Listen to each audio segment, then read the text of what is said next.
Hello and welcome, this is part 3 of this series.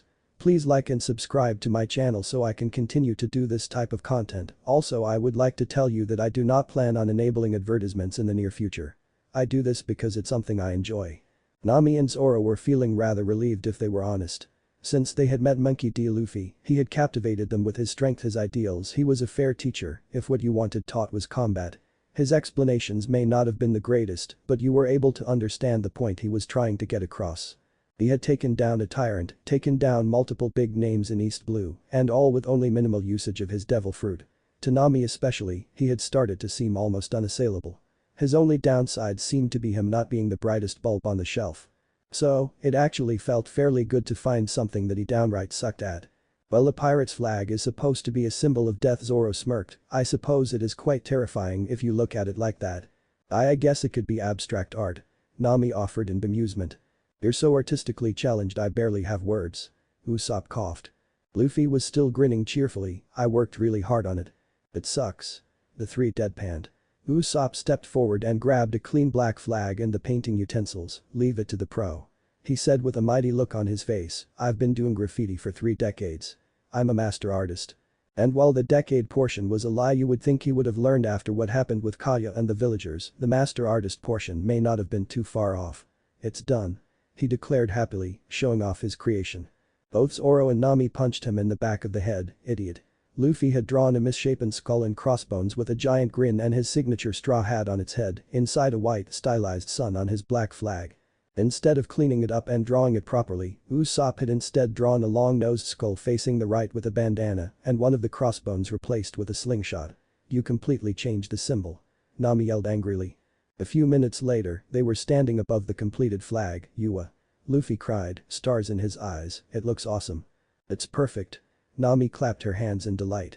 Alright Usopp, go draw it on the sail as well. He paused before looking at it closely. I think you'll have to make the sun black though, since the sail is white. Not too long after, the flag was stung up on the tallest mast and the symbol was painted onto the sails. Usopp was laying on the deck in spread eagle. I'm tired, he panted. Nami was equally as sweaty, having just gone through another training session with Luffy. She was right beside Usopp in the same position, while Zoro was laying back on the mast with a sleepy expression. Boom. All three of them jumped. Oi, what the hell are you doing? Zoro yawned angrily.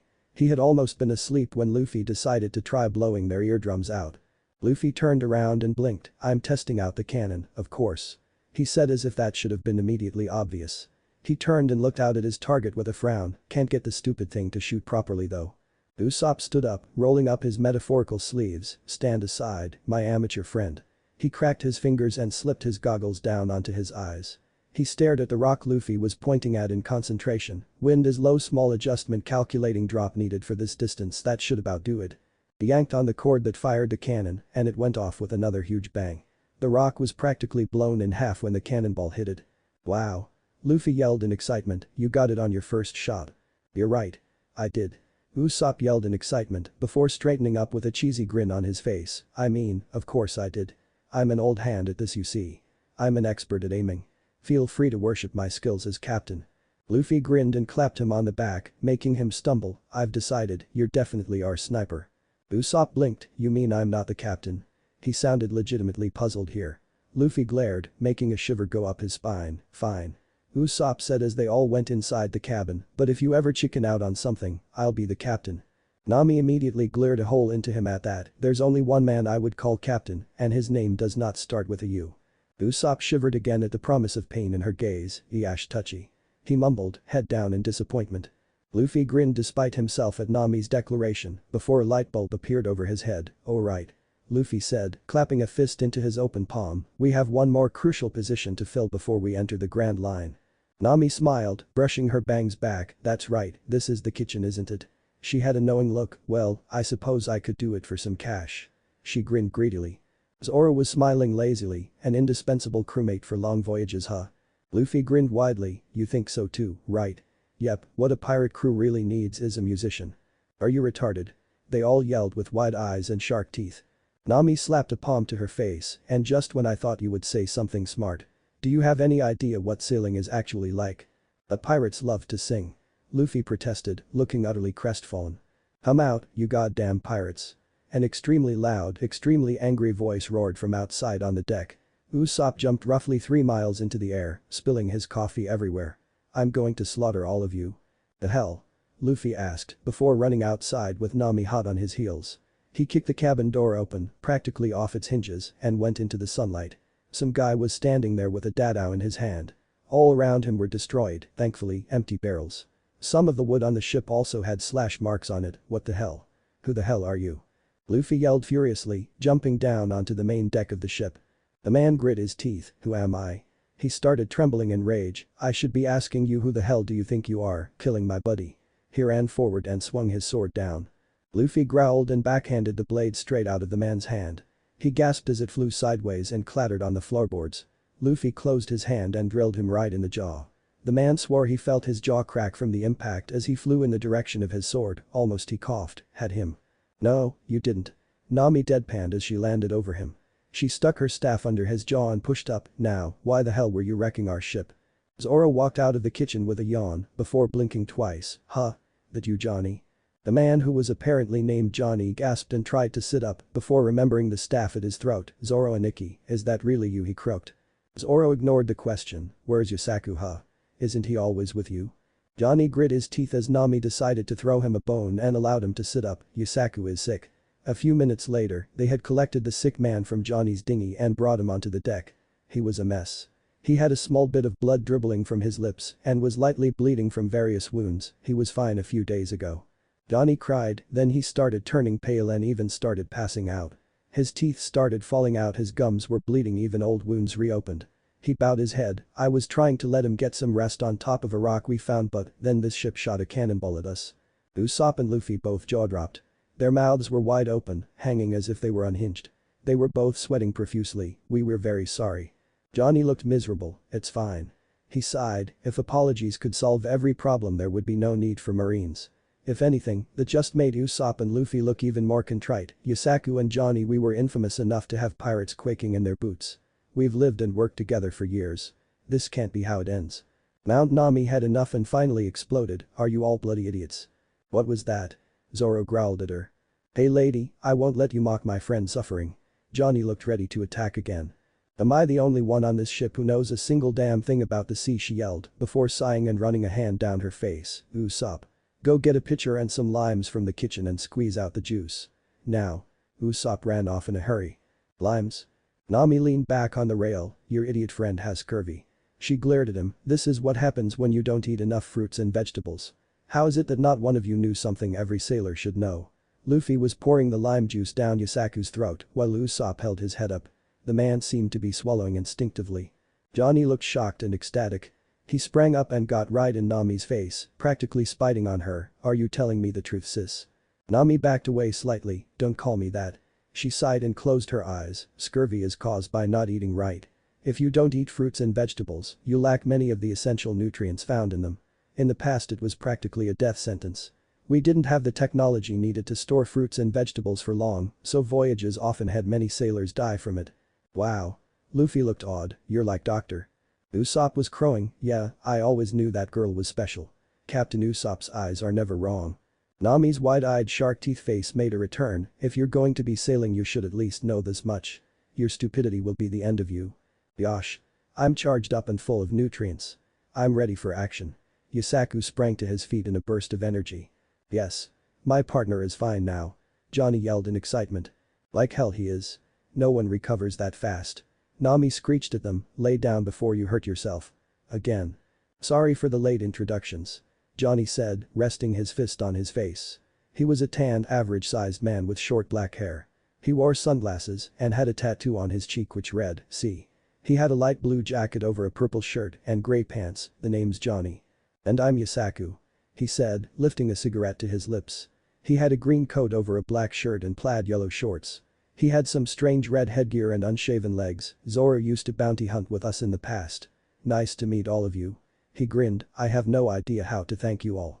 I thought I was going to die for sure." Johnny chuckled. "Still, I never would have guessed that the infamous pirate hunter would become a pirate himself."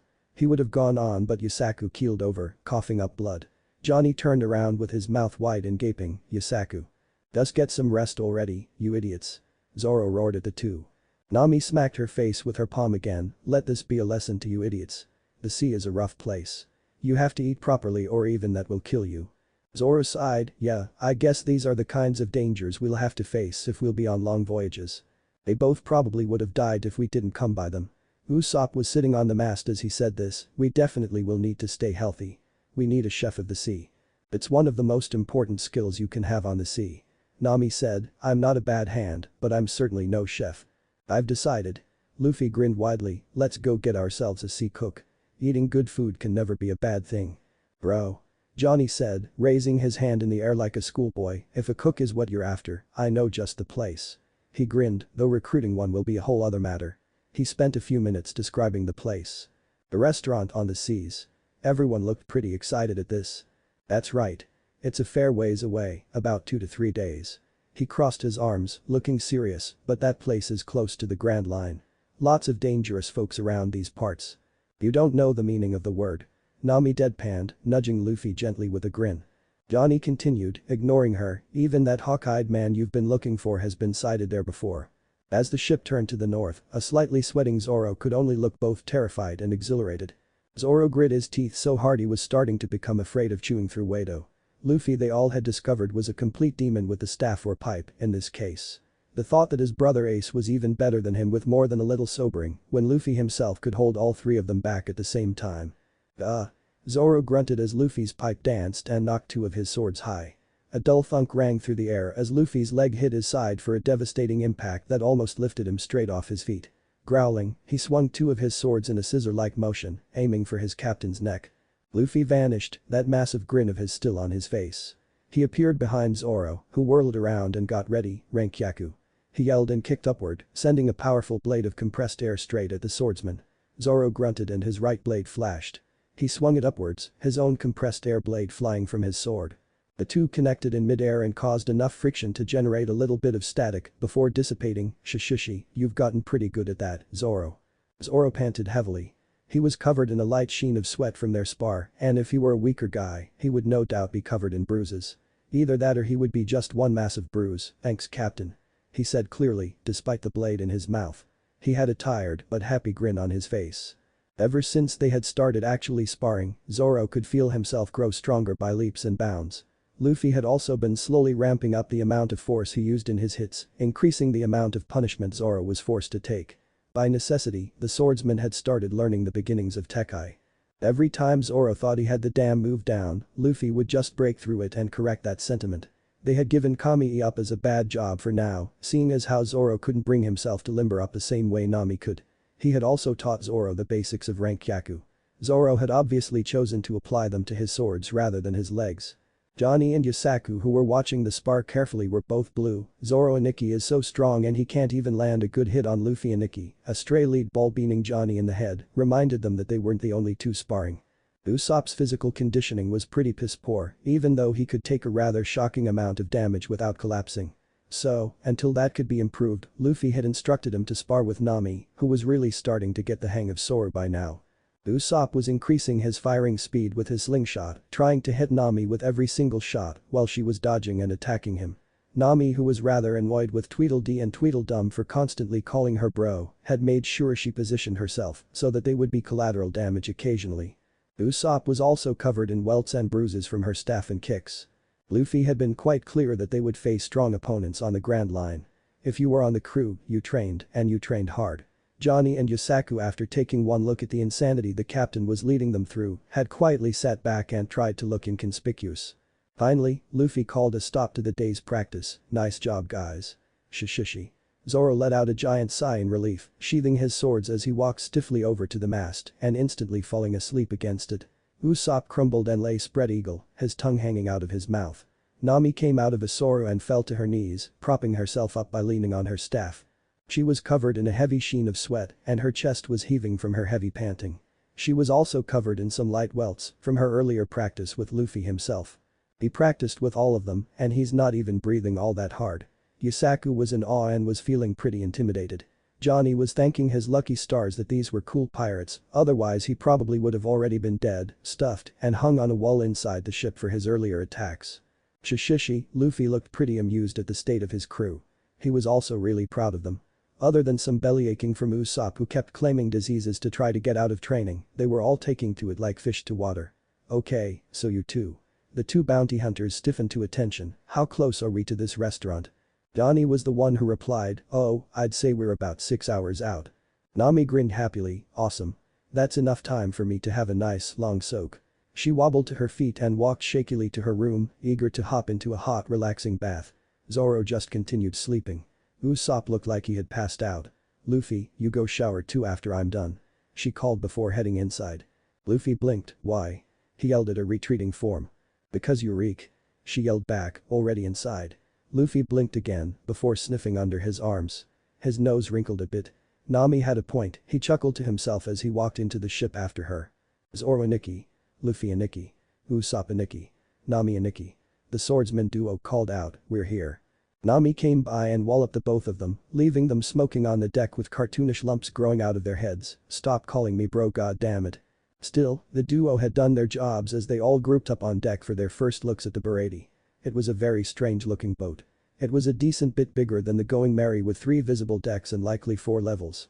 It had normal masts and was an oval shape around, but what made it unique was the gaping fish head they had for a figurehead, along with the tail at the other end. Wow. Nami yelled with a giant grin. The actual crew, even Luffy, had somehow managed to survive joining in, had all decided not to eat today so that the food here would taste extra good. She was pretty eager to get inside and order. She and the entire crew for that matter was salivating. That's so funky. Usopp yelled as he stared at the ship. Fish. Luffy screamed. Zoro was the only one looking even slightly calm, though his mouth was definitely watering. And then they noticed a marine ship coming up beside them. Yusaku and Johnny started to sweat. Oi, oi, we ain't pirates here. They decided to try to hide behind the cabin door. A marine dressed in formal wear stepped out. He had a pale pinstripe suit on, bolts attached to his knuckles, pink hair running past his ears, and a scar running on his cheek. I've never seen that flag before, he breathed calmly. I'm Marine Lieutenant Iron Fist Fullbody. Who is your captain? Luffy stepped up without a care in the world, that would be me. I'm Luffy. We just painted our flag yesterday. And I'm Usopp. Usopp declared, arms crossed. Nami's smoking fist deposited him into the floor. Fullbody's eye quirked as he caught sight of Johnny and Yusaku. I've seen you two before. You've skulked around some bounty offices in the past. He wasn't smirking or anything, but still managed to come across as incredibly condescending. You two small-timers finally got yourselves caught, Small-timers? Yusaku repeated distastefully. Hey Yusaku, I think this bro is sticking it to us. Johnny said, his mouth hidden by his fist. We can't let some asshole go around calling us small-time now, can we? Yusaku took a drag from his cigarette. It's not going to net us a single beelie, but I think we ought to teach this kid how to keep his mouth shut. They both leapt from the Going Merry with their blades drawn. You cocky little yuppie. The following beatdown would not have been appropriate for daytime television. The two idiots were soon back on the ship, legs sticking out into the air. Johnny's face was swollen and full of lumps, and his nose was bleeding. Yusaku's nose was bleeding as well, and he had some teeth knocked out of his gaping gob. A almost had him. Man, you guys suck. Luffy deadpanned, rubbing the back of his head in confusion. How the hell had they managed to stick to Zoro long enough for him to know their names? And no, he's just not too shabby either, they groaned. A W was a close one. Zoro was looking a little embarrassed. What the hell are you two doing? A voice sounded from the cabin of the marine vessel. Darling, stop beating on these nobodies. You promised me a good dinner. A woman stepped out, wearing a fancy red dress with her light blonde hair done up. Ah yes. Fullbody finally showed some emotion, allowing the pretty blonde to take his arm. He called back to the strawwats, consider yourselves lucky, pirates. I'm on vacation today, so I'm just here for the good food and my lovely lady. Next time we meet, your lives are forfeit. Nami got on her knees and started gathering up some of the papers that had fallen out of Johnny's jacket. She immediately stiffened in fury when she saw his face on one of the bounty posters. Luffy took note of that as she crumpled it in her clenched fists. He put his hand on her shoulder and eyed the person on the paper. It was some sort of fish guy named Arlong. Nami started, before crumpling it into a ball and throwing it overboard. You okay, Nami? Her nostrils flared before looking at him. Soon okay, Luffy? Tonight.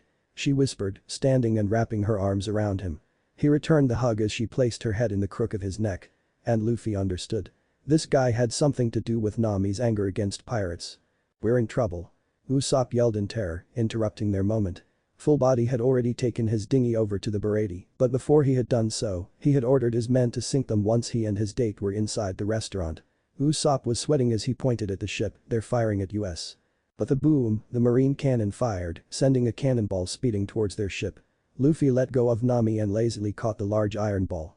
Usopp, Johnny, and Yusaku's eyes all bugged out of their heads while their jaws dropped to the floor. The hell? Luffy grinned as he bounced the ball up and down. You call this tiny thing a cannonball? He asked cheekily. Nami and Zoro were smirking as the marines all panicked. Here, you can have this back. He chucked it, and in the time it took Usopp and the two hunters to blink, the marine ship had a massive gaping hole torn through the cabin.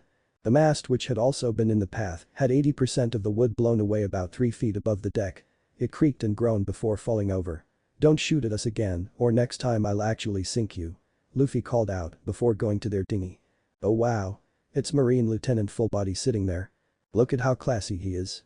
I can't believe a big-time lieutenant is sitting here. The Baratie's guests were all having a ball watching the celebrity in the room. You're the center of attention. How amazing.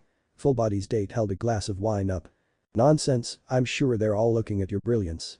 Fullbody replied in his most suave tone. He smirked as he heard the bang of a cannon go off outside. No doubt those pirates were enjoying his little surprise. They clinked their glasses together before taking a little taste. This delicate scent.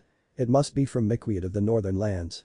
And this light sourness mixed with a thick dry taste, it must be a Telsbulgerstein. Am I wrong, waiter? He asked the blonde man holding a plate in his fingers. You're not even close, sir. The blonde had a dry smirk on his face, and by the way, I'm not a waiter. I'm the sous chef, and I am temporarily filling in for the waiters who fled the restaurant yesterday. My name is Sanji. Sanji was a tall, slim, but muscular man. His decently long blonde hair was parted to one side, so only one of his eyes could be seen. Above that eye was a swirl, which was actually his eyebrow. He wore a black double-breasted suit with golden buttons. His dress shirt was a pinstriped navy formal shirt, and he had a slightly loosened black tie. He placed a plate on the table and placed a cigarette in his mouth, enjoying the shocked look on Fullbody's face. Please enjoy your soup while it's hot. BFFF. Another of the guests was trying to hold his laughter in. Hey, don't laugh. Another scolded. How can't I? Another was laughing outright, he sounded so sure of himself. Fullbody had an extremely embarrassed look to him. His date was still smiling, though that may actually have been worse than laughter. You seem very knowledgeable about wine, despite the blunder. Fullbody coughed. I usually am. My tongue must be a little numb today. He tried to power his way through the embarrassment. The hell is going on? I specifically asked the owner for that wine. He started planning out his revenge, intending on getting the waiter fired. As he was facing away from the door, he never noticed the Strawats come in and be seated.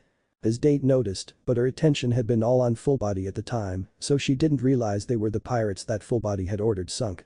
Sanji laid eyes on Nami and they immediately turned into hearts, leaping out of his head while the heart in his chest did the same.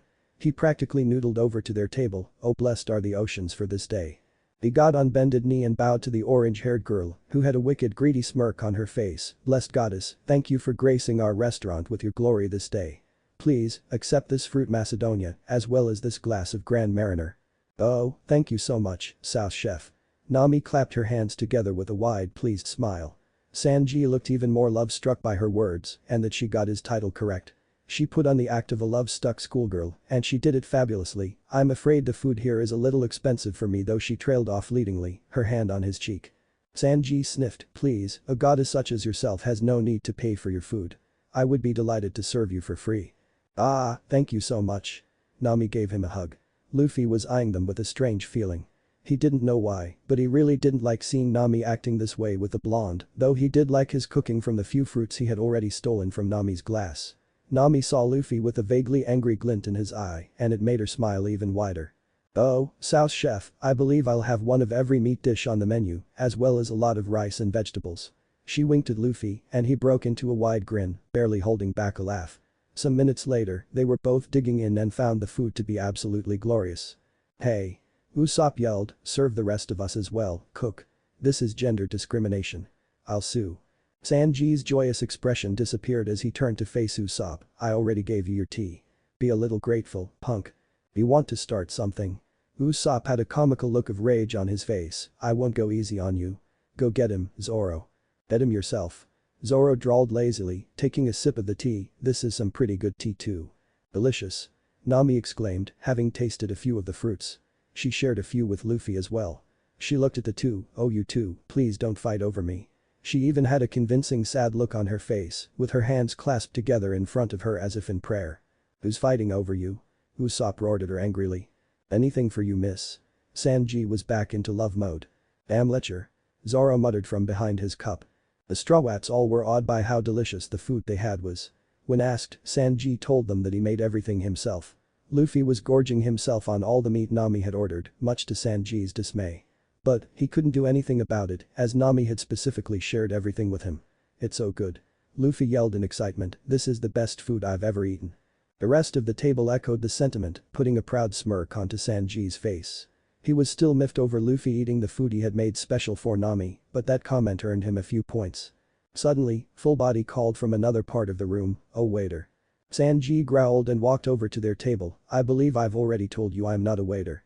He turned to Full Body's date. "My, how beautiful you are. Would you like to share a glass of fine wine over there? We have an excellent selection." She blushed lightly and deferred in a giggly tone. Full Body grit his teeth at this shameless waiter. "Hey, just what do you think this damn bug is doing in my soup, waiter?" Outwardly, he was stone-faced. But inwardly he was smirking like mad. "Haha, how do you like that, bastard? I put this bug in the soup myself. You embarrassed me earlier, and now I'll make sure your reputation is ruined. You'll be fired before the day is out." Sanji took a drag from his cigarette. "I hardly claim to be an expert on insects, but if I had to guess I would say the backstroke." Silence. Then, the entire restaurant burst out laughing, all the while Full Body grew increasingly red. Sanji 2, Full Body 0. "Don't fuck with me." Full Body stood with a roar, and his iron-studded fist broke the table and the dish into pieces, sending them clattering to the floor.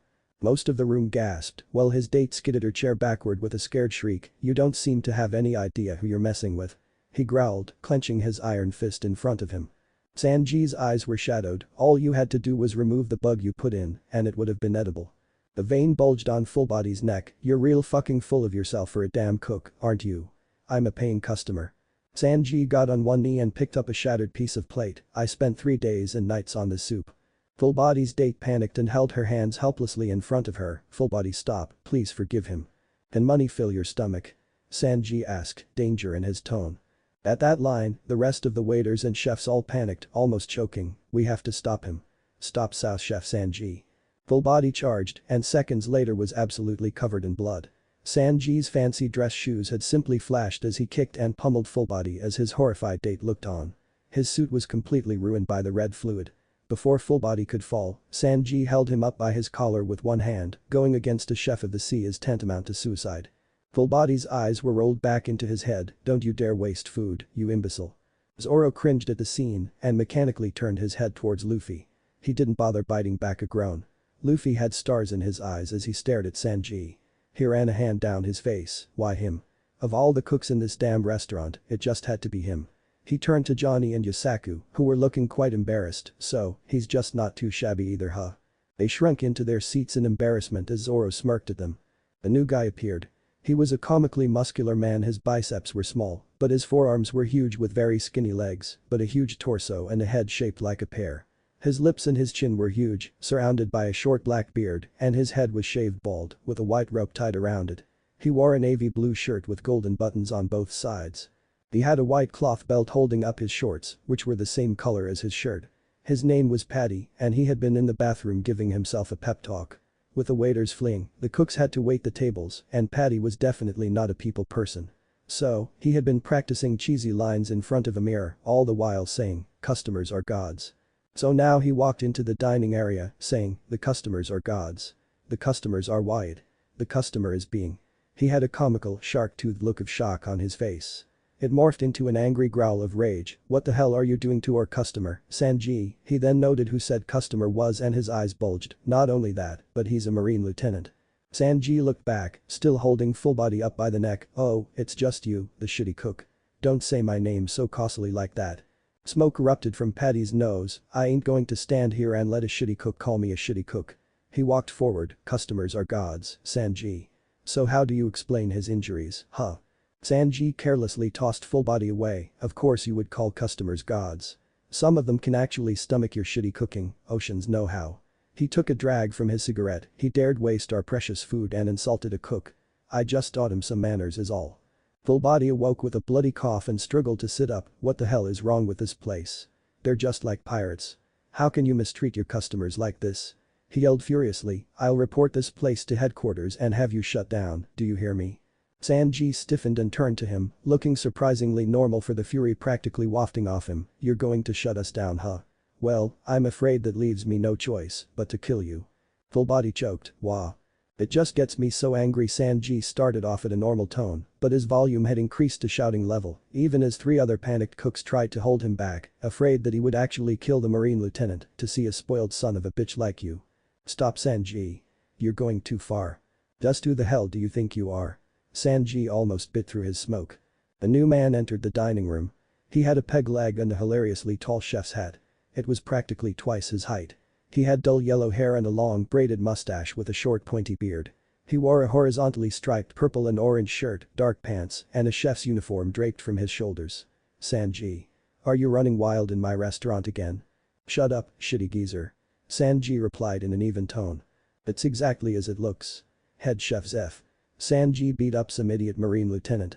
Patty told him. Zeff's eyes flashed, and so did his peg leg. It smacked Sanji right in the face, sending him crashing to the floor. It was quite a good roundhouse kick. Are you trying to sink my restaurant, you little shit? Full body looked elated at Sanji, finally getting taken down a peg, before a puzzled look came over his face as Zeff kicked Sanji only once and then walked over to him. And you? Get the hell out already. Zeff's peg leg swung once more and sent full body flying into the wall, his humiliation complete. You're all crazy. He said as best he could from his cracked jaw. Just what do they think their customers are? They're all insane. This violent place is just like a pirate ship.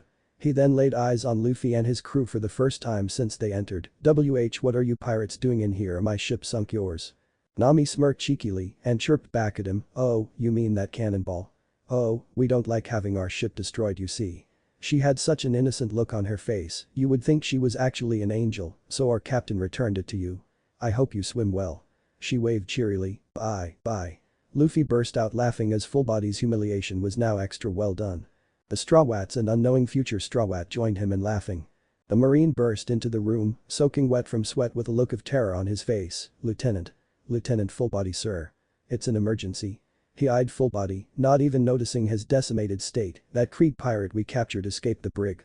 He shouted in panic, making some in the restaurant itself panic as well. It took 7 of us to capture him in the first place, and now he's gone. That's impossible. Full Body yelped in shock. He hasn't eaten in weeks, and we certainly haven't fed him since his capture 3 days ago. He shouldn't even have the strength to move. Some of the customers panicked. Krieg. That Krieg. The strongest pirate in the East Blue. Luffy's ears quirked, but he didn't bother correcting them. They were just normal people after all. The hapless marine yelled, please 4G, before being cut off entirely by a bullet to the back. His front exploded outward and started dripping blood, even as he slumped forward and crashed to the floor.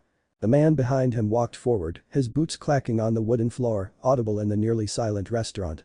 The chefs weren't silent, nor was Luffy or his crew, even as the man sat down. Anything will do. Get me some food.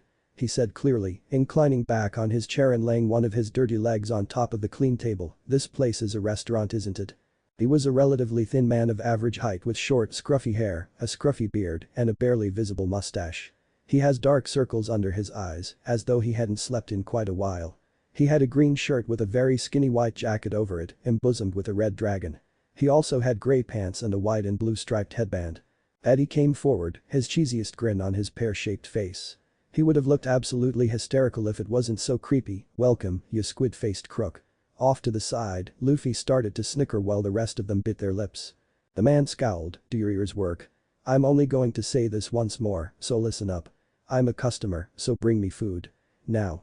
That cook is dead, Full Body mumbled. Pardon me, Dumbus. Luffy and his crew couldn't take it anymore and erupted into laughter over in their corner. But how are you planning on paying for your meal? He scratched the top of his head. The Krieg pirate growled and placed a pistol dead center of Patty's forehead. Do you take lead? No money, huh? Patty said. Before the pirate could make another move, Patty's huge forearm smashed him through his table in a hammer blow. Damn that idiot Patty. He broke my table. Zeff grouched. If you can't pay the bill, then you ain't no customer. Patty had his arms crossed. Some of the cooks cheered him on. Nice going, Patty. Show that idiot pirate who's boss. Zeff and Sanji were notably absent from this cheering, which the Strawwats noticed curiously. Sanji got up and walked into the kitchen. The noise from the pirate's rumbling stomach filled the room, and Patty leaned down to ask, oh, is your stomach growling? He was quite cruel and condescending. "It's just gas, jackass. Now bring me some food." Patty looked enraged. "If you don't have money then you're not a paying customer. Get the hell out of the restaurant." He kicked the downed pirate as hard as he could, sending him rolling backwards. "This isn't a place for broke-ass pirates like you. I'm not going to give you even a single breadcrumb." The man coughed up some blood. Full Body then made the decision to get the hell out of Dodge, even leaving his date behind like a coward. The normal people and most of the cooks cheered Zeff again, noticeably absent, but the Strawats didn't look all too pleased. "What an asshole." Nami frowned before turning to Luffy as the pirate crawled his way outside. "Please tell me that's not our cook." Luffy gave her a sideways half glare, which made her shiver. She really didn't like that look being directed at her, didn't think so. Zeff was looking at Patty and shaking his head as the man curtsied. "Ladies and gentlemen, please enjoy the rest of your meals." The large man called out, that cheesy grin once again on his face. Luffy and Nami eyed Sanji as he left the kitchens with a plate and a cup of juice. He walked out onto the deck. They both stood and trailed after him, eager to see what he would do. The man was laying on the wood groaning in horrible pain. Suddenly, he heard a click in front of him. Sanji had placed a plate of rice and steamed vegetables with a glass of juice in front of him. "Eat up," Sanji said, laying back against the rail to keep the man company. He salivated and gulped before growling, "This is worse. Take it away. I won't take your charity." "It isn't charity. To me, any hungry person is a customer," Sanji said, chewing on his cigarette. "It's incomprehensible being on the open sea without food." He looked at the sky. "It can be a cruel place." He bowed his head and sighed. "I understand it more than most how bad it is to starve on the open ocean." He looked at the man. "If you want to die with dignity, then be my guest. But if you eat and live, you'll be able to fight for that dignity instead, won't you?" The pirate swallowed heavily one last time before springing up and grabbing the plate. He started scarfing down the food, tears of utter joy streaming down his cheeks. "Delicious, it's so delicious," he cried, mouth still full. "It's the most delicious food I've ever eaten. I've never tasted anything so good. I'm so grateful. So grateful. I thought it was over for me." "It's damn good, huh?" Sanji had a happy grin of his own. Above them on the higher deck, both Nami and Luffy were grinning. "Yeah, that's much better," she commented cheerfully. Luffy called out below, "How lucky. Looks like you got some food after all." He chuckled as both the men below started and looked up. "You look like you were about to die." "Shishishi." He turned to Sanji and pointed at him. "Hey cook. You should join my crew. Be the cook for our pirate ship, will ya?" "Eh?" Both of the men looked dumbfounded. Sanji shook his head. "So, you're a pirate, huh?" He grinned lightly. "Well, you better not try anything on this ship. The head cook used to be quite the pirate himself." "Oh, the old man used to be a pirate?" Luffy asked curiously. "I didn't think you could just quit being a pirate," Nami said dryly. "The hell happened to his bounty then?" Sanji just stared at her, love struck. Luffy got in front of her as she rolled her eyes, unseen to Sanji. He shook himself. "This restaurant's like a treasure to the old man," he said, grinning. "The rest of us cooks all came because we admired him, and most of them are hot-blooded enough to be pirates themselves." He made a wavy motion with his hand, quite appropriate, seeing how often this place is visited by the real deal. The Krieg pirate smirked. "Not a quiet moment in this place, huh?" Sanji shook his head in exasperation. "It is part of the daily routine nowadays. It's gotten to the point where some guests don't even show up for the food anymore. Some of them come just to watch the fights." He slipped his cigarette back into his mouth. "Thanks to that, most of our waiters got scared and ran away." "Shishishi." Luffy and Nami giggled before jumping down. "Anyway, join my crew." "I refuse." Sanji looked up at the sky. "I have my own reasons for wanting to work here." "Oh, that's too bad," Nami trailed off sadly, making sure to lean forward and put a pout on her full lips. "I was quite looking forward to eating your delicious food all the time." Sanji looked like he was half choking, half steaming from his nose. Hearts had once more replaced his eyes. "You're on his crew?" She nodded with a happy-go-lucky smile. "Oh, how cruel the seas can be. To be so close but so far." "Doesn't matter anyway." "I refuse your refusal," Luffy stated, getting a giggle out of Nami. "You're a good cook so we'll be pirates together." Sanji stared blankly at him. "Hey, at least hear me out." Luffy blinked. "Okay, what's your reason then?"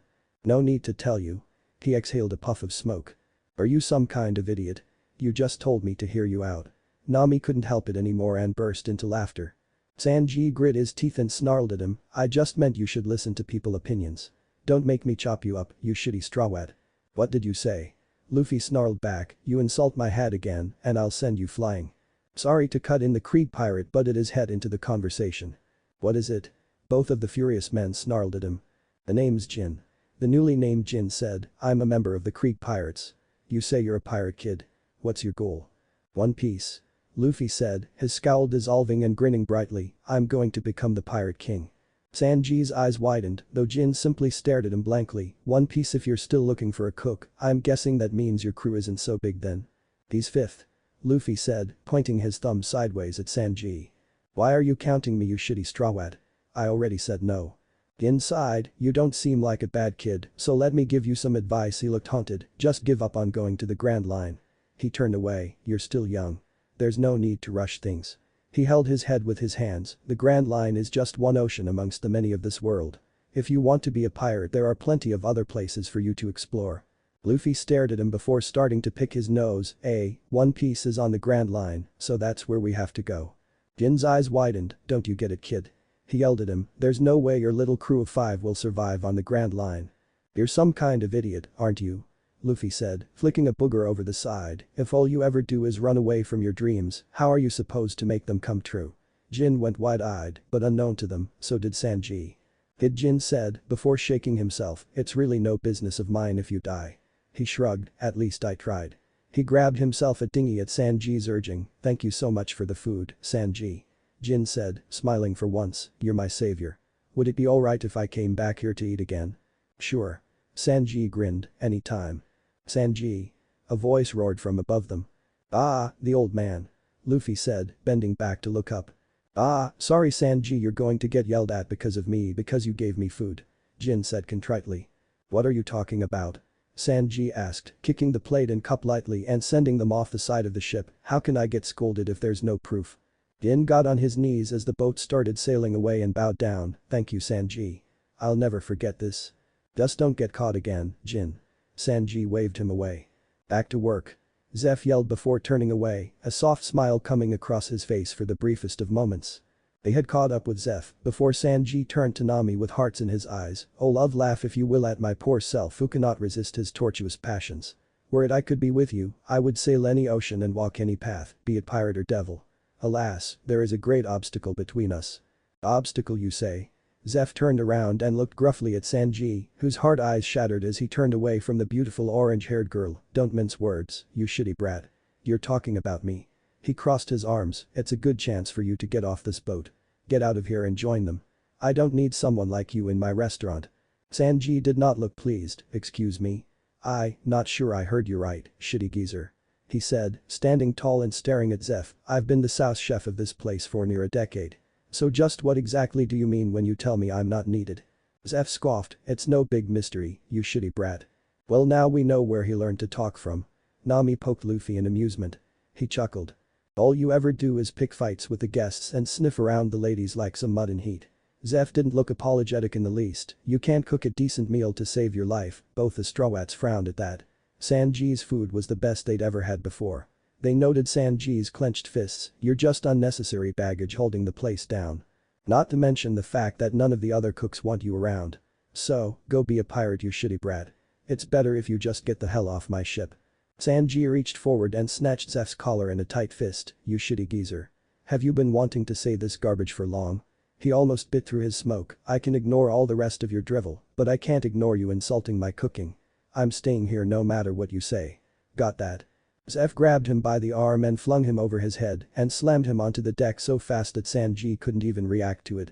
How dare you grab the collar of the head chef? He started walking away with a HMPH. Sanji got up and screamed at Zeff's back, I'm not leaving, you hear me? I'll stay here until the day you die. No matter how you try to chase me out, I'll continue to be a cook here. I ain't dying for at least another 100 years, you shitty brat. Zeff didn't even turn around. Pretty mouthy for a shitty geezer. Sanji muttered as he got to his feet. Luffy clapped him on the back, looks like you got fired, so you can come be my coup. As if. Sanji yelled in his face before walking back into the store. Night had now fallen, and the crew had made their way back onto the ship, which was moored next to Baratie. Luffy knocked on the door to the women's cabin, come in. Nami called to him from inside. You wanted to talk? Luffy asked as he came in and sat down on the bed with Nami. She gestured him closer and he laid down next to her, wrapping his arm around her side and pulling her in for a tight embrace. What's wrong? Luffy she grimaced, not really knowing if she wanted to go through with this. Luffy started rubbing her back, you know you can talk to me about anything right? he asked her, putting her into even more confusion about what she wanted to do. Luffy was strong. No, he was hellishly strong. She knew for a fact that he could wipe the floor with every single fishman on Arlong's crew, except for the shark himself. Intellectually, she knew he could defeat even him, but she was afraid of losing him. She had seen time after time people come to defeat Arlong only to fail. Time after time, she had gotten her hopes up, only to watch those hopes go up in flames. She had even poisoned him herself, and he had just laughed it off. She teared up, "I know I just."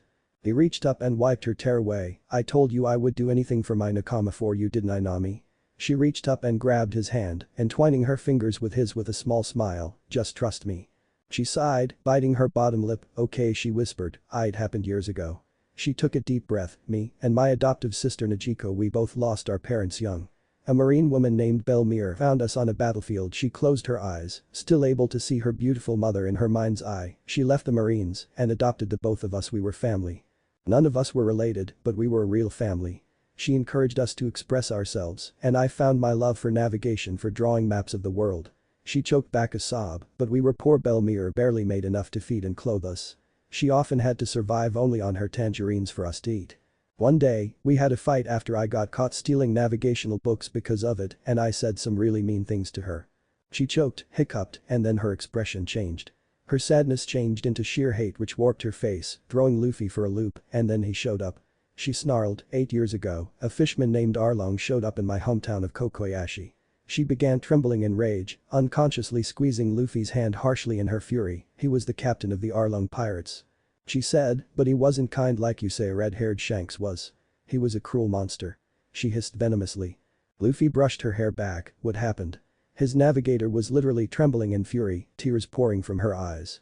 He tightened his grip on her, trying to provide some meager comfort. She sagged and sobbed into his chest. He came to the Konomi Islands and took over the entire island chain. He told us that if we wanted to live, that every single person there had to pay for our lives." He sat up, bringing her with him. She was now straddling him, her head nestled in the crook of his neck. Their arms were around each other. Every adult had to pay 100,000 bili to live every single month. And every child had to pay 50,000. She felt Luffy completely stiffen underneath her. She pulled away to look at him and predictably, his face looked thunderous.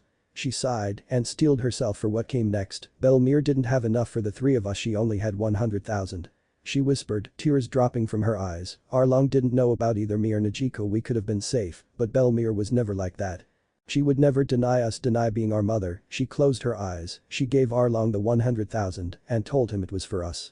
She looked him dead in the eye. Arlong shot her between the eyes right in front of us. Luffy was quiet, and Nami knew from the way she started sweating as the room became sweltering that his fury was off the charts. She hugged him, and it did the trick.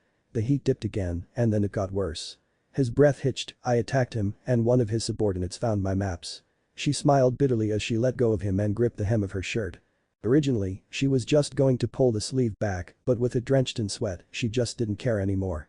She threw the shirt away, now only in an orange bra, and she took off the bandages covering her left arm. Luffy zeroed in on her arm and felt his blood start to boil. She had a tattoo, one of a saw-nosed shark turned to the left with the tail curving inward. The same mark he had glanced at on this Arlong's bounty poster. It was clearly a Jolly Roger. Luffy's teeth were almost breaking inside his mouth at the sign of another's mark on his nakama, his Nami. "He kidnapped me because he liked my maps," she said bitterly. "He kidnapped me and forced me to draw maps endlessly for him. Forced me to pretend to be friends with my mother's murderer and my people's slavers every single day for years. Forced me to hate my own dream." She clenched her fists, "And he told me if you hand me 100 million bili, I'll set your town free. So I was forced to work for him. To make money for him. To put a fake smile on my face and pretend to be his friend." She grabbed her arm with her right hand and started clawing down the side of that hideous tattoo so hard she drew blood. "I tried stabbing him. I tried poisoning him. Marines came to try to free us." She began sobbing anew. "Nothing worked. Every time we had hope, it was torn away from us." Luffy grabbed her hand and stopped her from mutilating herself. His face was absolutely thunderous as he grabbed her bandages and wrapped her arm up. They immediately started turning a little red from the light streaks of blood that had been running down her arm. "It hurts," she cried, "having this fucking mark on me burns." She hissed in tearful agony. "Luffy, help me." She pleaded with him. He leaned back and grabbed onto his hat before placing it on an absolutely stunned Nami's head. "This hat is my treasure. I'll never forgive anyone who messes with it." Her head dipped and renewed tears streamed down her face once more. Thank you. She whispered. Nami? Luffy said seriously, making her look at him once more. His voice was very controlled, but Nami didn't think for a second that he was okay. The only reason he wasn't just completely exploding was because she was still straddling his lap. His face was dark with rage. We probably still have a few days to go here on this restaurant, he said. She nodded, smiling tearfully. Yeah, he doesn't seem to look like he'll be an easy nut to crack. Luffy didn't smile back. As soon as we have our cook, we're sailing for your home.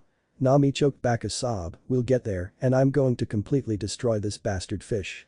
Nami flung her arms around him and pushed him back onto the bed, bowling freely into his neck. No one hurts my Nakama. Luffy said, tightening his hold on her. No one hurts you. He said possessively, I'm going to beat this bastard fish so hard he'll wish he never heard of East Blue. I promise that. Nami could do nothing more than weep like a baby. She just didn't stop, allowing all of her rage, hate, and humiliation to seep from her. Because she knew. She knew without a shadow of a doubt that her Luffy would keep his promise. She sobbed for over an hour onto him, all the while he didn't say another word. He didn't need to say another word. The hat on her head and his hand rubbing soothing circles onto her back were enough. Finally, she pulled back with one last sniffle and hiccup. Sorry Luffy. She said in embarrassment as she wiped her face. I got your cardigan and your chest all wet. She flushed at his smile. It's just a shirt, shishishi. He chuckled as he leaned up long enough to start slipping it off his shoulders.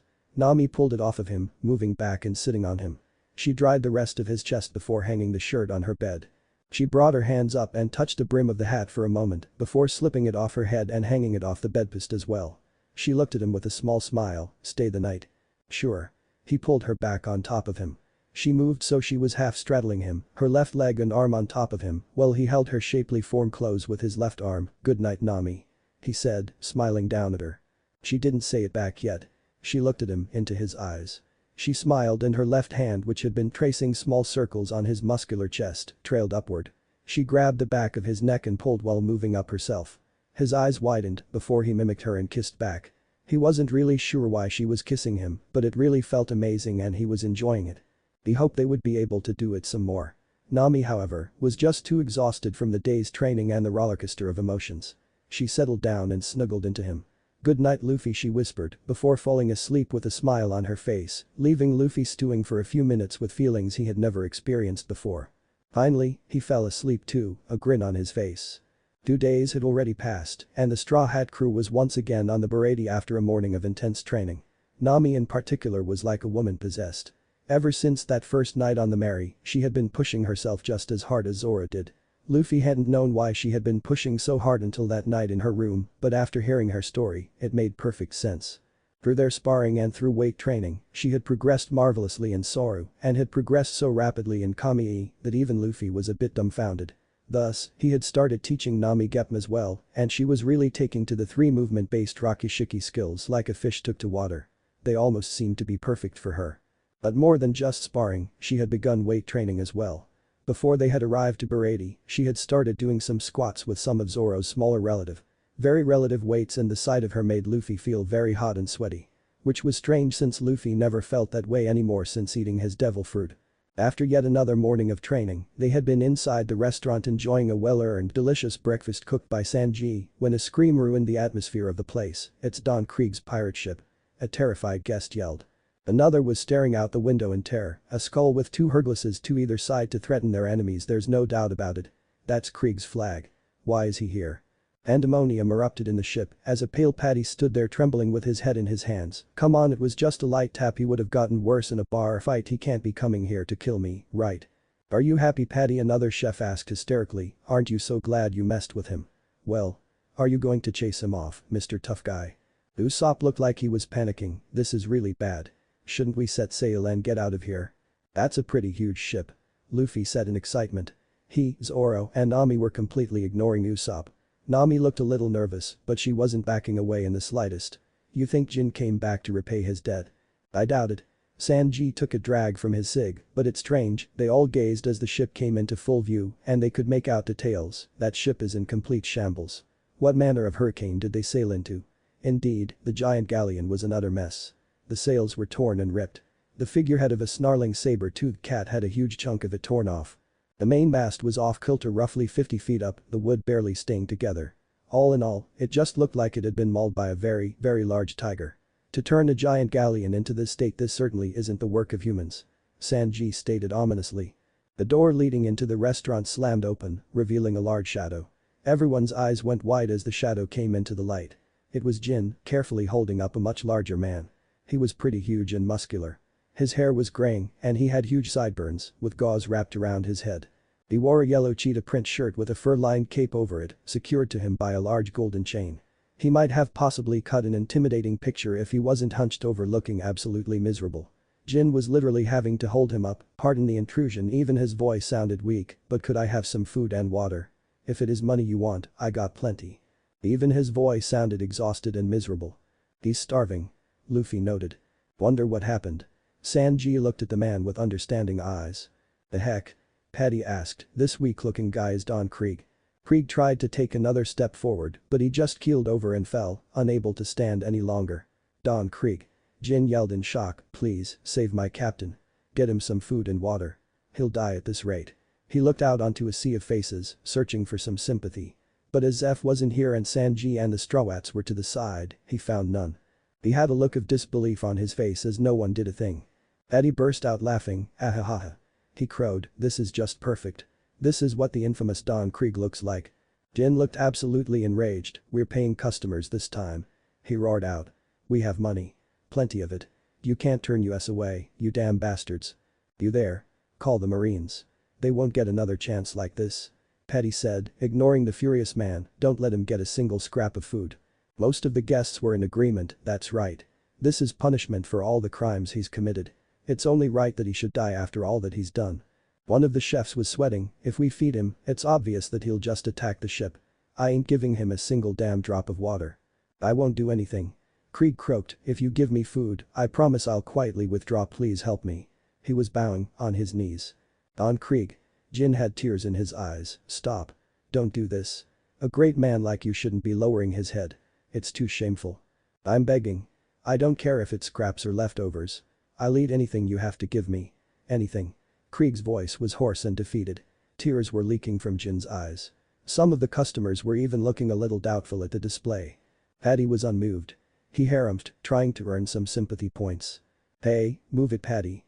Sanji said, a plate and a bottle of wine in his hands. He twirled in a spin and his foot lashed out. His heel caught Patty square on the cheek and sent him careening to the floor, seeing stars. Here Jin. Give him this. The two gaped in astonishment before Krieg started scarfing down his meal with moans of delight. Sanji. A cook with sunglasses yelled in shock, take that food back this instant. Don't you know what kind of guy Krieg is? He's the ruler of East Blue. The king of deception. Krieg disguised himself as a marine after escaping prison and killed the commanding officer of the ship he ended up stealing. He's attacked peaceful ports and towns while waving a marine flag to fool them into letting him get close. He's waved white flags at his enemies before attacking them when their guards were down. He's scum who will do anything to win. That's how he made it to the top. His strength ain't no exaggeration either. You really think he'll leave after you feed him? That's impossible for a man like him. Letting a demon like him starve is good for the world. And like a prophet speaking, his words proved true. Krieg gulped down the last of his food and clenched his fists in triumph. With a roar, he threw a fist forward and sent Sanji flying. Almost everyone in the restaurant dropped their jaws in horror. Don Krieg. Jin yelled hysterically, this isn't what you promised. I guided you here because you swore you wouldn't harm anyone. That man is our savior.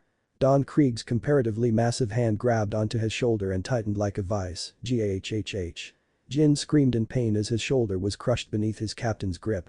Ah, that felt great. Krieg said, I feel like I'm back to my normal self. He grinned as he looked around before sneering at the lot of them. Sanji sat up, bleeding slightly but not all that hurt. He was smirking lightly, so the snake bares his fangs at last. Krieg cracked his neck and looked around, nice ship. He commented, I'll take it. The cook who had ranted at Sanji was sweating. I told you, he said lowly, miserably, this is the real Krieg. He'll take over this ship. The guests panicked and ran from the ship in droves, practically diving onto the ferry nearby. When the last person was on, the ferry raced away without as much as a backward glance. Don Krieg. Jin hissed, clutching his throbbing arm, what about your promise? Krieg didn't even spare him a glance, my ship's all torn up. He said lightly, I'll be needing a new one, so after my business with you all is finished, I'll let you all leave. Not that anyone there actually believed his words. Krieg had already proven himself to be untrustworthy. I have 100 subordinates left on my ship and they're all starving. You all will prepare enough food to feed them." He had a mean, evil glint in his eye as he stared at the cooks, before barking when it became clear that none of them were jumping to follow his orders. "Well, make it quick. Some of them have already starved to death." The cook with sunglasses grit his teeth. "Feed 100 men who are only going to attack us once we do so. You must be out of your mind. We refuse." Krieg looked half amused, half enraged. "You seem to be under the mistaken impression that it was a request," he said darkly, causing many cooks to cringe. "I gave an order, and no one disobeys my orders." "I am sorry, Sanji." Jin yelled, "I never intended this." Eddie growled and whirled around. "Sanji, you shitty cook. This is all your fault. Because of you we're in this mess. Where are you going?" He shouted with his eyes popping out of his head as he watched Sanji walk away. Sanji turned back with a raised eyebrow. "Where am I going? Isn't it clear? I'm going to the kitchen. I have 100 meals to prepare." Most people still in the restaurant cringed and jaw-dropped. Krieg smirked. "Smart man." The cooks ran and surrounded Sanji. "Like hell you will." They all pulled guns out and aimed them straight for Sanji's head. "Are you Krieg's secret agent, Sanji? Is that why you're doing this? You're not taking a fucking step into that kitchen." Sanji didn't look shaken in the slightest. "Go ahead and shoot then," he said blandly. The cooks recoiled, some even jerking their guns back. "You think I don't know full well that they're scum?" He scoffed. "None of that matters. Thinking of the consequences is too much of a hassle. If I see someone starving in front of me, then it is my sworn duty as a cook to feed them. If you want to stop me then you better pull those triggers. If not, save them for Krieg's grunts." He took a drag from his smoke. "I feed hungry men. I don't care about what happens to them after that. If they then decide to bite the hand that fed them, I'll kill them myself." The cook's awe of his words died away when Patty smashed him in the back of the head. Luffy scowled. "What's this idiot doing hurting my cook?" he muttered. Eddie yelled, "Hold this idiot down." He turned to Sanji, holding a long rectangular thing wrapped in white blankets. "I know full well that you fed the people I've turned away. I've ignored all of that because I can't say who was right and who was wrong. But this time you're definitely in the wrong. I'll protect this place my own damn self." He lifted his package and tore away the wrapping, revealing a huge lobster-shaped thing with a huge boar in its mouth. "Luckily we only have Krieg himself to deal with. He can't mess with all of us." He lifted the cannon and took aim. "This is the Baratie. We have pirates coming here looking to make a mess every day. We're more than prepared to deal with your sort." Krieg looked completely unimpressed. "Since you enjoyed your meal so much, how about some dessert? Krieg indigestion meatball special." He roared and fired a large cannonball directly at Krieg. It hit Krieg and engulfed him in a massive explosion. "Don!" Jin yelled in shock as his captain was blown through the doors and out of the restaurant. Eddie frowned. "Ah damn it. I blew the doors out. The owner's going to have my head for this." "It's fine, Patty." The cook with glasses said. "It was collateral damage from defending this place. Chef Zeff will understand." "And what will you do with his underlings?" Sanji asked from his position on the floor. The cooks didn't get a chance to answer. That dessert tasted like shit. Krieg walked back in, not even scuffed up. He was wearing golden-colored armor that covered his entire upper body. How the hell did he hide that underneath his shirt? It was so bulky it should have been impossible to not notice. "You shitty cooks, this is the worst restaurant I've ever been to." Eddie cringed away before they all grabbed gigantic kitchen implement-styled weapons. "Get him. Annoying little shits." Krieg roared before he pulled out 2 pistols and 10 more came out of various parts of his armor. He immediately started firing, knocking all the cooks away at once. As all the cooks collapsed, their bodies riddled with holes from the bullets, Krieg roared, "You insignificant worms think you can defy me. I'm the strongest. This steel arm, more powerful than any other. This unbreakable armor made of wood steel. These diamond fists which can pulverize anything. My entire body is a finely tuned weapon. I'm the fleet admiral of 50 ships and 5,000 men. I've won every bat." "Oh, shut up already." Dead silence. Krieg turned mechanically to Luffy, rage literally pouring from him. "Who cares about your fancy toys?" Luffy laughed. "You aren't the strongest of anything." "What was that, you damn brat?" Krieg growled out through gritted teeth. "Did I stutter?" he asked quizzically before turning to Nami. "I didn't stutter, did I?" Nami started to giggle. Seeing Krieg for real put any nervousness from her mind. Any man who had to rant like that and cover himself in unbreakable armor clearly couldn't be all that strong. Besides, his legs were uncovered. What manner of idiot wore body armor and didn't cover their legs at all? His pants weren't even made of hide. "No, Captain, I don't believe you did." Krieg calmed himself. "You stupid little brat." He would have said more, but a giant sack landed in front of him. "What's this?" "Owner's F." The cook shouted in shock. "Food for 100 men." Zeff said lazily, "Hurry up and bring it to your men." Krieg looked like he was sweating. Did they say Zeff?" "Sir." How could you give them that food? Once they recover they're going to be gunning for the ship. Zeff had a smirk on his face. Oh, they will they? Krieg's face darkened. That's only if they have any fighting spirit left in them, isn't that right? Grand Line dropouts. The cooks recoiled. Even Don Krieg couldn't make it, they screeched. The strongest of the East Blue were defeated by the Grand Line. Jin was holding his face with his hands and almost sobbing. Krieg was still looking like he'd seen a ghost. Why your red leg, Zeff? Krieg stared at Zeff like he was a treasure, the peerless cook and captain, so you were alive. And? My being alive has nothing to do with you. As you can see, I'm a cook full-time now. Zeff replied. Krieg chuckled, a cook full-time? That's an interesting way to put it. More appropriate would be to say you can do nothing else now. He laughed darkly. To hear of red leg Zeff is to hear of the man who could kick so hard his shoes would be dyed red with the blood of his enemies, the man who could break cliffs with only his legs and leave imprints of his shoes on steel. The man who would never use his hands in a fight. You're a laughable nobody now. Full-time cook. Ha. More like you can never put your red shoes back on. You're a cook now because it's the only thing you can do. He grinned. I heard you died in a shipwreck. It seems you managed to survive, though it cost you one of your precious legs. With it gone, you can't fight anymore. Sanji looked like he wanted to go tear Krieg apart. He looked utterly furious. Zeff was uncaring as he held up his hands. As long as I have these hands, it doesn't matter if I can fight or not. I can still cook. He dropped them back to his side. So, are you going to get to the point, or are you going to continue blathering? Red-leg Zeff. The man who once braved the waters of the Devil's Hideout. The Grand Line. You not only sailed those waters, but you returned without injury. You must have kept a log of your voyage. Hand it over. Luffy had stars in his eyes. Ooh. You've been to the Grand Line, old man. I have. Zeff said, and you're right that I kept a log. Indeed, I still have it to this day. But I shan't be handing it to the likes of you. That logbook is the pride of me and my crew. It's much too valuable to give to a weakling like you. Weakling, Krieg roared, I can throw battleships with my bare hands. How is that weak? There's no sense explaining it to an idiot. Zeff smirked at him without a care in the world. Then I shall take it from your corpse, old man. He clenched his fist in front of him. It's true that I came back defeated from the Grand Line, but even so, I'm still the mighty Don Krieg. He growled out, taking a step forward.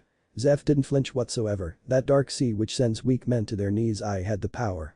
I had the ambition. I had the manpower. He ranted, I only lacked information. It was my only flaw. That is why I'll take that logbook from you. Once I have it, I'll reassemble my crew and conquer the Grand Line. I'll find One Piece and become the Pirate King. Hold it right there, asshole. Krieg stiffened, enraged once more as he turned to Luffy. There's only room for one Pirate King, and that's going to be me. The rest of the cooks, well, almost all of them dropped their jaws and backed away from him, afraid that Krieg would charge. Krieg eyed him, looking like he had something rank in his nose. I'll let that comment slide, you dumb brat. Of course you will, coward. Luffy said in amusement, your guns are empty. Krieg stiffened, and it doesn't look like you're man enough to fight without your little toys. You planning to rumble, Luffy? Zoro had Wado over his shoulder, want a hand? Krieg started to laugh, that's your crew? 2 kids and a little girl.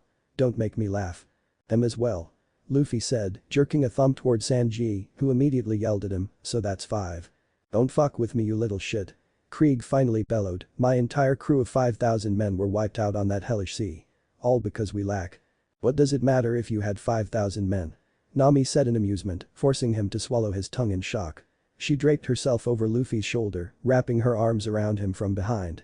He grinned in pleasure as Sanji looked on, crestfallen. You could have had 5 million men, and it wouldn't have made a difference if they were all weaklings. The room watched in stunned silence as Krieg turned purple in rage. 5,000 and all you have left are 100. Man, they must have sucked. She pulled her eyelid down and stuck her tongue out. Of course, with an idiot like you for a captain, it's a miracle you even have 100 left. You little slut. Krieg screamed as he pulled out a gun, forgetting that it was empty. We'll see how much of a bitch you can be when I have you screaming under me. Not a single person in that restaurant other than Zeff saw what happened next. One moment Krieg was pulling the trigger on his empty gun, and the next he was flying out the door with the front section of his armor completely shattered. He flew backwards, breaking the railing and continuing into his flagship.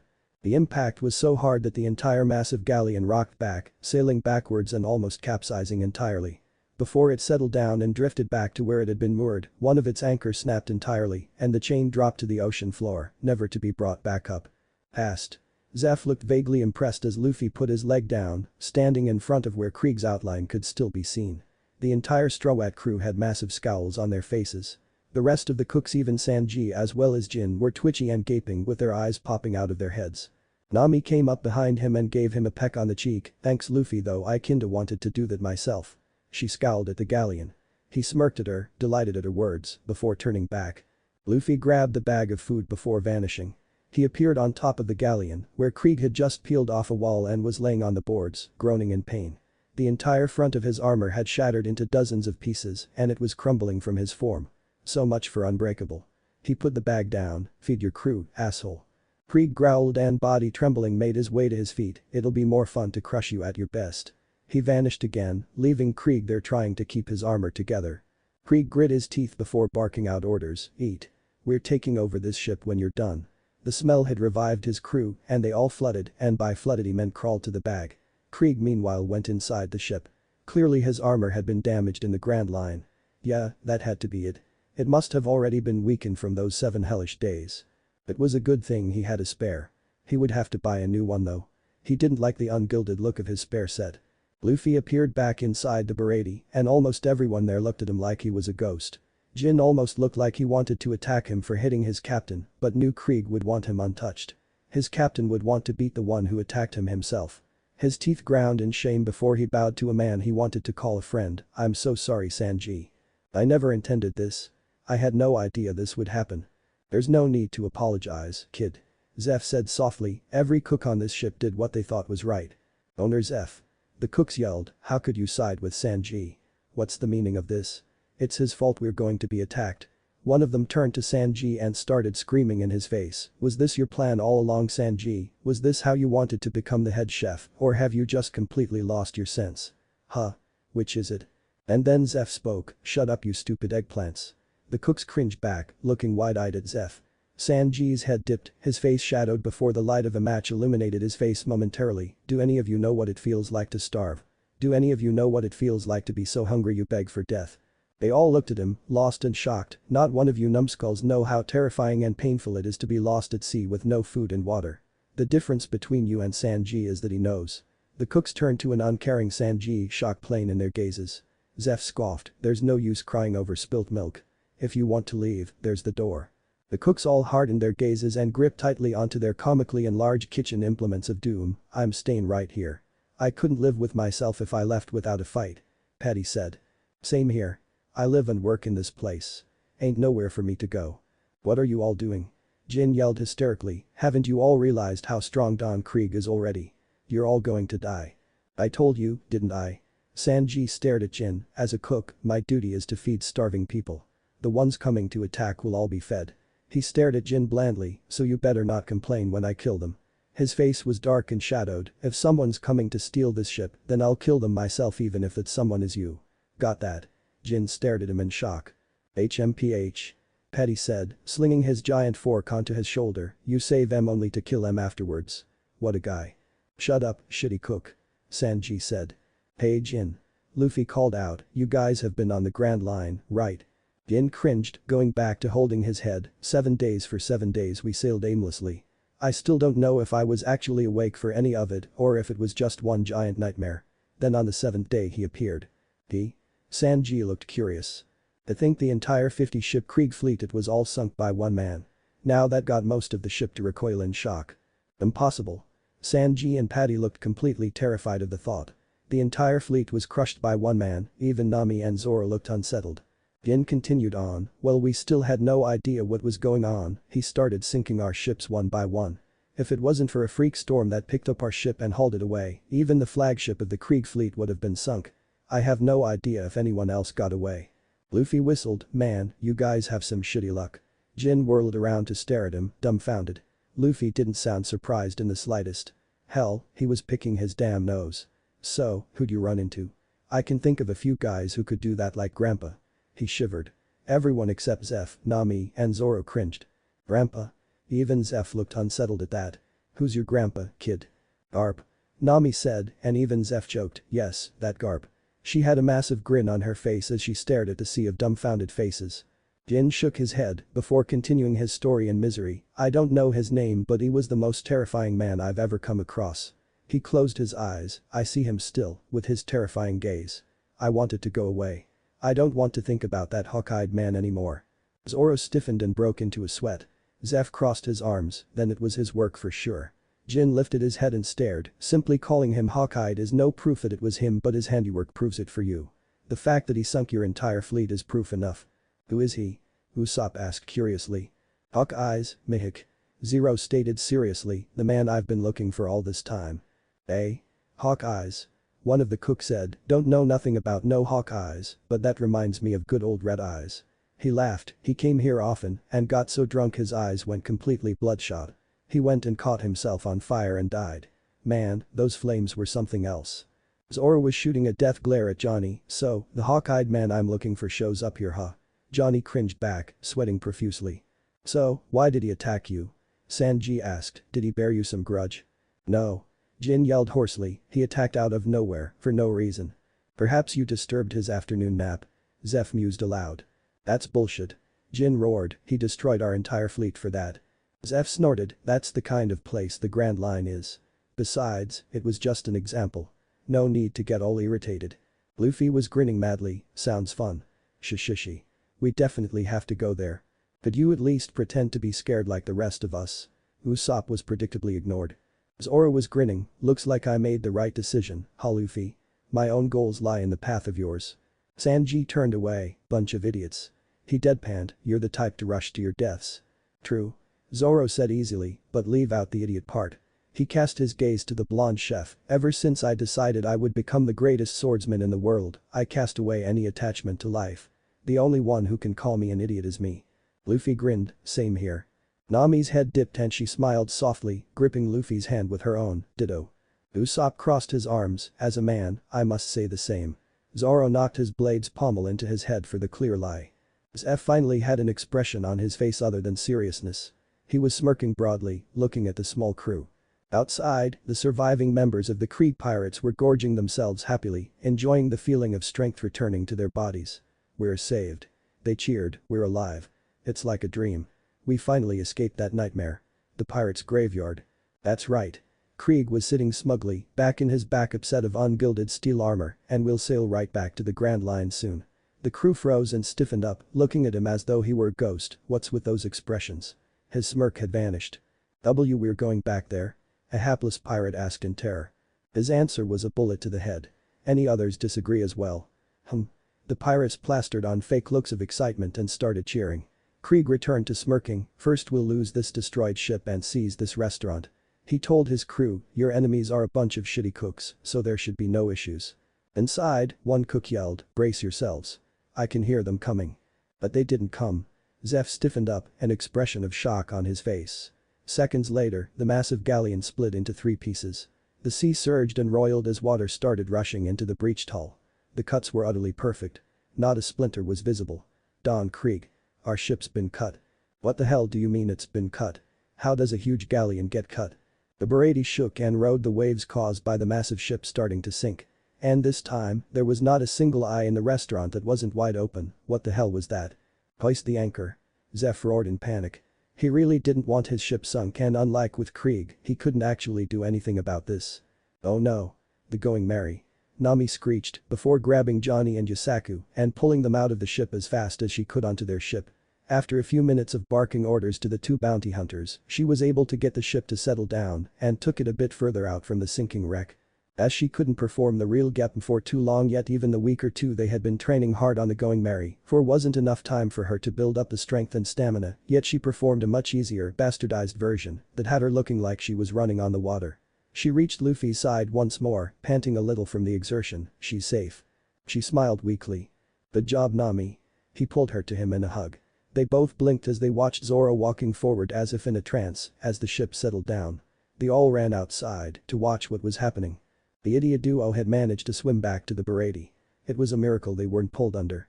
They were waterlogged as they climbed back onto the deck and as they were catching their breath, they heard Zeff's own breath hitch, that man. It's him. Don Krieg. It's the man who sunk our ships. He followed us all the way here. He's come to kill us all. Zoro stared at the incoming man in shock. Shock, terror, and excitement. His heart was absolutely hammering inside his chest. The ship sailing towards them could barely be called a ship. Hell, it could barely be called a dinghy. It looked like a coffin. A large coffin, but a coffin nonetheless. On the edges were candles that burned with green fire, and the mast resembled an ornate cross. But that wasn't what most paid attention to. No, their focus was solely on the man sitting with his legs crossed on the only seat on the coffin boat. It was a black-haired man, with piercing yellow eyes. He had a short beard, mustache, and sideburns, all of which pointed upward. He wore no shirt, opting instead for an open, long black coat. It was red on the inside, with red sleeves and his collar decorated with flower patterns. His pants were light purple, tucked into strapped boots. He had a large wide-brimmed plumed hat. A necklace hung around his neck, with a pendant shaped like a large cross adorning it. And on his back. On his back was a long, deadly-looking black blade whose handle was simply a smaller, more ornate version of the cross that served as the mast for his ship. That's the one who sunk Krieg's fleet. Paddy blinked owlishly, but he looks completely normal. He doesn't even have a special weapon. Idiots. Zoro breathed out. Zeff continued, taking up Zoro's cue, his weapon is on his back. He said simply. What? The cook with sunglasses yelled, he cut that huge ship with that tiny sword. That man is a renowned swordsman, more renowned than any others. Zeff replied seriously, some real worry for his ship seizing him. Even before he had retired, he wouldn't have been a match for this man. Missing one leg and out of the fight for more than a decade. He stood even less of a chance. The greatest swordsman in the entire world. Zoro grinned, Dracula Mihawk. One of the terrified Krieg pirates was trembling, damn you, what did we ever do to you? Why the hell did you have to follow us here? Mihawk eyed him, expressionless, your vanguard interrupted my nap. The pirate started, rage filling his being, that's bullshit. He pulled out his pistols and started unloading in Mihawk's direction. Mihawk lazily raised his hand and pulled his sword off his back. He directed it towards the man, and the bullets danced around it, changing directions completely and disappearing into the distance. They all gaped, he deflected it. Zoro was standing there beside the pirates, who jumped in shock. The capsized galleon had actually formed a decent platform for them to stand on, and Zoro had moved there with an odd grin. He changed their trajectory with the very tip of his blade. No matter how many times you shoot, the results won't be any different. He eyed Mihawk with anticipation, even as the Krieg pirates freaked out at his presence beside them. I've never seen such graceful movements. Mihawk eyed him with some idle curiosity, noticing the two crappy blades next to the one good blade on his hip. A sword without grace is nothing but an iron bar. Zoro was grinning as he glanced towards the cuts on the ship sections. Did you cut this ship with that blade as well? Indeed. Then it's true, you really are the greatest in the world. Zoro had his hand on Wado. I set sail to meet you. Mihawk looked unimpressed, and what is your goal? Zoro untied his bandana from his arm and tied it properly to his head, to surpass you. He was grinning madly, his heart beating a tattoo into his chest. You said you're free, right? Shall we duel? Mihawk's eyes closed for the briefest of moments before he vanished. Not a single person there saw him move. Not even Luffy or Zeff. He appeared standing in front of Zoro, pitiful weakling. He said harshly, if you are a competent swordsman, then you know the difference between us without needing to cross blades. He eyed Zoro uninterestedly, yet you still dare challenge me. Is it conviction or ignorance that fuels you? Neither. Zoro said, Wado between his teeth and his other two unnamed blades in his hands, my ambition fuels me, and my promise to my departed friend. He prepared himself, while Mihawk stood there with his arms crossed. To be honest, I never imagined I would find you so soon. That is not to your favor. Mihawk replied. He reached up and took off his necklace, before unsheathing a tiny kagatana that was hidden inside it. Zoro's eyes widened, before they narrowed, and just what are you planning on doing with that? Mihawk held his tiny knife in a ready grip. I am not the kind of brute who would hunt a rabbit with a cannon. Though you may be a swordsman of some renown, this is the East Blue. Of the four seas divided by the Red Line and the Grand Line, this is by far the weakest of them all. He bent his head to the side and held the blade in a go-figure position with an apologetic look to him. I apologize though.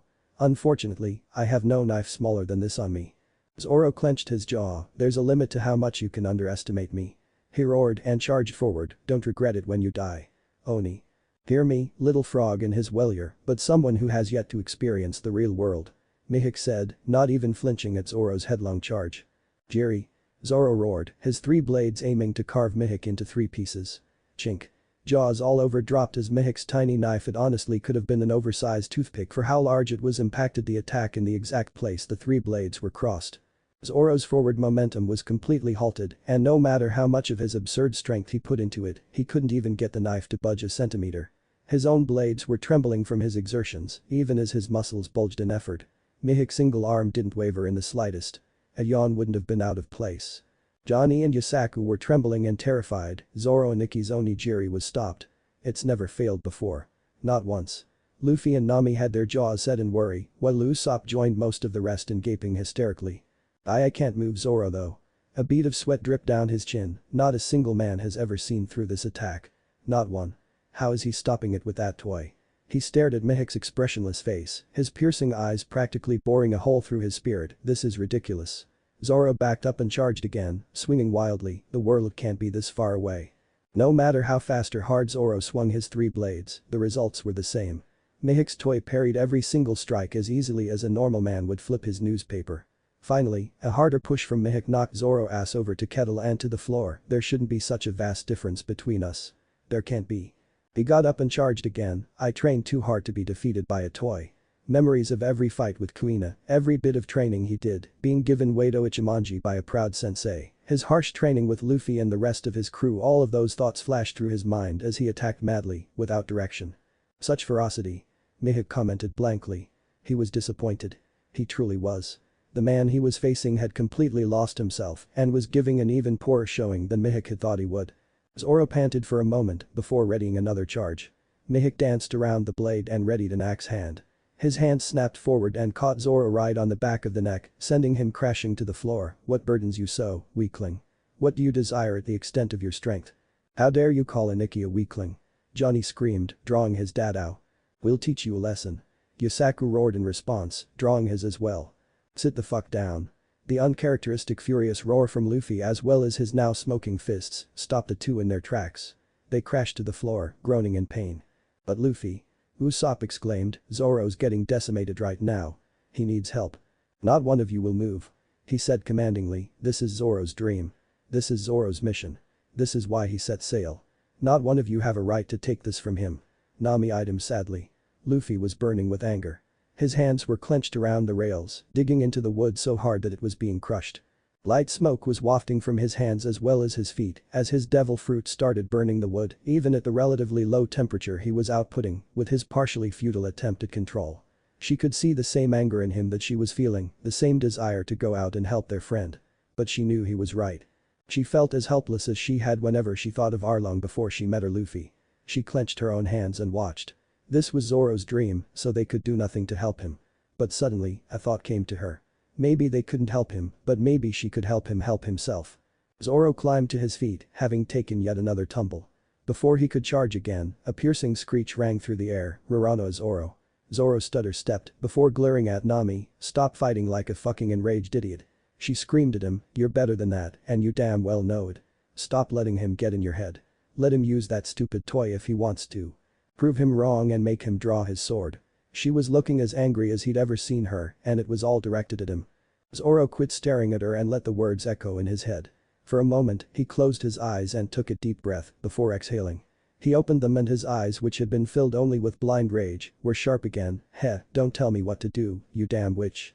Asshole. She smirked as she gave him the finger before settling down to watch the fight continue. She gave Luffy's hand a squeeze. Mihawk eyed him curiously, a ghost of a smile almost appearing. He needed a re-aiming to do so, but the weakling had calmed himself. Perhaps this would end up being a bit more interesting than he expected. Zoro was smirking around his katana once more, sorry about that. He gripped his swords tightly, I'll try to make this a bit more fun for you. He held two of swords above his shoulders horizontally, Nanajuni pound ho. He slashed down, and two massive air blades flew towards Mihawk. Interesting, but not enough. Mihawk said calmly. His own knife danced into the path of the two air blades and redirected them. They flew off to his right and gouged into the already demolished ship. It didn't come anywhere close to cutting through it, but the wood split a good meter through before the attack lost power. The Krieg crew all looked like snot-nosed brats at the sight. Zoro hadn't lost a step, charging forward before Mihawk had even redirected his attack. He remembered Luffy's words, the world's greatest swordsman. Sounds great. If you can't manage something that small, I'd be embarrassed. Both of his swords were behind the precious one in his mouth, pointing towards the ground, Tora. He reached Mihawk just as his attacks were cutting into the downed ship. Ari. But Mihawk hadn't even been distracted, and he was bored of just parrying. You are stronger than I expected. I had not thought I would meet a man in East Blue capable of projecting an air blade. A weak one to be frank, but that was far better than I would have expected from someone who never stepped foot in the Grand Line. He stabbed forward, burying his knife into Zoro's ribsage. Blood immediately gushed from the wound, splashing on the deck. It also started leaking from his mouth. His entire crew clenched their teeth and the wooden rail under Luffy's iron grip started blackening. Tears welled in Nami's eyes as she watched the worst happen. Mihawk paused in interest. Though his knife was buried in Zoro's chest, the man refused to take a step back. Do you wish for me to pierce your heart? Why do you not retreat? Zoro was panting, hell if I know. His jaw clenched around Wado, but I know that if I take a single step back I'd be losing something very important to me. Blood was dribbling down his chin, a promise or an oath it would be irreversibly broken, and I could never stand here again. Mihawk's gaze was as intense as his epitaph suggested, yes that is called defeat. Zoro laughed painfully, yeah that's why I can't step back. Even if it shall mean your death? Mihawk asked. Death would be better. Zoro said gruffly, I could never live with myself if I merely shuffled away with my tail between my legs. What conviction? Mihawk stepped back, sliding his knife out of Zoro's chest and swinging it. In that one rapid swipe, every single drop of blood flew off and it was as dry as it had been before the fight. His pendant in his left hand was completed once more as the small knife found its home. He secured it to his neck. Kid, tell me your name. Barano Zoro. Zoro moved his sword so that they were all at angles to each other. They all pointed in different directions, almost like a three-pointed star. I shall remember it, Mihawk said as he reached behind his shoulder and pulled Yoru, the greatest sword in the world, from his back, for your strength is not often seen in this world. He held his blade in front of him, and to pay my respect to your skill with your blades and your conviction, I shall end you with this. This is it. Zoro thought calmly, I appreciate it. His thoughts were serene, completely counter to what was about to doubtlessly be a violent clash, the world's greatest or death. Die. For the first time in the entire fight, Mihawk moved aggressively. He blasted forward at a blistering speed as Zoro began spinning the two swords in his hands. Mihawk's eyelids widened while the eyes themselves shrank as he analyzed the technique. Sandberkle guy. Zoro called out, Sans and Sekai. The sounds of slashes rang through the air as both men stood back to back, their strikes completed. For a moment, nothing happened before two of Zoro's three swords completely shattered. Blood splashed out of his chest as another cut opened up. I lost. He dropped the two useless handles and pulled Wado from his teeth, blood spilling once more from his mouth. This wasn't something I ever considered possible. So, this is what it means to be the strongest in the world. He sheathed his treasure sword with a click before turning around and presenting himself, arms held out with Wado clenched in his left fist. Mihawk didn't blink, but for a brief moment an ounce of confusion was visible in his gaze. What's this? The wound on one's back. Zoro was grinning, even as blood spilled from between his teeth, is a swordsman's shame. Mihawk finally showed an emotion that wasn't calm, serious boredom. Splendid. He said through a wide grin. He slashed down, splitting Zoro open from his left collarbone to his right hip bone. Don't rush to death, young one. Mihawk thought, even as Zoro collapsed backwards into the drink, his prize blade clenched tightly in his fist. It is not your time yet. Zoro! Luffy screamed, even as Nami stumbled backwards, holding her mouth with both hands in horror. Tears streamed from her eyes as she watched her friend fall. The temperature became absolutely unbearable as everyone close to him started clenching their throats. Idiot. Sanji roared from his position meters away, this damn bastard's out of his mind. The result was obvious against the world's best swordsman. He screamed out, if you're just going to die, then isn't it better to throw away your ambition? His voice rang through the air as Johnny and Yasaku dove after Zoro. The wood under Luffy's hands cracked and shattered into thousands of pieces as he lunged forward, you bastard. His arms were glowing golden as his devil fruit worked overtime. He landed and threw his fist forward, aiming to vaporize Mihawk so that not even his ashes would remain. A massive blast of plasma bigger than the damn galleon had been shot towards the world's greatest swordsman, engulfing him in its blaze. It split into two, rocketing outward at sea. Immediately, the wood under their feet steamed as the seawater evaporated and then started smoking before disappearing under the heat. The sea behind Mihawk boiled even as the plasma blast split the sea into three, throwing up masses of rapidly evaporating water. All of the Krieg pirates collectively crapped themselves at the sight and all of the chefs on the Baratie were no better. Several of Krieg's men decided that their captain was a fool and used a roar of the attack to disguise them jumping into the water and attempting to flee. Facing the sharks would probably hurt less. Finally, the beam petered off and ended entirely, revealing Mihawk standing there at the head of a Y-shaped gouge in the wooden deck of the ship, which was rapidly being covered with water. The section of destroyed deck they were on rocked as the water thrown into the air fell back down. His blade was held in front of him. He wasn't dead, nor was he even smoking. Hell, the greatest swordsman wasn't even sweating. Luffy's attack hadn't even touched him. So, you're that young man's comrade? He asked Luffy as if he hadn't just been engulfed by a vaporizingly hot beam of plasma which had annihilated everything in its path, but him, I thank you for not interfering in our fight. That took much stronger will than most possess. He eyed the even more furious Luffy, "Fear not, your friend shall live." Luffy gasped, his arms turning back to normal. Luffy whirled around and watched as the two idiots pulled Zoro above the water, even as he coughed up a mass of blood. "Zoro!" He yelled in joy, a sobbing Nami doing the same from her place on Thedingi they had managed to grab and taken out close to where Zoro had fallen. They managed to get Zoro onto the boat and his two crewmates immediately set to giving him medication and doing their best to close his wounds, even as Johnny and Yasaku dove to find his sword. "Zoro, are you alright?" "Like hell he'd be alright, you idiot." Nami screamed, "But he's alive and I'll be damned if I don't keep him that way." "It is much too soon for you to die." Mihawk yelled out, "My name is Dracula Mihawk. Learn about yourself. Learn about the world. Become strong, Rurano Zoro." He had his arms crossed as he looked out at the small boat, "No matter how many years pass, I shall stand at the top of the world and wait for you. Forge ahead with that fierce heart. Surpass my blade. Surpass me, Rurano Zoro." Silence was his answer.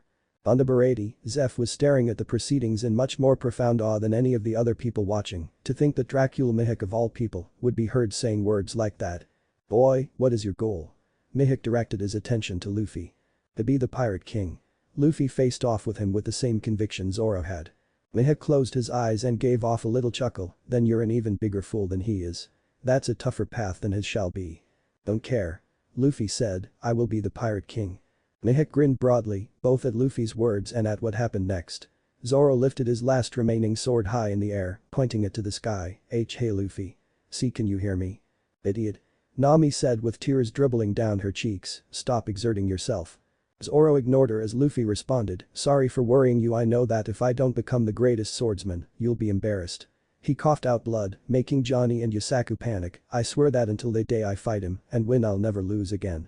Mihawk's broad grin widened further, "Until the day I fight him and win, I'll never lose again."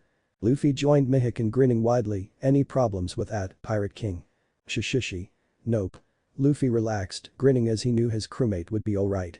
Nami was also smiling tearfully, hiding behind one of her hands.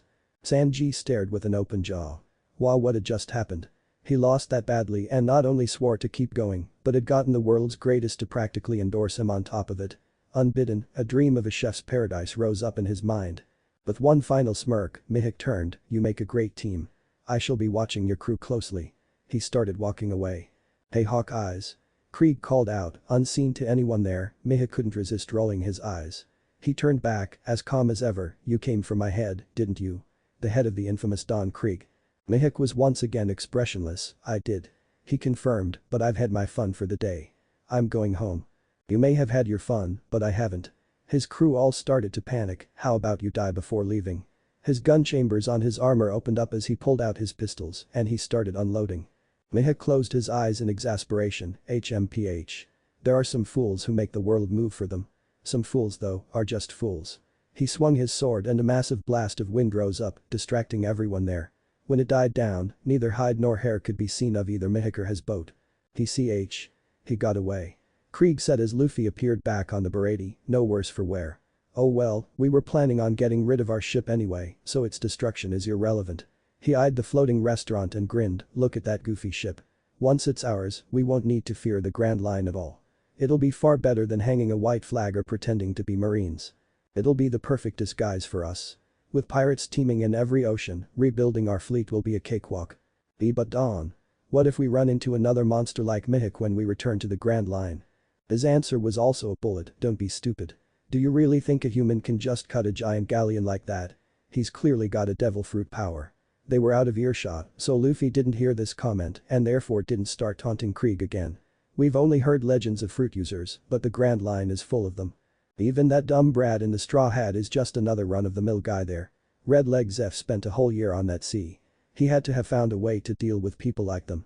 Once we have his log, we'll be invincible." His crew was reinvigorated, "So that's how it is. Just as expected from the mighty Don Krieg. Once we have that log we'll get One Piece for sure." Sanji lit up another cigarette. They're coming. Damn pests just don't know when to quit." He looked around, "Where are Patty and Karn?" "Getting battle preparations ready." Another cook answered him, "They sure are reliable in times like these." Sanji said, "Only in times like these. Go to the control room and open the fins. The geezer won't shut up if we fight inside." He didn't have time to say any more because the pirates all charged, roaring their battle cries. Luffy frowned, man, this is going to be so boring. He whined. Several of the cooks still outside snapped their eyes to him, what do you mean boring? That's Don Krieg. Luffy ignored them and jumped up into the air, Renkyaku. He unleashed a sharp blade of wind from his leg, which carved into the wooden deck the pirates were running on, splitting it in twain. The deck basically springboarded and launched all of Krieg's charging crew flying. Some of them smacked into each other and all crashed into the sea and sank. Luffy didn't even bother landing, instead jumping up and down on the air with Geppo and smirking. What kind of devil fruit is that? Krieg, the few crew members of his who weren't unconscious, and most of the chefs screamed in shock. Shishishi. Luffy laughed, it's not a devil fruit. Or at least this isn't. Bullshit. Krieg roared, it's a fruit. Luffy shrugged his shoulders before letting himself fall, landing on the railing and sitting down, believe what you want.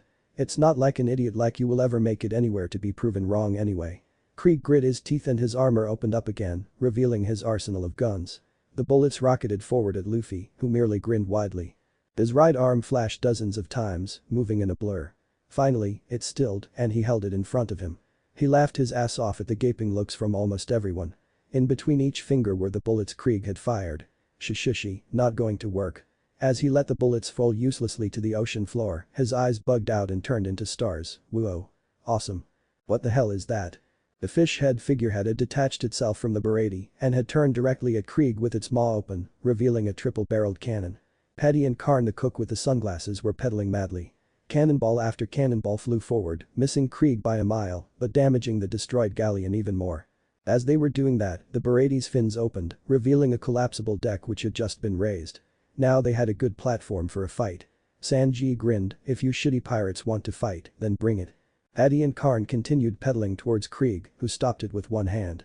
Their eyes bulged in shock as their ship started lifting up into the air, you shitty cooks. I'm Don Krieg. The man who will be the pirate king. He roared in exertion as he tossed the small battleship dozens of meters into the air. Boy. Stupid Krieg. I already said that will be me. Luffy shook his fist in Krieg's direction. Sanji scoffed, all talk and no substance useless bastards. He jumped up and kicked the fish head away and into the water. The Krieg pirates were awed. Sanji. Paddy and Karn roared as they swam out of the destroyed figurehead and leapt back onto the deck, you trying to kill your own side. Sanji stared at them blankly, yeah. Did you brains become boiled into stew, you shitty bastard, Paddy screamed at him, shark teeth and all. You almost lost two powerful fighters. Karn pointed at him angrily. Powerful? Ha. The Krieg pirates who hadn't already drowned from Luffy's kick managed to climb aboard the deck. All around them, the bodies of the cooks were littered. Even if you hold weapons, a cook is still a cook. Why don't you run off to some kitchen? Another Krieg pirate was smirking viciously, don't compare us to whatever loser pirates you've fought before. We're Don Krieg's crew.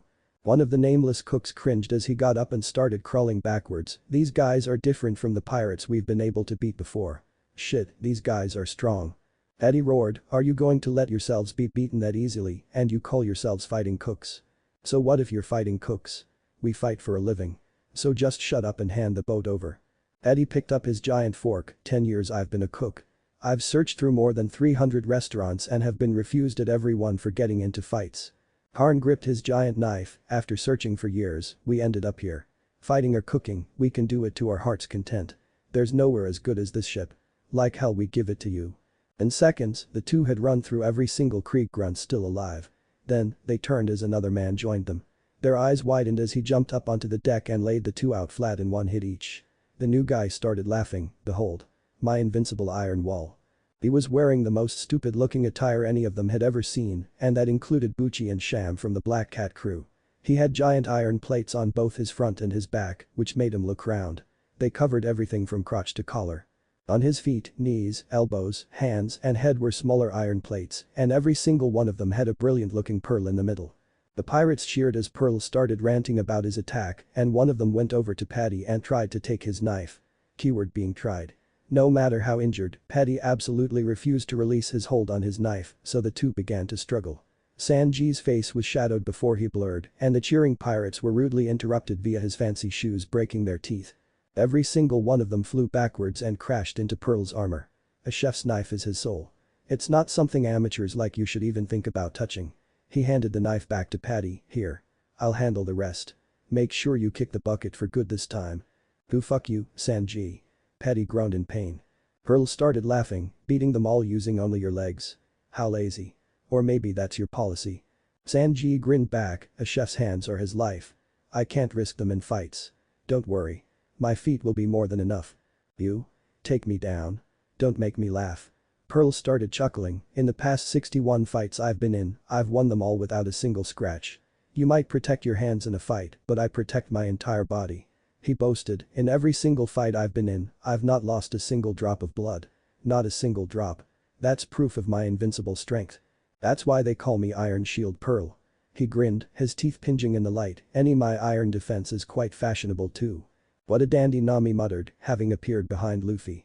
She pecked him on the cheek, Zoro will be just fine Luffy. I had Usopp and the idiot sail further away with the Going Merry, but told them to stay within eyeshot. I don't want Zoro anywhere near this mess. Good. Let him rest. We can just Geppo there later. Nami took up a position leaning forward on the rail he was sitting on. You better pay attention, Straw Hat. Krieg roared, catching their attention. He was swinging a morning star around his head, the spiked ball portion of which was at least twice as big as Luffy's head. Die. He threw it at Luffy. Luffy caught it in one hand, barely paying attention. He was more interested in watching Sanji's fight. He never noticed Krieg's jaw dropping as the spiked ball went from black to white hot in the blink of an eye and completely melted. The chain flopped uselessly to the ocean, throwing up steam as the white hot metal boiled the water. Sanji surged forward and kicked at Pearl's head, but the man simply lifted one of his shields to block it. Sanji's eyes narrowed as he did a backspin kick, knocking that hand away. With his arms, he pushed off the ground and planted both feet cleanly off Pearl's face, knocking him back a couple feet. The Krieg pirates all felt shivers go up their spines as Pearl grimaced and dabbed at his nose, noticing a small streak of red, blood. Hey. Pearl. It's just a small nosebleed. One of the Krieg pirates was waving his hands in front of him, everyone gets those. Just calm down, Pearl. Pearl was staring at the red on his fingers, having broken out into a flop sweat, my blood. My iron wall was broken through. These guys are dangerous. The hell is wrong with him? Nami asked Luffy, it's just a little nosebleed. Luffy shrugged in response. Krieg roared at his subordinate, calm down Pearl. This isn't the jungle. There's no need to go wild over a damn nosebleed. Danger? I'm in danger. Danger. Danger. Pearl was clapping his shields together like that toy monkey with a pair of cymbals. Danger. He screamed one last time before he was engulfed in fire. Did he just light himself on fire? Nami asked dully, a look of sheer disbelief on her face. Luffy had practically fallen off the railing, holding his gut as he laughed. The explanation the other Krieg pirates gave that Pearl grew up in a jungle and had learned to start fires to ward off savage beasts sent him into hysterics, and he actually did fall forward onto the deck. Nami was giggling behind her hand as well, holding herself up using the rail. Don't you dare get close to me. Pearl screamed hysterically, fire Pearl to Takutin. He roared, and flaming balls of fire erupted from him, flinging every which way. Sanji dodged easily, while the one that hit the still laughing Luffy had no effect whatsoever. The rest of the cooks and Krieg pirates had to dodge as best they could. Hot. Hot. Hot. Pearl, please stop. You're going to burn the ship. Burn. Pearl yelled, with my fire shield, my iron shield became even more invincible. Sanji surged forward, ignoring the calls from a hysterical Patty, telling him to stop, and jumped into the air, throwing a spinning kick at Pearl which knocked his arm to the side. What? How can you approach me? Even wild beasts won't come near me. Idiot. Sanji was grinning madly as he charged again. How could I be a cook if a little fire could scare me? He rolled under Pearl's punch and smashed his foot right into the large man's face. Pearl looked completely hysterical, clutching his bleeding face with tears in his eyes. My face. Danger. This guy is dangerous. More fire. More pearls. Fireballs started erupting from him again, at a much higher speed and density than the last time. They raced for the restaurant, looking to light it ablaze. Zeff stood there without concern, next to Nami. His peg leg rose off the wood, and he let out a rapid kick. The sheer wind generated was enough to put out all of the flaming pearls, also stopping all of their forward momentum. They all dropped to the boards with little clinks. The lost leg or not, I can handle far more than a few little flaming pebbles. Sanji used Pearl's distraction to nail another hard hit to Pearl's head, knocking him to the ground in a daze. Suddenly, a large cracking sound rang through the air, forcing Sanji to turn. Luffy got up as well, and his eyes narrowed. Jin was behind Zeff. Or rather, Jin was on top of Zeff, a broken peg leg clattering near his feet. He held a gun in each hand, one pointed at a downed Zeff's head and the other held right up flush with Nami's temple. That's enough, Sanji. And you too, kid. Both of the men he was speaking to growled, you want to save this man, don't you? And you want to save your crewmate, right? Then get the hell off of this ship. Sanji didn't reply to Jin. Hey geezer. Isn't this a bad example to be setting when we're out here fighting? HMPH. Zeff said, his tone as even as they'd ever heard it. I don't need to listen to a little eggplant like you. Eggplant, Sanji roared, you can't keep treating me like a little kid forever, you shitty old geezer. Luffy had walked over to him and joined him in staring at Jin. Jin. Aim that gun at me instead. Then he'll just kill you, you know. Luffy said, arms behind his head. He had looked at Nami's face and had not seen a trace of fear. She had even winked at him. It made him relax. Who cares? Sanji said, not taking his eyes off Jin. Sanji, but why? Jin asked, trying to understand just what drove the men before him. He couldn't fathom wanting to throw away your own life over a ship. All they had to do was leave. Jin, you cheap cowardly son of a bitch. Sanji spat at him, I can't accept your conditions. It's simple, Sanji. All you have to do is get off the ship and everyone lives. Jin yelled back. I've already taken everything away from that geezer. His strength. His dreams. I won't let you take away his treasure too. Sanji finally exploded at him. Zeff had his eyes closed, not the time, you damn pipsqueak. He muttered. Pearl had gotten up, his head back on straight after Sanji's devastating kick. He growled and charged, swinging at Luffy to take him out before beating Sanji into pulp. Things did not go quite as planned for the large man, Arg. Pearl dropped to his knees, screaming himself hoarse as he clutched the cracked blackened stump that used to be his right arm and shield. My arm. He stared, rolling around in pain, only making things worse for the horrendous injury he'd inflicted on himself by trying to hit a pissed off Luffy. Jaws dropped all over the ship. I told you not to move, kid. Jin screamed at Luffy, his eyes wide. I didn't. Luffy said with a wide dark grin, see? Still in the same spot. His eyes were shadowed by his hat, but it did nothing to hide his bared teeth. Not my fault he tried to hit me. Jin stared at him in disbelief, incapable of comprehending just how powerful the boy in front of him was. The guns he was pointing trembled for a moment and he broke into a savage sweat. Let them go, Jin. If you want this ship, you'll have to beat me. Sanji said, his face dark as he started recounting those dark days so long ago. He spoke of how he was a simple cook in training on a passenger vessel. He spoke of how he used to be as a child, one who would chide others for eating leftovers and who would throw out ingredients that even looked like they went bad. He spoke of the legendary sea which had been his dream and the wonders it held for cooks. And then he spoke of how the Cook Pirates set themselves on the Orbit, the ship he had been on. You must be the captain of the Cook Pirates. What do you want from us? The captain of the Orbit asked a younger Zeff. Money, Zeff replied easily, take all of their valuables, down to the last penny. The pirates charged forward, ripping pearls off women's necks and taking everything valuable which wasn't bolted down. Curiously, they didn't harm a single person. Captain. His first mate yelled, if we don't get out of here we'll be caught up in this storm as well. Currently, Sanji was down in the kitchen, scraping together a couple of knives to fight with. Like hell he was going to let himself be killed by these bastard pirates. Hold on a second. Zeff told one of his crewmates, who stiffened, what's this? I'm sorry, Captain. I was just a little hung, he yelled in terror as Zeff advanced on him and kicked him right through the mast. Seconds later, his bleeding skull was clutched in Zeff's grip. Don't I always tell you all never to touch an enemy's food? He blinked as he heard a commotion, turning and seeing a little brat wielding two knives swinging at his crew. He sighed, if the kid wants to die that badly, then just kill him and be done with it. I don't want to die, but you're going to kill us anyway. So, I'll have to kill you before you can kill me. Sanji screamed. Zeff's kick deposited him into the ground. Damn, look at the captain go. He won't hold back even against a little brat. Zeff had his arms crossed as he looked down at the little eggplant gnawing on his leg in exasperation. I'm not going to die. I'm going to find all blue one day. The rest of the pirates started laughing and jeering at the boy, though Zeff's eyes had softened momentarily. Still, he kicked the brat off his leg and into the wall of the cabin. The rain was really coming down extremely hard and it was getting worse. Still, Sanji yelled, there's no way I'm going to die to some stupid pirates like you in a place like this. Captain. The first mate yelled, we have to go. This storm is far worse than we thought. Before another word could be said, a gigantic wave engulfed the deck of the ship, grabbing onto Sanji and pulling him from the boat. Zeff's eyes widened, that stupid brat.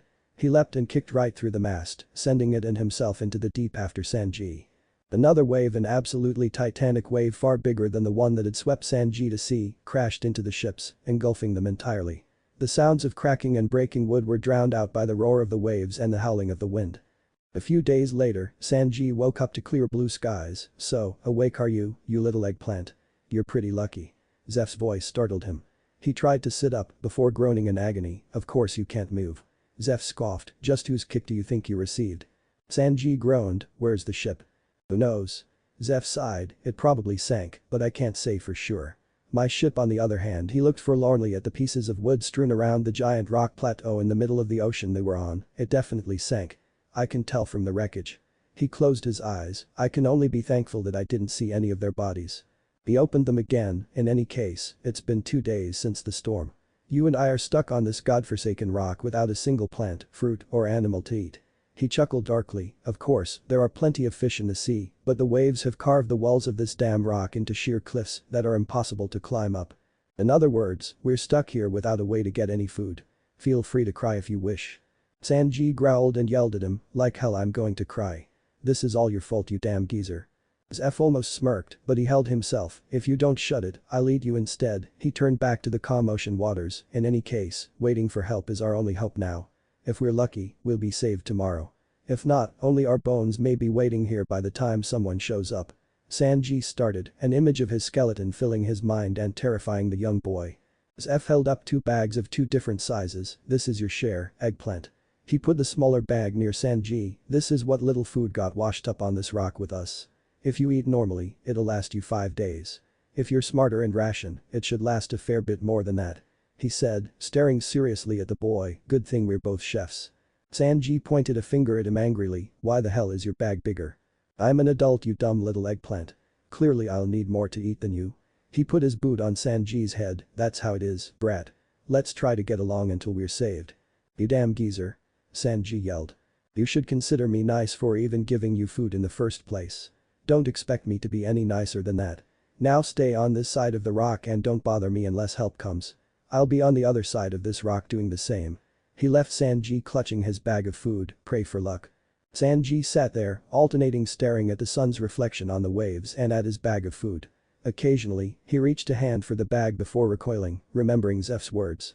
Finally, he wrapped his arms around his knees and buried his head in between them. "I don't want to die." He started to sob. On the other side of the rock, Zeff had a large stick in his mouth. He held a tiny boulder above his head, with his right leg extended and straight. There was a rope tied around his thigh, so tightly the flesh below was starting to purple. He was sweating profusely as he bit into the thick wood. "So this is where even my red leg will meet its end." He brought the rock down, again and again just below the knee, until the bone was broken through and the leg came off entirely. Only the stick he was starting to chew through kept his screams from ringing through the air. Sanji was sifting through all of the food items inside his small bag. "That damn geezer. Like hell I'd let him know if I see a ship. He can go to hell for all I care. I'll survive on my own." He stared at the sea. "I can see so far away. I have no doubt I'll see at least 1 to 2 ships in the next 5 days. Besides, none of this wreckage is from the orbit, so they'll no doubt pass by searching for me." He organized all of the food items and started thinking, "This will last me 5 days, but it'll be better to think of the worst case scenario. Plus, there's plenty of rainwater collected on this rock, so thirst won't be a problem. I'll have to make it last for 20. If I can survive for 20 days, I'll be rescued for sure." He started nibbling on a piece of bread and finished it quickly. But his stomach was still growling as he pulled his head out of the small pool of fresh water. Maybe he looked at the bag of food before shaking his head. "No. It hasn't even been the first day yet. It has to last 20 days no matter what." He started punching himself in the stomach. "Damn it. Stop growling." The first day ended without a ship in sight. On the 5th day, another storm passed by, dropping gallons of rain onto the island. He was glad he had managed to create a small shelter out of the broken pieces of ship strewn about. He was able to keep his food dry because of it. Suddenly, he spotted a ship. He sprang up in elation, waving his arms and shouting at the top of his lungs, but they were too far away to hear through the storm. He set about trying to light a fire, but the wood was too wet to catch. Sanji's yells turned hoarse and large tears dribbled from his eyes as he sobbed, watching salvation sail away. On the 25th day, Sanji looked tired, unhealthy, and skinny. There were bags under his eyes and scratches all over him as he held his last piece of moldy bread. He eyed it as if it was the most delicious thing on earth, remembering all the times he had thrown food away because they were leftovers or because they looked a little bad. He became so angry and frustrated with the boy he had been that the bread slipped from his grasp and tumbled off the rock, much to his horror. Days more passed, then weeks. On the 70th day, Sanji could take his hunger no more. He was a pale shadow of his former self, mere skin and bones. He got up shakily and made his way over to Zeff, clutching a knife. He gasped as he saw the bag of food, as full as it had been on that first day. The hunger had gotten to him and he didn't even stop to think that perhaps something was wrong. He looked utterly delighted as he took out a knife. "What's wrong, little eggplant? Have you seen a ship?" Zeff asked without turning around. His voice was hoarse and quiet, very much unlike his previous strong tone. "I've come to take your food." Sanji was smirking as much as his weak body could, holding the trembling knife in front of him. "Kill me if you can, because I'll die anyway if I don't eat something." He slashed the bag open, but only heard clanging.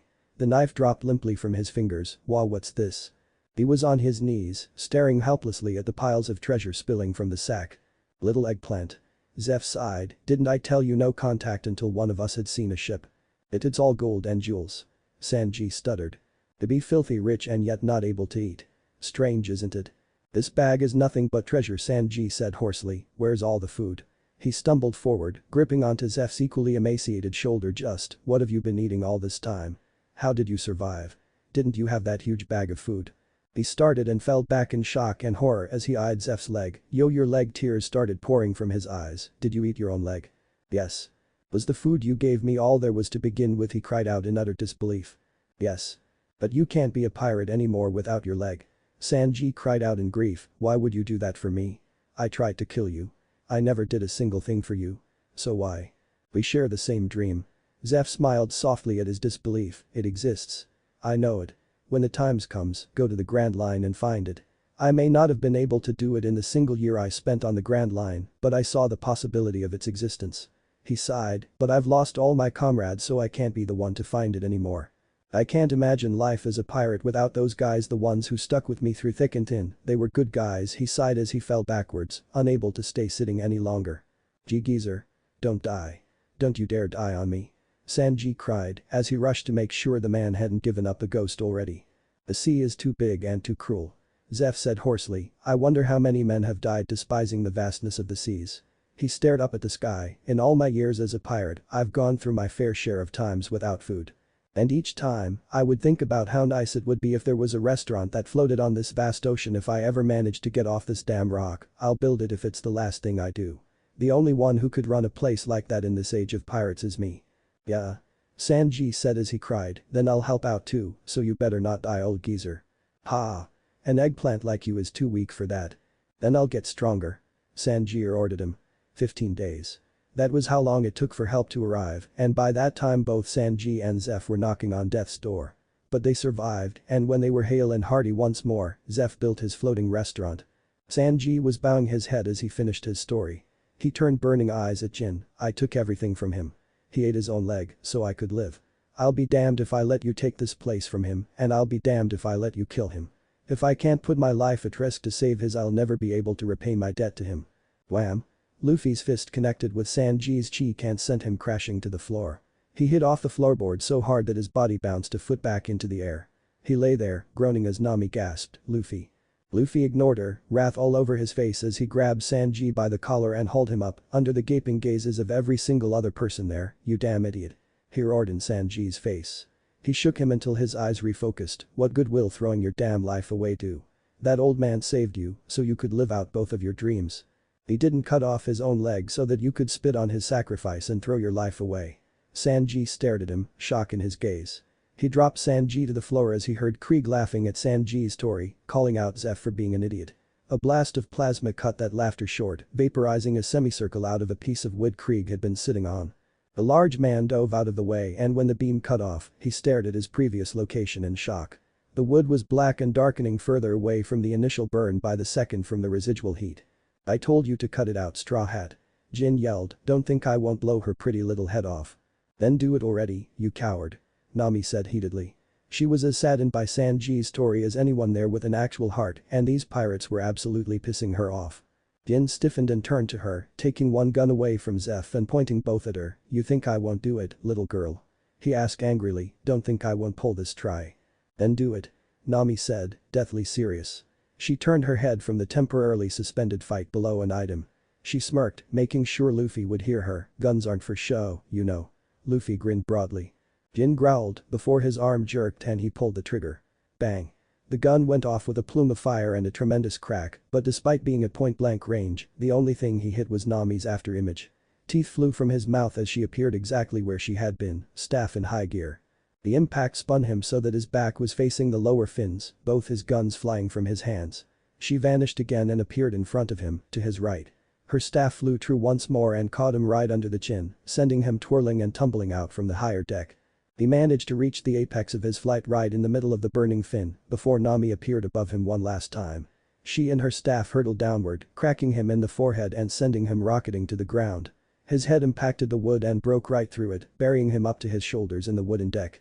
His legs flopped lifelessly down, leaving him with his head in the ground and his ass in the wind. Nami landed like a cat, in a three-point landing. She had the widest, smuggest smirk anyone had ever seen on her face. Battle Commander Jin. The rest of the Krieg pirates screamed in terror, watching as their second strongest fighter was taken out. Krieg eyed his first mate blankly. "Oi Jin, stop playing around."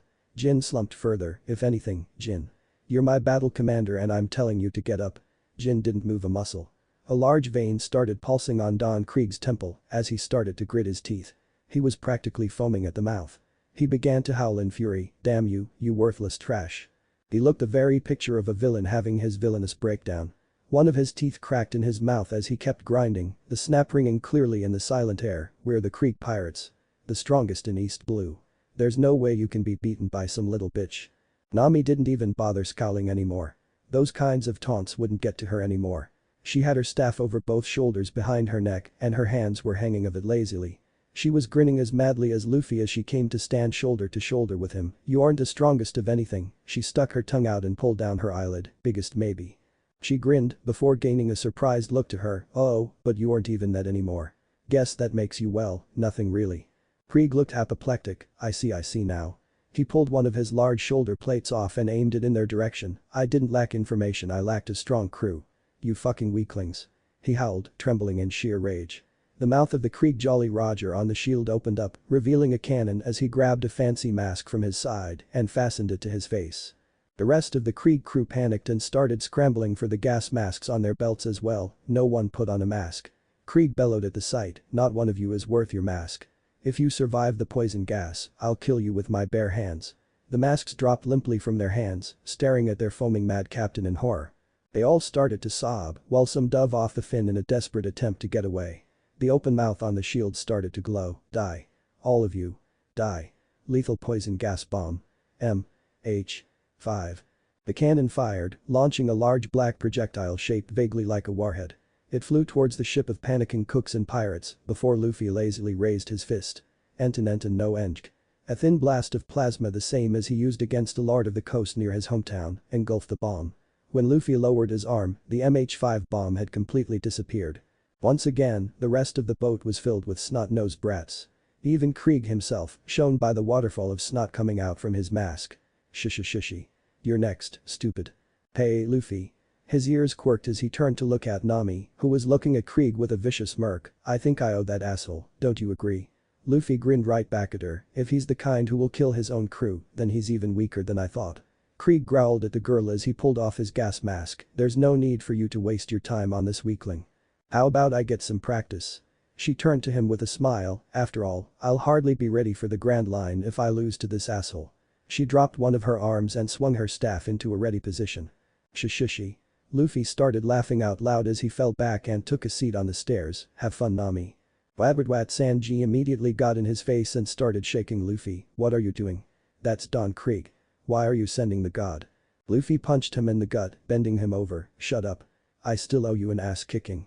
Luffy grumbled. "Old man eats his leg for you and you think that to pay him back, you should die. What an idiot." Luffy scowled at him, even as Sanji trembled in pain under his gaze. "Sit down and watch. I trust my crew and I trust her." He stopped scowling at Sanji and turned back to Nami, a grin growing on his face again as she landed on the platform. Krieg leered at Nami. "Oh, I'm going to enjoy this, you fucking bitch." "I doubt it." Nami smiled cheerfully before she put her game face on. "You know, I'm a little glad that Straw Hat bastard destroyed my bomb. After I kill the rest of you I think I'll keep you as a pet." Krieg grinned as his armor opened up, revealing his mounted guns. "I'll finish this Kwai." Nami shut him right up when she appeared in the air in front of the large man.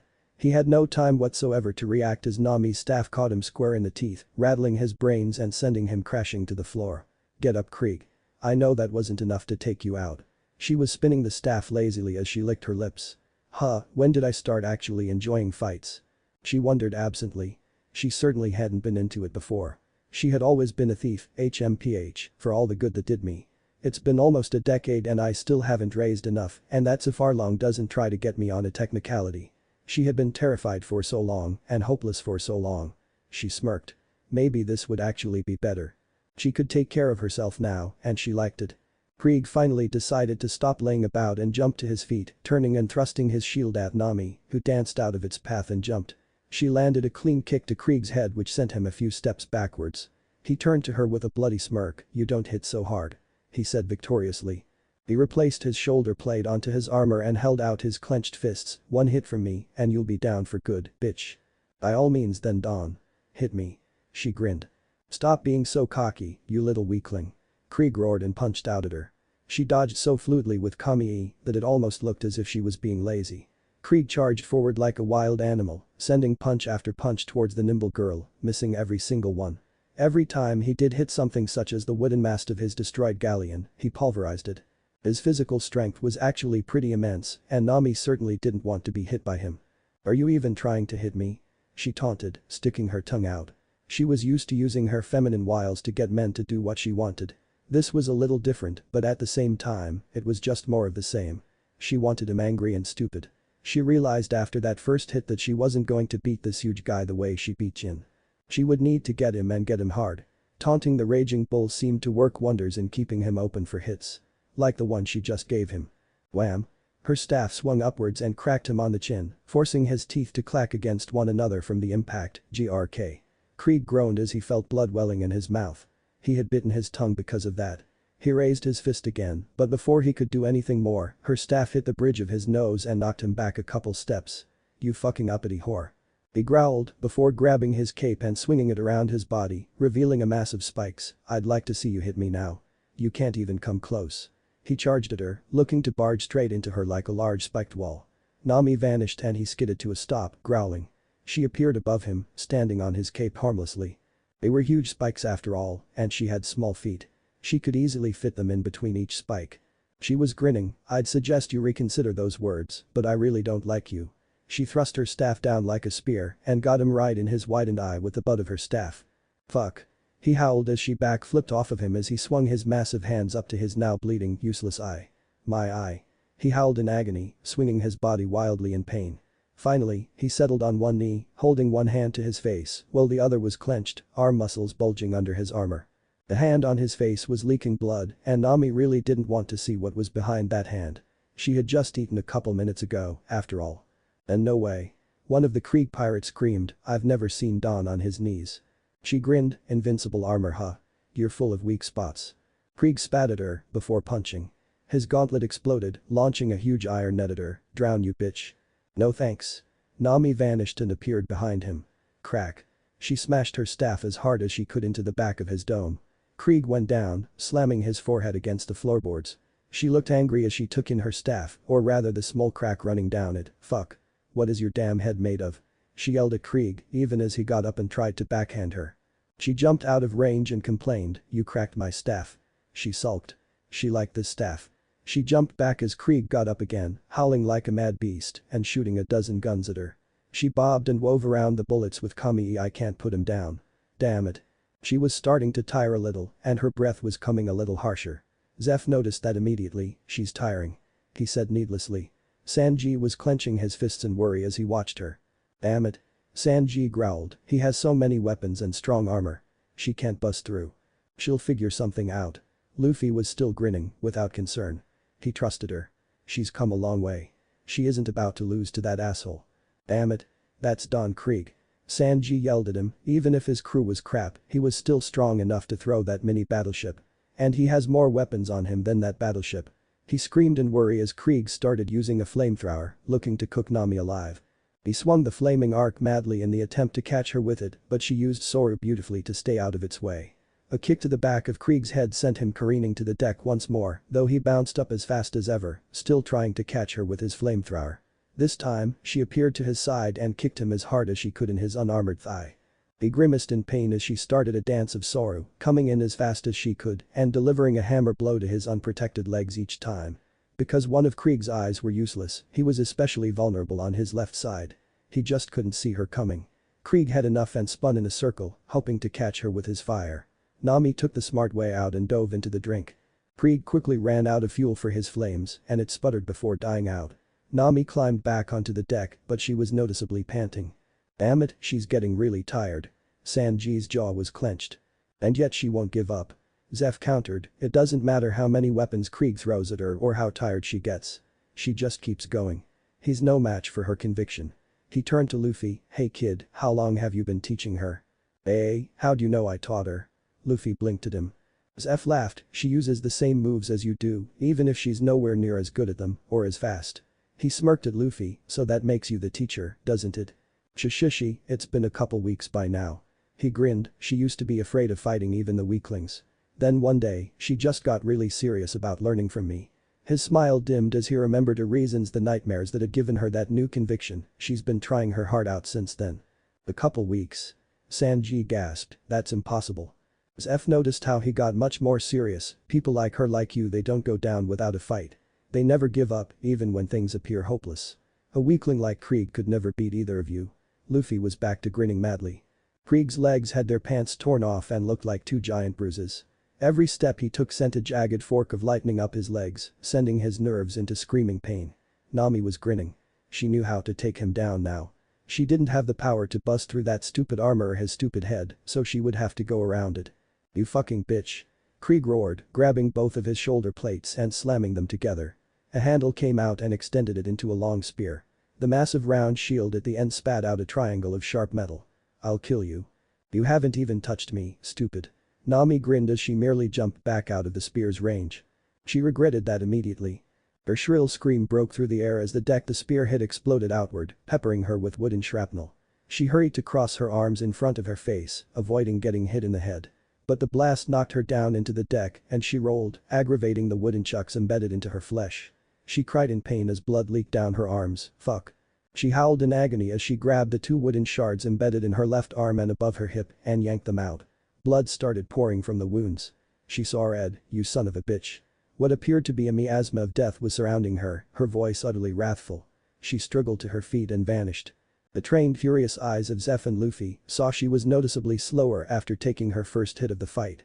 She appeared directly under Krieg, almost sliding on the crippled deck. She threw herself into a handstand and kicked upwards with both feet. Krieg's gruff voice immediately went high-pitched and he began singing soprano. He pitched forward while also being lifted off his feet and flying forwards from the impact, clutching his family jewels and falling face first onto the deck. Nami let herself down and vanished again, punting him between the legs once more and sending him launching forward like a rocket.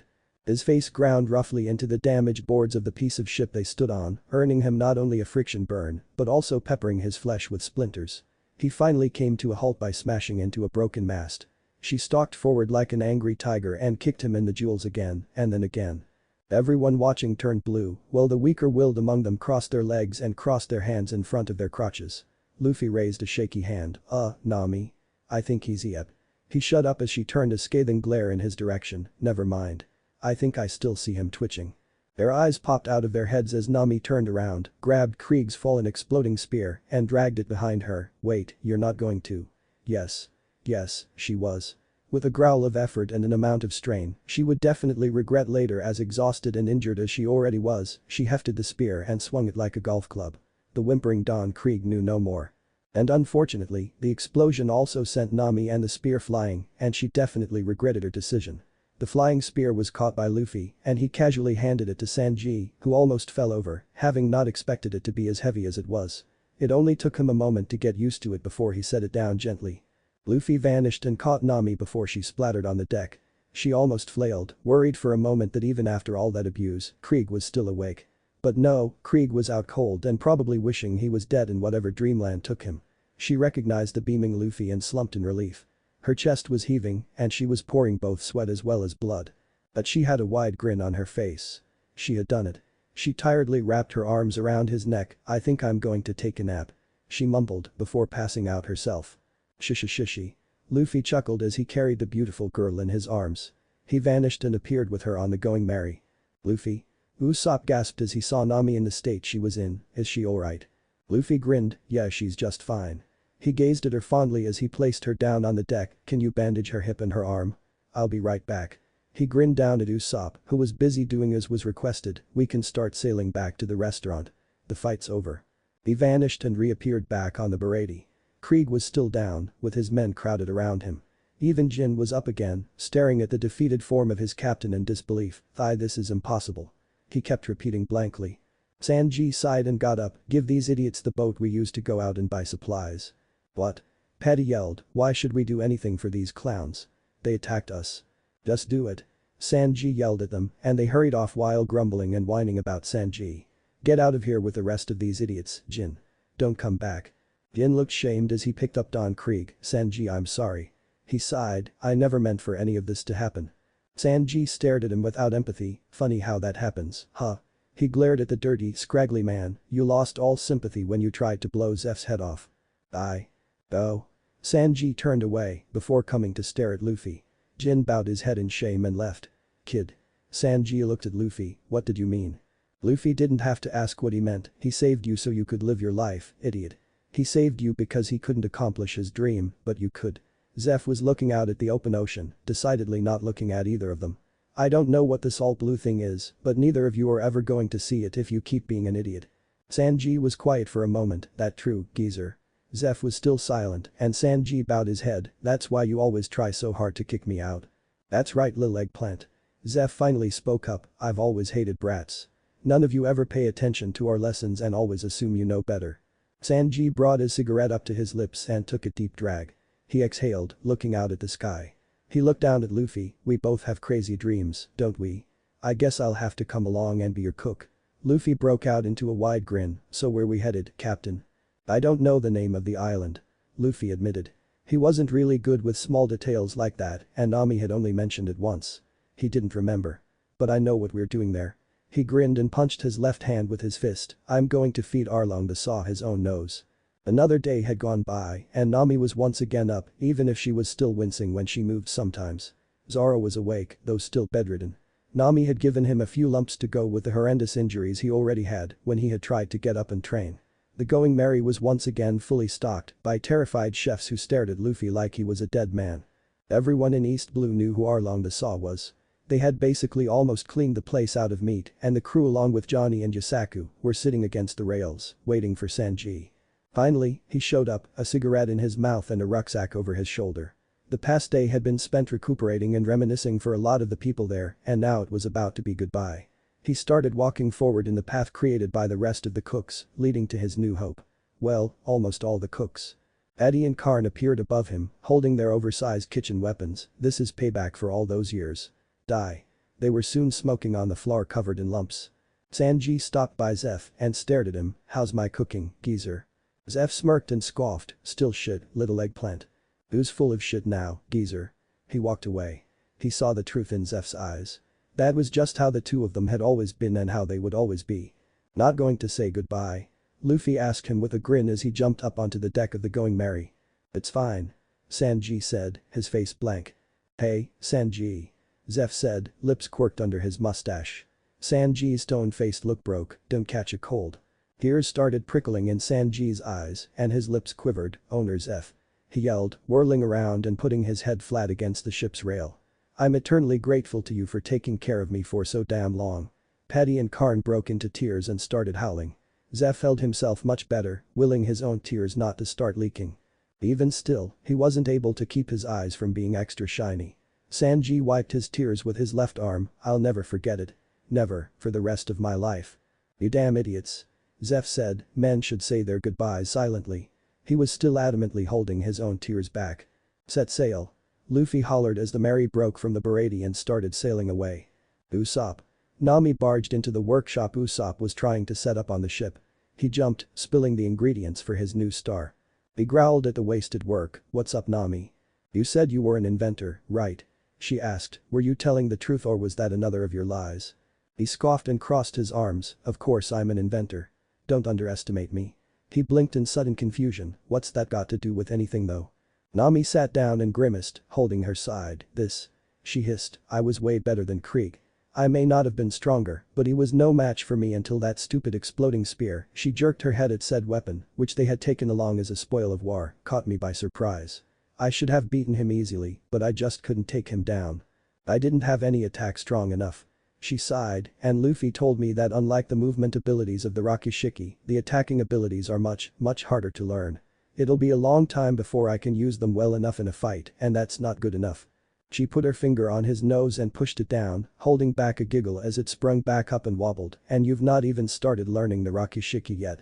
Usopp crossed his arms, not looking pleased. What are you saying? I'm saying we both need more firepower. My staff broke on that idiot's head. I'll need a better one. As for you, at the very least, you need a better slingshot. She said and grinned, but luckily, we have you, Mr. Inventor. Usopp stared at her. Yeah, I think I can work something out. He grinned and gave her a thumbs up. I knew I could count on you, Usopp. She clapped her hands together in glee. Yeah, but it won't be cheap. We'll have to sit down together and start coming up with ideas and material costs. Nami cringed at that but held strong. It went against her every instinct, but it would be worth it. It would have to be worth it, or else she'd strangle the Longnose. She's been gone an awful long time. Kurobe said to Arlong as they sat around the banquet table. She has. Arlong said in between bites of his food. I'm not worried. Little Nami knows better than to run away. She'll be back. She's been gone for much longer than she usually is though. Kurobe repeated, she's a smart girl, for a worthless human. She was close, wasn't she? She was. Arlong said thoughtfully. Maybe she's trying to get as much as she can in one trip so she can try to surprise us. Chu suggested. Arlong was silent as he considered his officer's words. Shahahaha. He started to laugh. Yes, that would be just like out little Nami, wouldn't it? He turned to Kurobe. Get me Nezumi. His dark laughter filled the night air, and chills went down the spines of all the humans on the Konomi Islands. Chichichi, I am Captain Nezumi of the Marine Branch number 16. The man in question stood there flanked by regular marine sailors. They all had their arms crossed behind their backs. Nezumi was of average height, wearing a grey-blue button-up long coat. Clearly the man had been aptly named, for he was truly a rat in every sense of the word. He even had whiskers, and his coat had a cloak with mouse ears on it. I would like. His voice had a sort of arrogant quality to it, and the previously hopeful villagers of Kokoyashi all felt shivers run down their spines. That'd be me. Genzo stepped forward. He was a heavily scarred man wearing a maroon police uniform with short sleeves and a matching pair of shorts. His hat also matched, but it had a long pinwheel on a stick attached to it, for whatever reason. What do you want, Captain? Nezumi had a sleazy grin on his face. I would like to speak to a young woman named Nami. I believe she lives in this village, no. Immediately, the townsfolk stiffened up. Genzo weathered and scarred face closed up and clouded. I'm afraid Nami isn't here. She's been gone for several months on a trip with no due date to come home. Just as she's done for the past several years, actually. Kichichi, that is not a problem. Nezumi had seen the effect his words had on the town, and it gave him such a fuzzy feeling. Her sister will do. Najiko is her name, correct? That's right. Genzo said, trying very hard not to visibly clench his jaw and remain cordial. Then lead the way, Mr. Genzo. Nezumi watched as Genzo whirled around and started walking from the docks to the inner island. He followed at a leisurely pace, taking in the sights as well as the distrustful looks from the people of Kokoyashi. They came upon a small, nondescript house. The only thing special about it were the tangerine groves. Genzo knocked on the door and a beautiful young lady opened it. She had icy blue hair and dark blue eyes, as well as a decently tattooed right arm. It was covered in swirling designs, which crossed over her chest making a stylized heart shape. She wore a simple white tank top and green pants. Genzo, what's going on? She eyed the marine suspiciously. My name is Captain Nezumi. Nezumi stepped forward and introduced himself again, eyeing the woman appreciatively. His grin widened as she shivered under her gaze. I came to speak to your sister Nami, but as she is absent you'll have to do. What about, Captain? Najiko said carefully. I'm afraid this will not be a pleasant conversation. Nezumi declared with an ever-widening smirk, we recently have received dozens of complaints and reports about your sister's thieving. Najiko stiffened and became guarded. I'm afraid I don't know what you're talking about. Oh, but I think you do. Your stiffness says more than your words. Nezumi said happily, you need not worry. No one here is to be harmed. After all, your sister's targets were all pirates. Not anyone who didn't deserve to have everything they owned stripped from them. His grin widened in victory, so we will not be laying any charges on her. He shrugged in a mocking display of sheepishness, but a thief is still a thief, and a crime is still a crime. Do you see what I'm getting at? He almost licked his lips at the look of desperate horror taking root in Najiko's eyes. It's only natural for stolen goods to be taken by the government. That way, we can ensure that they return to their rightful owners. What did you say? She gasped, eyes wide in panic. I'm sure you heard me the first time. Chichichi. You will turn over your sister's stolen goods immediately. Nezumi swept his hand in front of him, search the house. He commanded. One marine charged forward, only to be met by a hard punch from Genzo. He fell to the floor groaning, what the hell do you think you're doing? He bellowed in rage, don't you bastards have something more important to do, the Arlong pirates are going around destroying villages and murdering people. Why aren't you doing anything about that? The people here are slaves under his rule. Yet you ignore all that and focus on one petty thief. Chichichi. Nezumi cackled, a criminal should speak so high-handedly. You just assaulted a marine. Be careful I don't start putting charges on you as well. He sneered at the man, before jerking his head forward, what are you waiting for? Ignore them and continue with the search. The people of this island have been waiting for almost a decade for the marines to help. The scarred man took a step forward, intending on beating all these bastards on his own if necessary. Genzo would have gone on, but a nameless marine yelled, these mikan trees look suspicious, Captain. Well, dig them up then. Nezumi yelled back, though he kept a careful eye on Genzo. Don't touch them. Genzo roared as he punched the man away from the trees. Nezumi really should have been eyeing the woman in the situation instead. Nijiko had scrambled inside and grabbed a pistol, don't you touch my mother's mikan trees with your filthy hands. She screamed, her hands trembling, if you have no intention of saving this village, then get the fuck out of here. Nezumi stiffened, breaking into a small sweat. A rat is a rat, after all. How he made Captain boggled the mind. But the rest of the marines weren't nearly so cowardly. They all yanked out their rifles and pointed them at the two. Nezumi regained his confidence quickly, Chichichi. What's taking so long? We're not looking for a grain of rice here. How hard is it to find 80 million Beely? What? Nijiko gasped.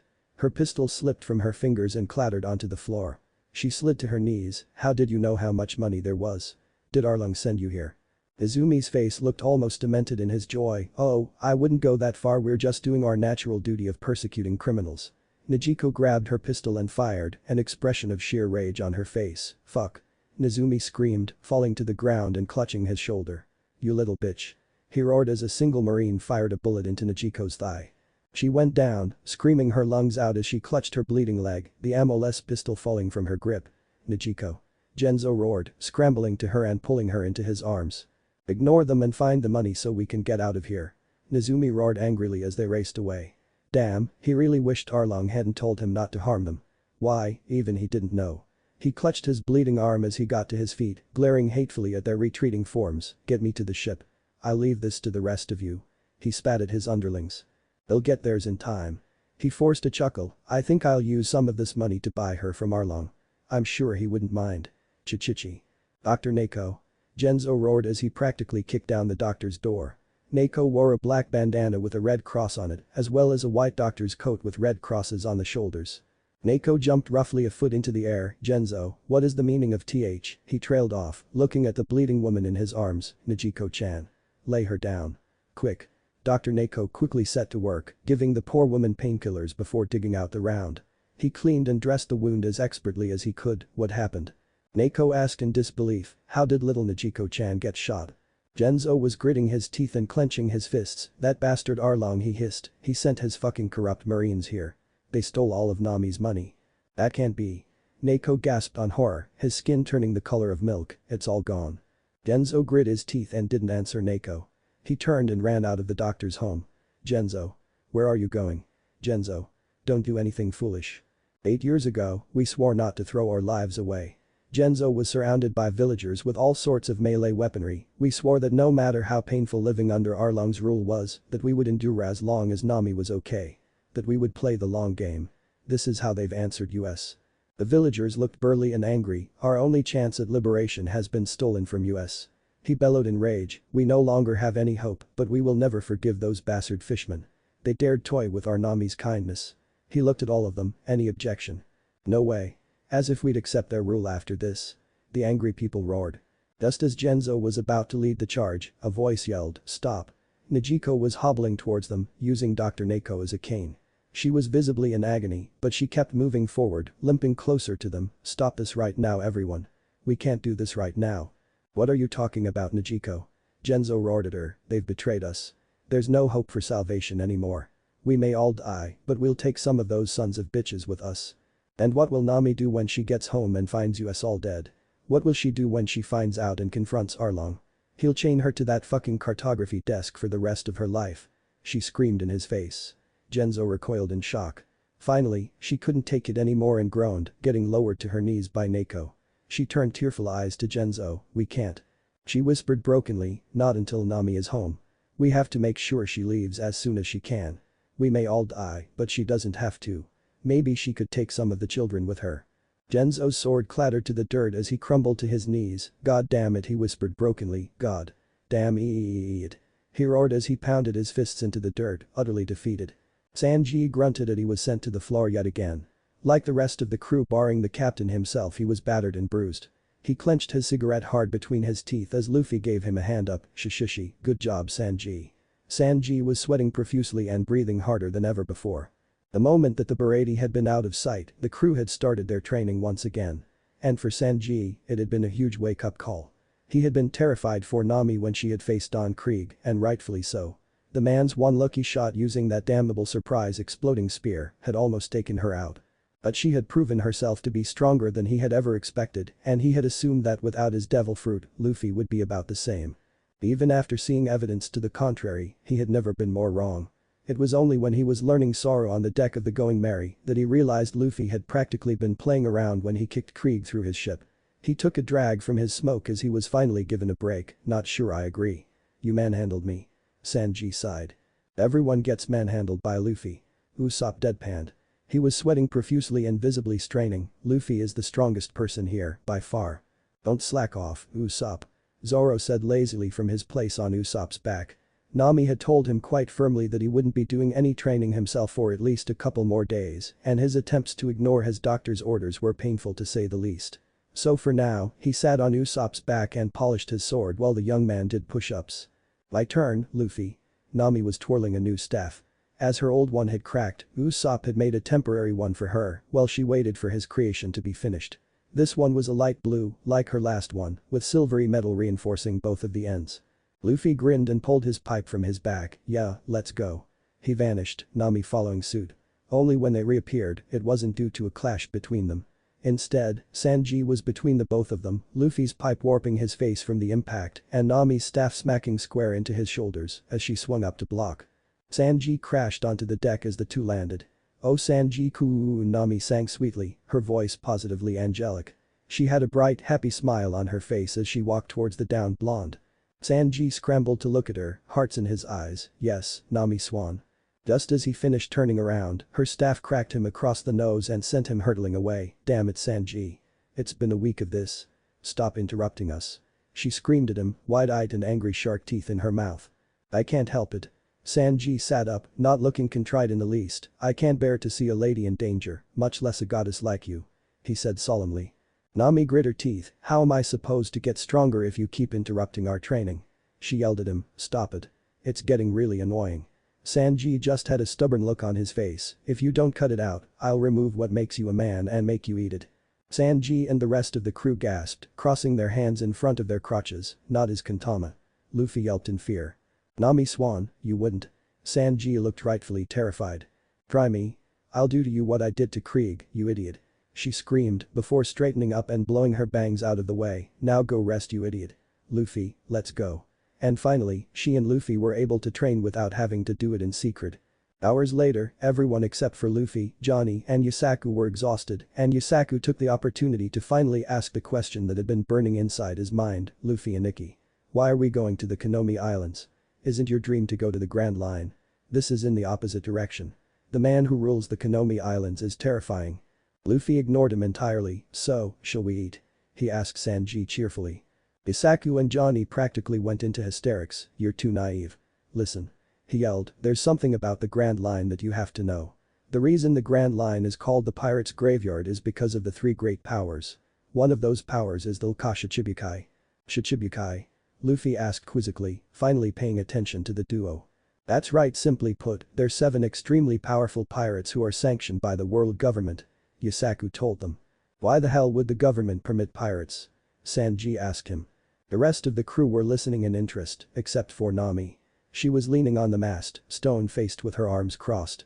Johnny picked up where Yusaku left off, "As long as the Shichibukai give up a portion of their plunder, the government will look the other way with their actions. Other pirates hate them and call them the government's dogs, but they're all extremely strong. Dracula Mihawk, who defeated Zoro and Ikki, is one of them." Isaku took over, but the problem is one of them specifically. His name is Jinbei, and he's the leader of the Fishman Pirates. Never met a fishman. Luffy said idly. Sanji had a goofy look on his face. Fishman, huh? Fishman Island is a very popular place in the Grand Line, isn't it? I've heard the most beautiful mermaids live there. Isaku continued, in return for becoming one of the Shichibukai, Jinbei let loose a terrifying monster in East Blue. But the rest of the Strawats were no longer paying attention. Luffy had drawn a hideous fish with some weirdly drawn legs and feet and was showing it off, like this. Even Nami couldn't help herself. Her stone-faced facade broke and she started giggling helplessly. What an ugly fish. Is it physically impossible for you to pay attention? The two hunters roared. We're headed to Arlong Park. Why are you so eager to fight him? Isaku yelled. Arlong once fought alongside the Shichibukai Jinbei. Don Krieg is a guppy compared to him. How about this? Luffy showed off another drawing, this time with less limbs. You just drew the last one standing up. Sanji chuckled. Be serious you guys. Johnny pleaded with them. Luffy sighed, we're going there so I can feed Arlong his nose. He repeated what he had said while turning his head slightly to Nami. He crossed his arms and his head dipped enough that his hat hid his eyes. But why? Johnny yelled hysterically.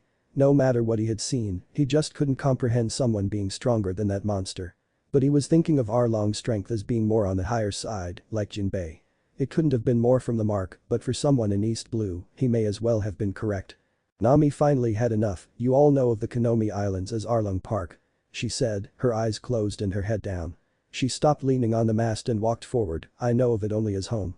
Some of them gasped, but Luffy just continued looking solemn. When I was 10, Arlong came to my home and took it over.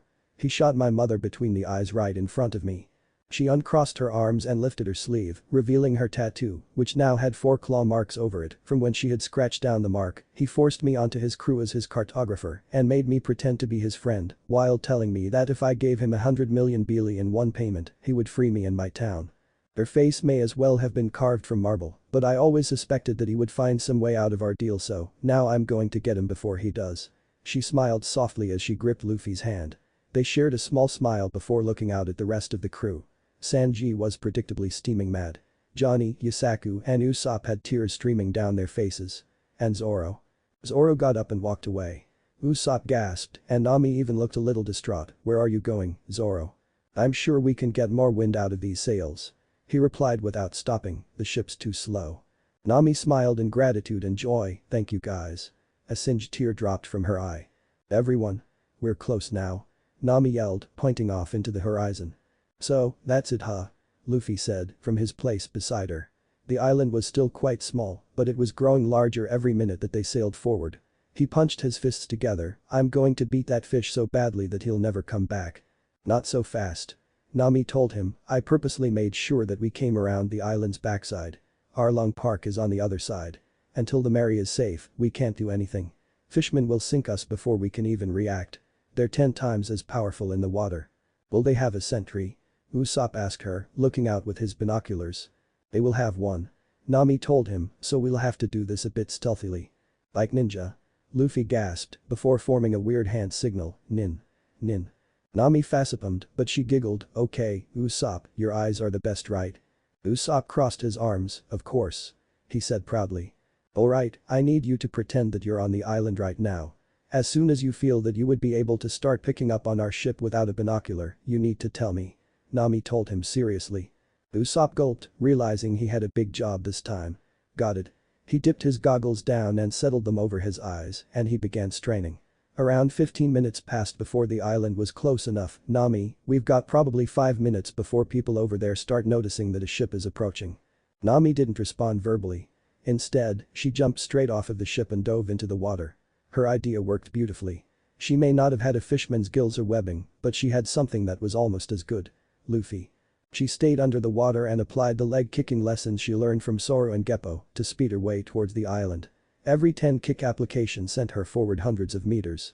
Thankfully, she had grabbed a spare set of goggles from Usopp, otherwise she would have been very uncomfortable to say the least.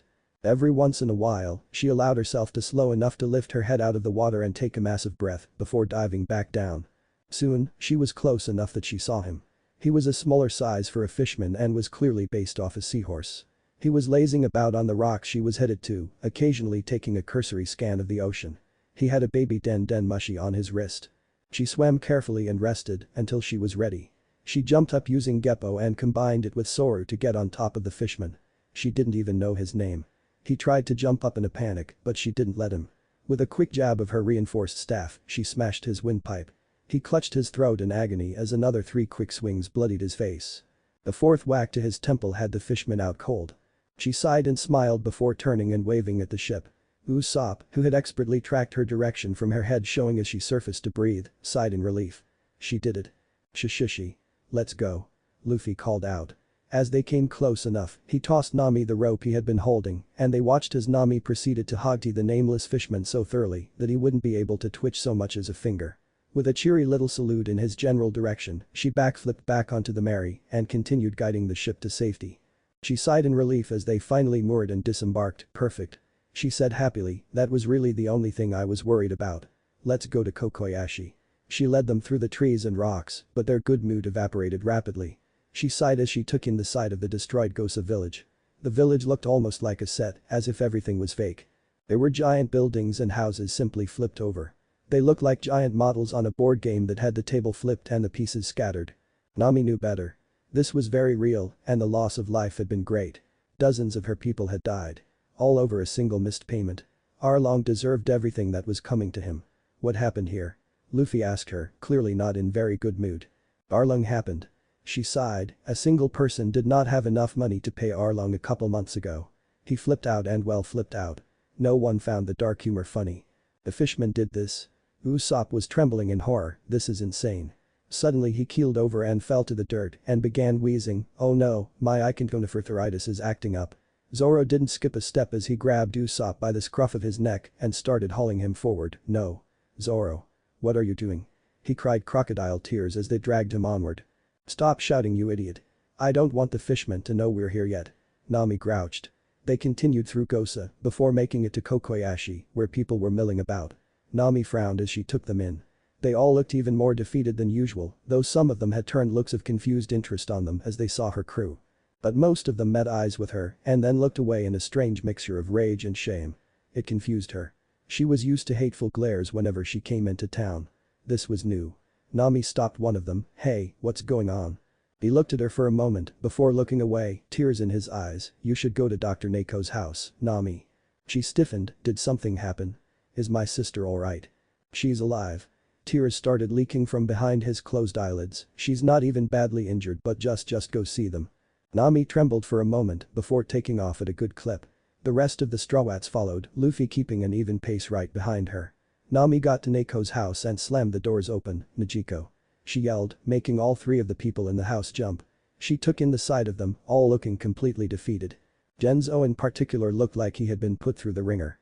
There were bags under his eyes, and his uniform looked unkempt. Unlike the last time she had been in Neko's clinic, there were empty bottles of booze strewn around the place. But at that moment, Nami only had eyes for her sister, who was looking pretty okay if it wasn't for the bandages wrapped around her left leg. There were a pair of crutches next to her on the sofa, Najiko. She cried out in relief, falling to her knees in front of her and grabbing her hands, you're okay. I'm so glad. She looked up at her sister's distraught face, what happened? Who did this to you? Najiko's eyes teared up at the utter relief she saw in her sister's gaze, and the floodworks opened up. Luffy had followed her in while the rest of the crew and the 2 hunters had waited outside. He stood there with his arms crossed and his face like stone, I'm sorry Nami.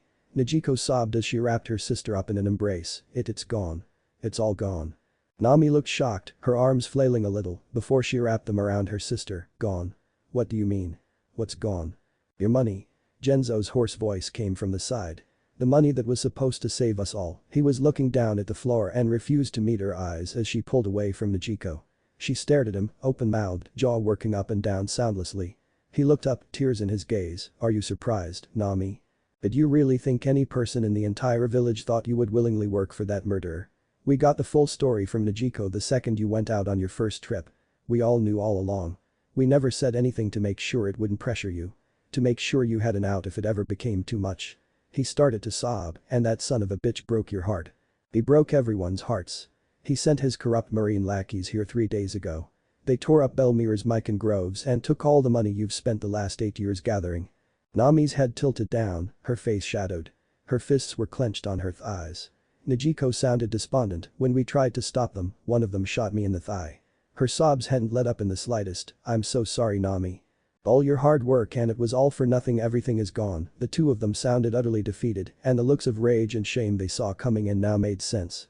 Everyone had known all along. She started to laugh. It bubbled out of her, quite against her will.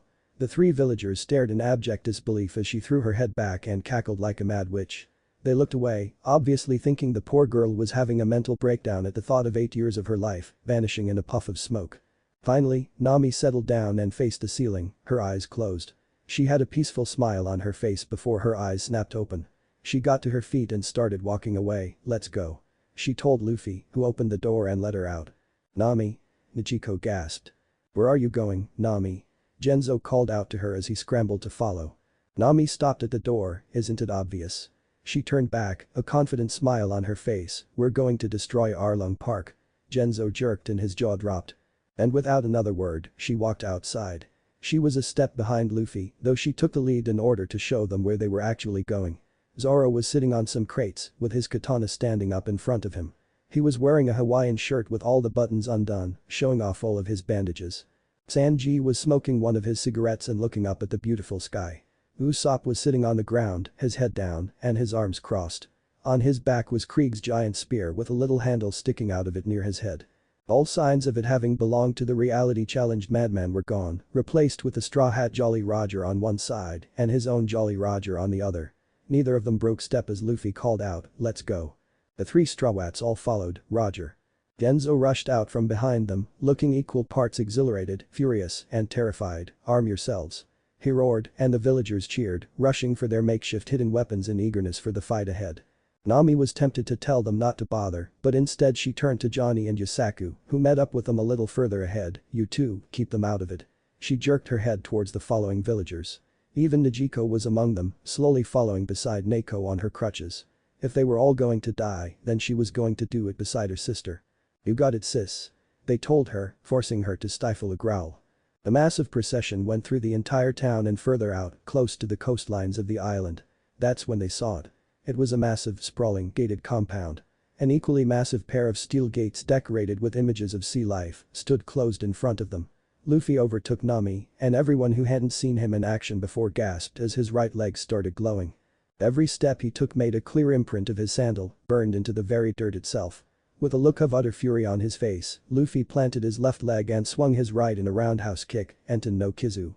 A massive arc of plasma bigger than any Rankyaku he had showed any of them so far screamed through the air.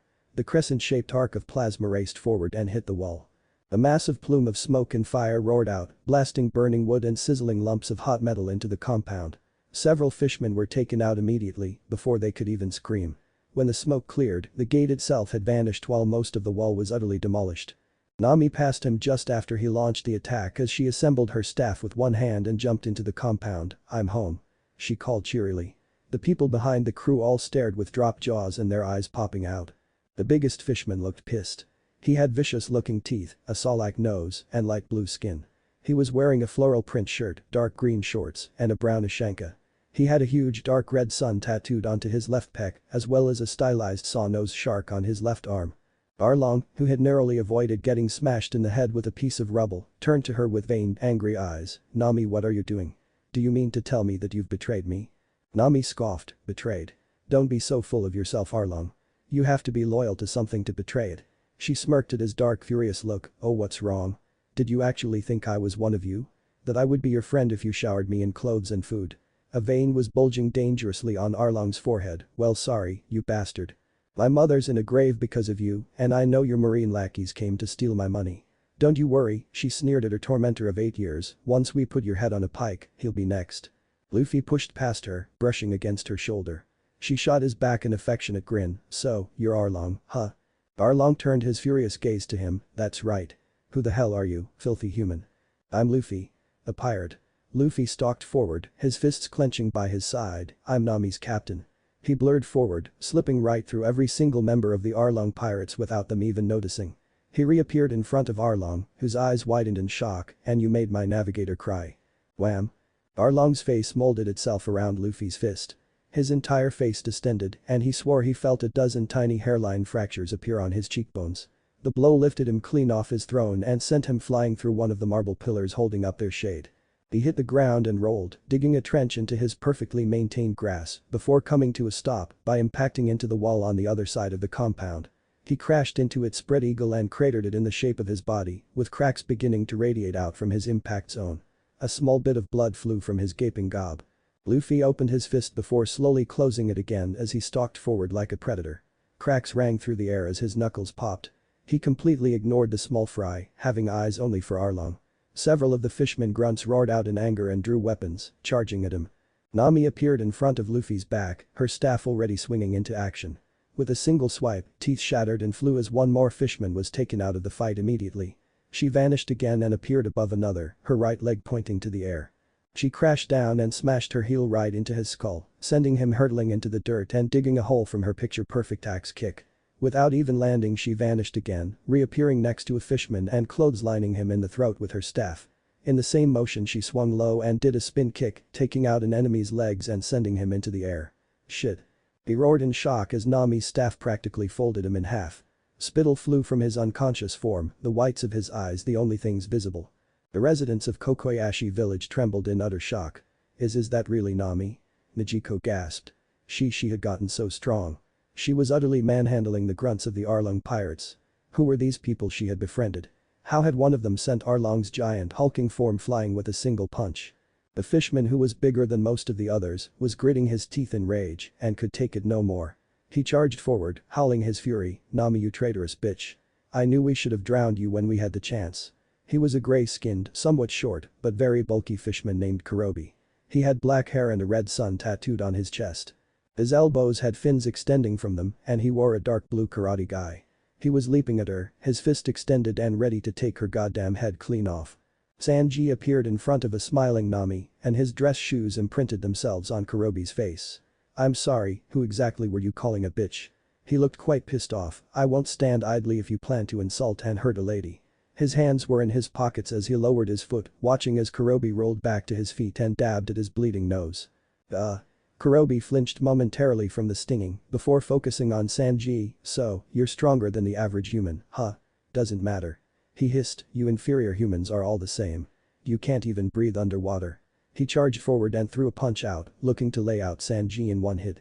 Sanji dodged and threw a kick which was blocked by Kurobi's fin. A damn fish shouldn't be hammering to a chef. While they were fighting, an octopus fishman with pink skin, 6 arms, and a massive protruding mouthpiece named Hachi grabbed his lips. "You idiots. Come out, my powerful monster. Come out, Mamu." He began trumpeting using his own mouth. Nami winced. "Damn it, Usopp. I really wish you had finished my new weapon instead of playing around with that stupid spear." She, along with everyone else, including the panicking villagers, watched as the massive sea cow that had laid waste to Gosa village rose from the deep pool connecting to the ocean. Gallons upon gallons of water dripped from its form. Moo. It looked just like a cow too, except its lower half was a fishtail, and a flexible ridge ran up its spine and onto its head. It had flippers instead of hooves, and its large round nose had a golden ring in it. Its spots were also green, rather than black. "Oh, Mamu," Nami called sweetly, waving at the giant pet, "you may want to leave, you know. I'm sure you're smart enough to realize when a ship is sinking." Mamu eyed her and then cast its gaze around Arlong Park. It noticed Arlong crushed into one of the back walls with someone approaching him, as well as the downed grunts. But to his eyes, Arlong looked pissed more than hurt and it had seen the grunts go down before. Moo. It roared, opening up a gaping maw with giant, sharp teeth. It dove for Nami. DCH. Expected, but disappointing. She jumped forward, meeting the giant cow head-on with a blisteringly fast swing of her staff. The giant sea cow slammed into the grass, but it just looked even more angry than before now.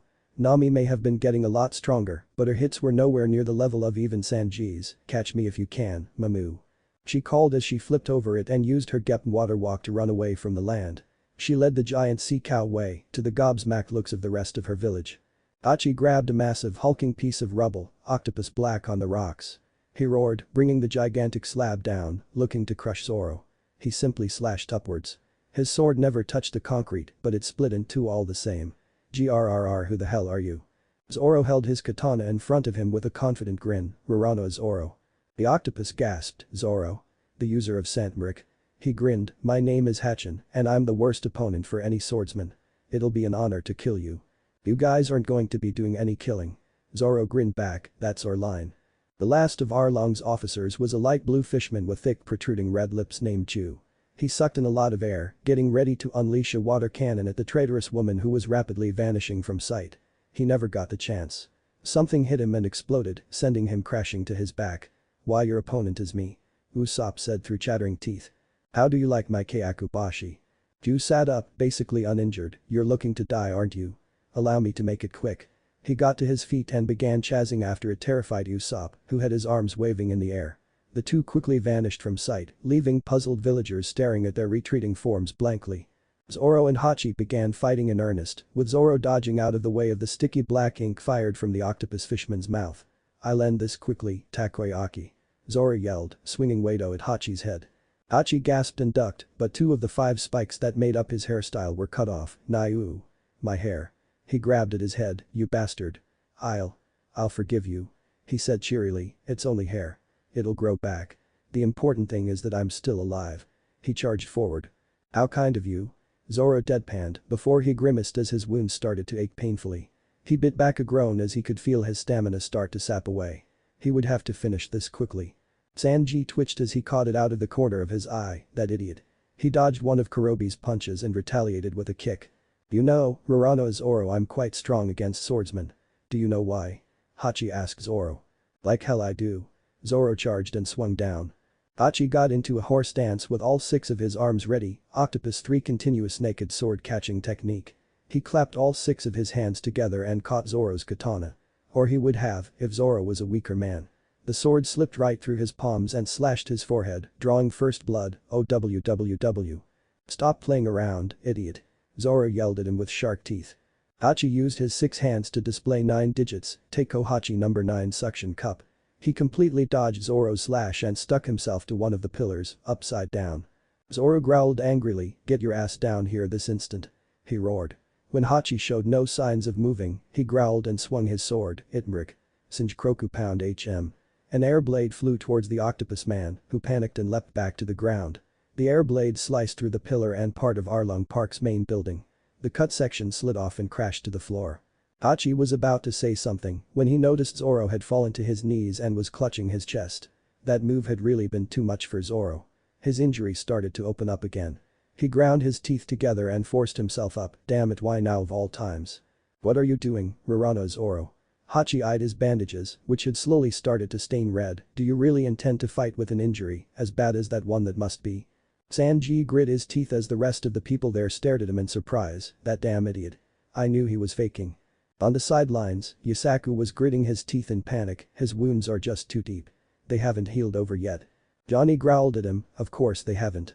He snapped, "An injury like that would have taken 6 months for a normal man to heal. And that's if they didn't just die outright. He must have been enduring the pain this entire time.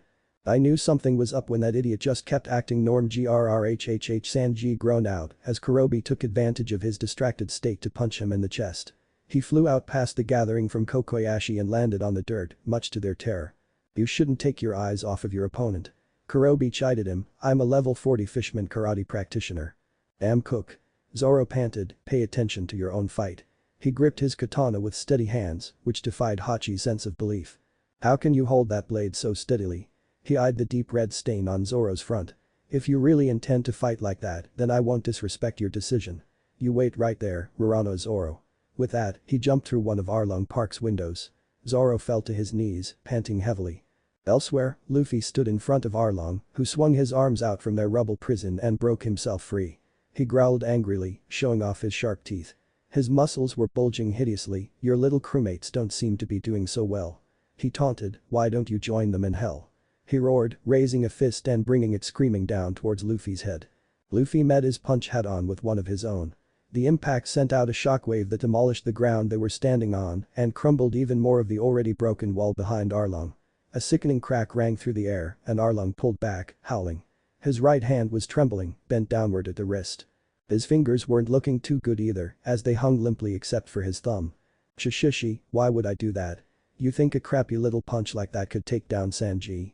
Luffy laughed, "My brother hit harder than that when he was 12.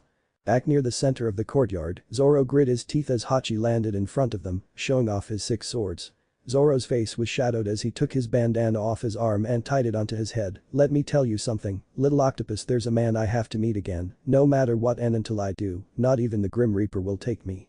He yelled back at his two old partners, Yusaku, Johnny. "Lend me your swords." He grinned confidently at Hachi, "Let me show you my Santmark." "Aniki's wounds are bad. He's in critical condition." Yusaku said, "With those wounds and the fever he probably has, he shouldn't even be standing. If they reopen, he'll die for sure." "Now's not the time to be worrying about that," Johnny retorted, "he's the only one who can cut through this crisis." He held up his sword, mirrored by his partner. Behind them all, Sanji sat up.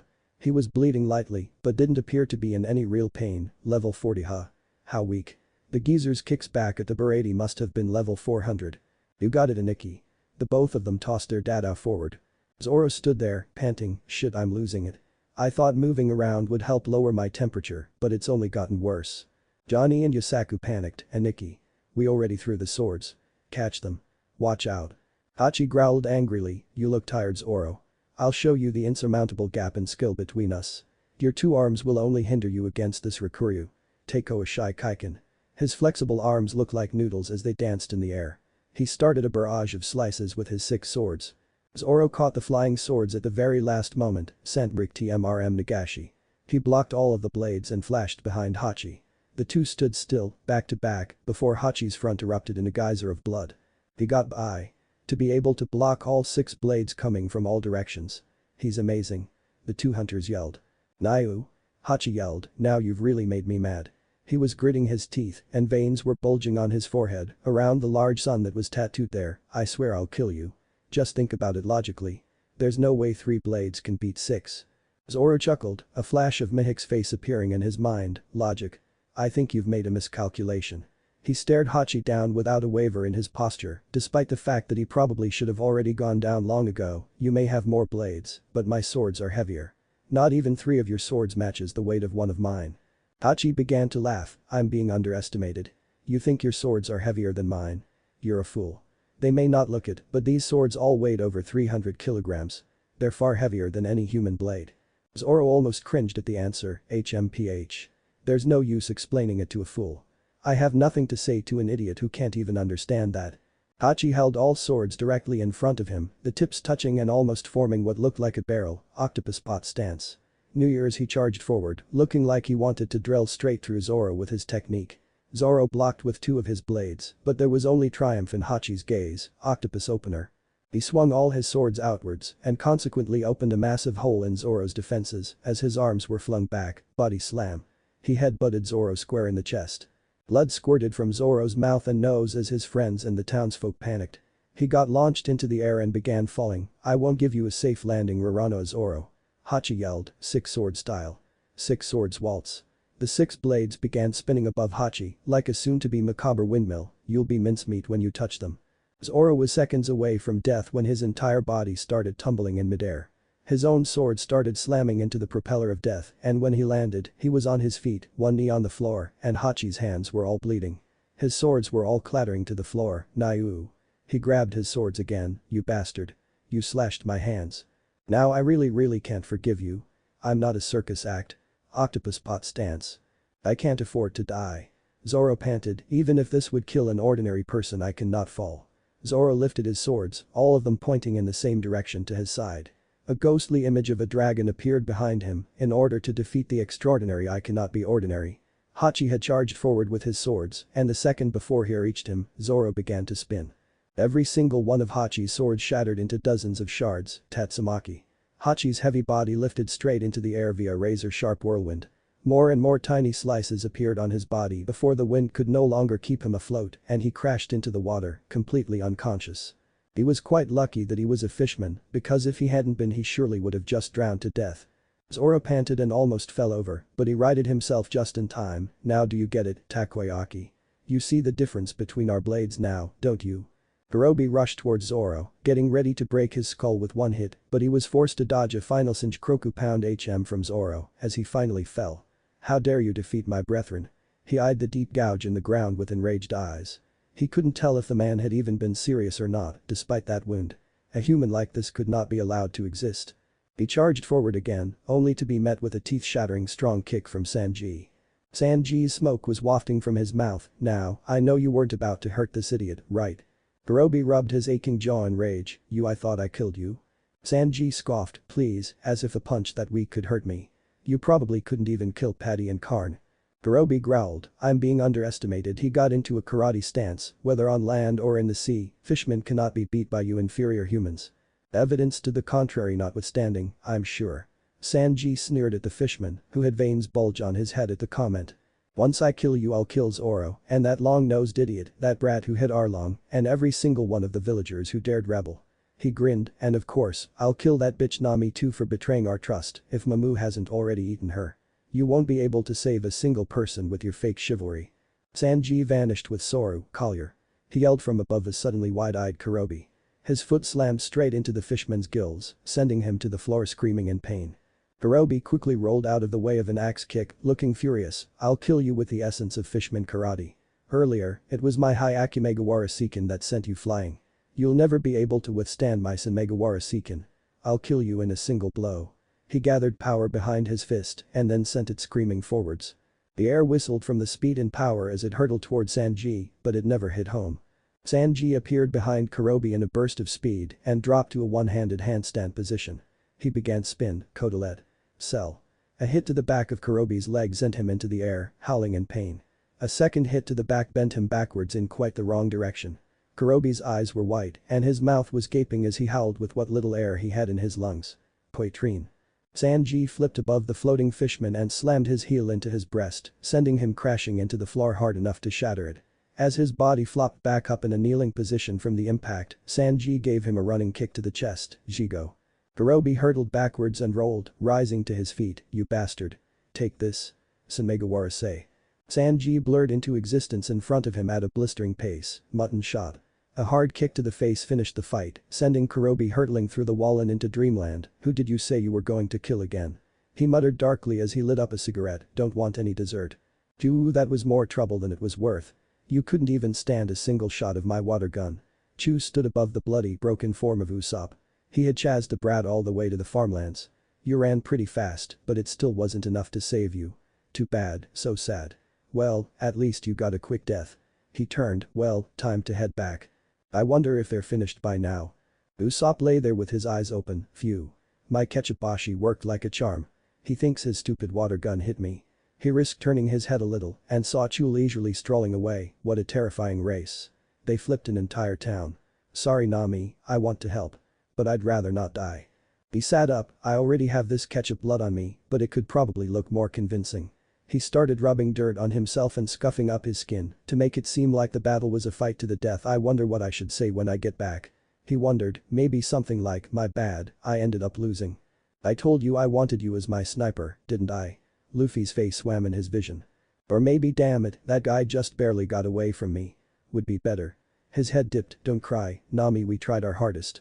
I'd rather die. This time it was Zoro's face, clutching his sword through clenched teeth. We've all fought well. Tears started building up in Usopp's eyes behind his goggles. I won't stand idly if you plan to insult and hurt a lady. Sanji's confident face popped up, ready to take on the world for their navigator. No, no, my wounds are nothing to worry about. His entire body began to tremble. He shot my mother between the eyes right in front of me. Steam almost shot from his nose, I'm so pathetic. He jumped up to his feet, stop right there you half-fish freak.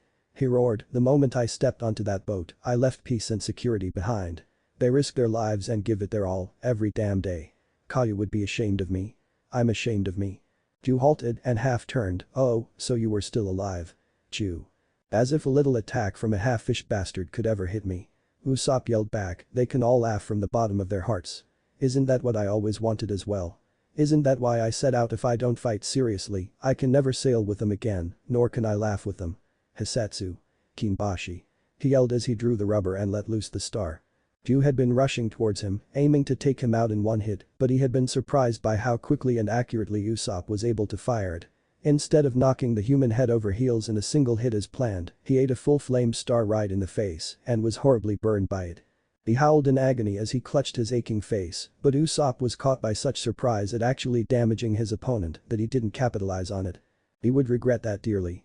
An enraged Chu charged forward at a much faster speed than ever before and smashed his fist square into Usopp's nose, squishing it flat. Usopp literally flipped from the impact and landed on his stomach, blood spurting from his face. Chu turned with an enraged look in his eyes. Idiot. You should have just pretended to be dead. Now I'm going to tear you limb from limb. He roared as he stalked forward like an angry tiger. I'm done, Usopp muttered. That's right. Chu yelled and kicked him in the ribs. You're done, alright. Done living. It's over. Usopp hammer. He yelled and smashed his decently heavy metal hammer into Chu's kneecap. Chu howled and clutched his leg as he hopped on one hand. Usopp rubber band of doom. Chu flinched and closed his eyes before his brain caught up. He opened his eyes and saw that Usopp was gone. God damn it. How could I fall for such a stupid trick? Come out, you son of a bitch. He heard a whirling sound and turned, catching a bottle. Rum. Is this a peace offering, you little shit? Hisatsu? Namaribashi. Usopp's voice rang out as the bottle shattered and dumped alcohol all over him. The alcohol stung on his burns and it pissed him off even more. You're dead, you inferior little brat. He faced the trees before he dipped his protruding mouth into the water meant for irrigation. It doesn't matter where you're hiding. I'll flush you out. He started sucking up massive amounts of water, inflating almost like a balloon. In the trees, Usopp was glaring at the giant battle spear he had on his back. This thing is too big and clunky. I almost got caught. He shook his head. It doesn't matter. The man Usopp can't run away from this fight. I'm a real pirate now. If I lose, I'll die. Vizu tail. Chu's voice rang out and Usopp gasped as an entire section of the forest utterly vanished. Where's the forest? He yelped, staring agog at the destruction that had just missed him by about a meter or two. Chu stared at his exposed head with a twitchy eye. I feel as if I'm being mocked, he muttered. He showed himself on his own. Why do I have to fight an idiot like him? He spat out another bowl of water. Mizu tame. Usopp grabbed the battle spear by its extending pole and swung it. He definitely didn't have the strength for extended use, but he just managed to connect. A massive explosion rang out from the impact of the water cannon and the spear. Usopp got flung into a tree while Chu slid back a couple feet. Ugh, Usopp groaned, allowing a puff of black smoke to escape his mouth. He looked a little crispy. Bad idea. The battle spear clattered to the dirt next to him. He raised a shaky hand and put it back onto his back, its pole retracting. Chu ran over and held a giant tree trunk over his head, ready to smash Usopp. Yeah, it really was. It's game over. Usopp grinned victoriously. You're right. Alcohol is flammable. Hisatsu. Kimbashi. Chu ignited into brilliant flames and this time, they didn't extinguish. His clothes were bathed in alcohol and wouldn't go out. Chu began rolling around, screaming at the top of his lungs. He began running for water. Usopp hammer. Usopp jumped next to him and smashed him in the face with his hammer. Both of them landed in the water. Ugh, Chu groaned and tried to get up. Usopp panicked and dropped his hammer, reaching for the spear again. Usopp, exploding pound. He swung it down as hard as he could. A massive explosion rang through the clearing once more, sending up a plume of smoke and mist. Usopp crashed into a tree and the battle spear landed in another tree around 100 feet away. He puffed out a lot of black smoke before raising his goggles with trembling fingers.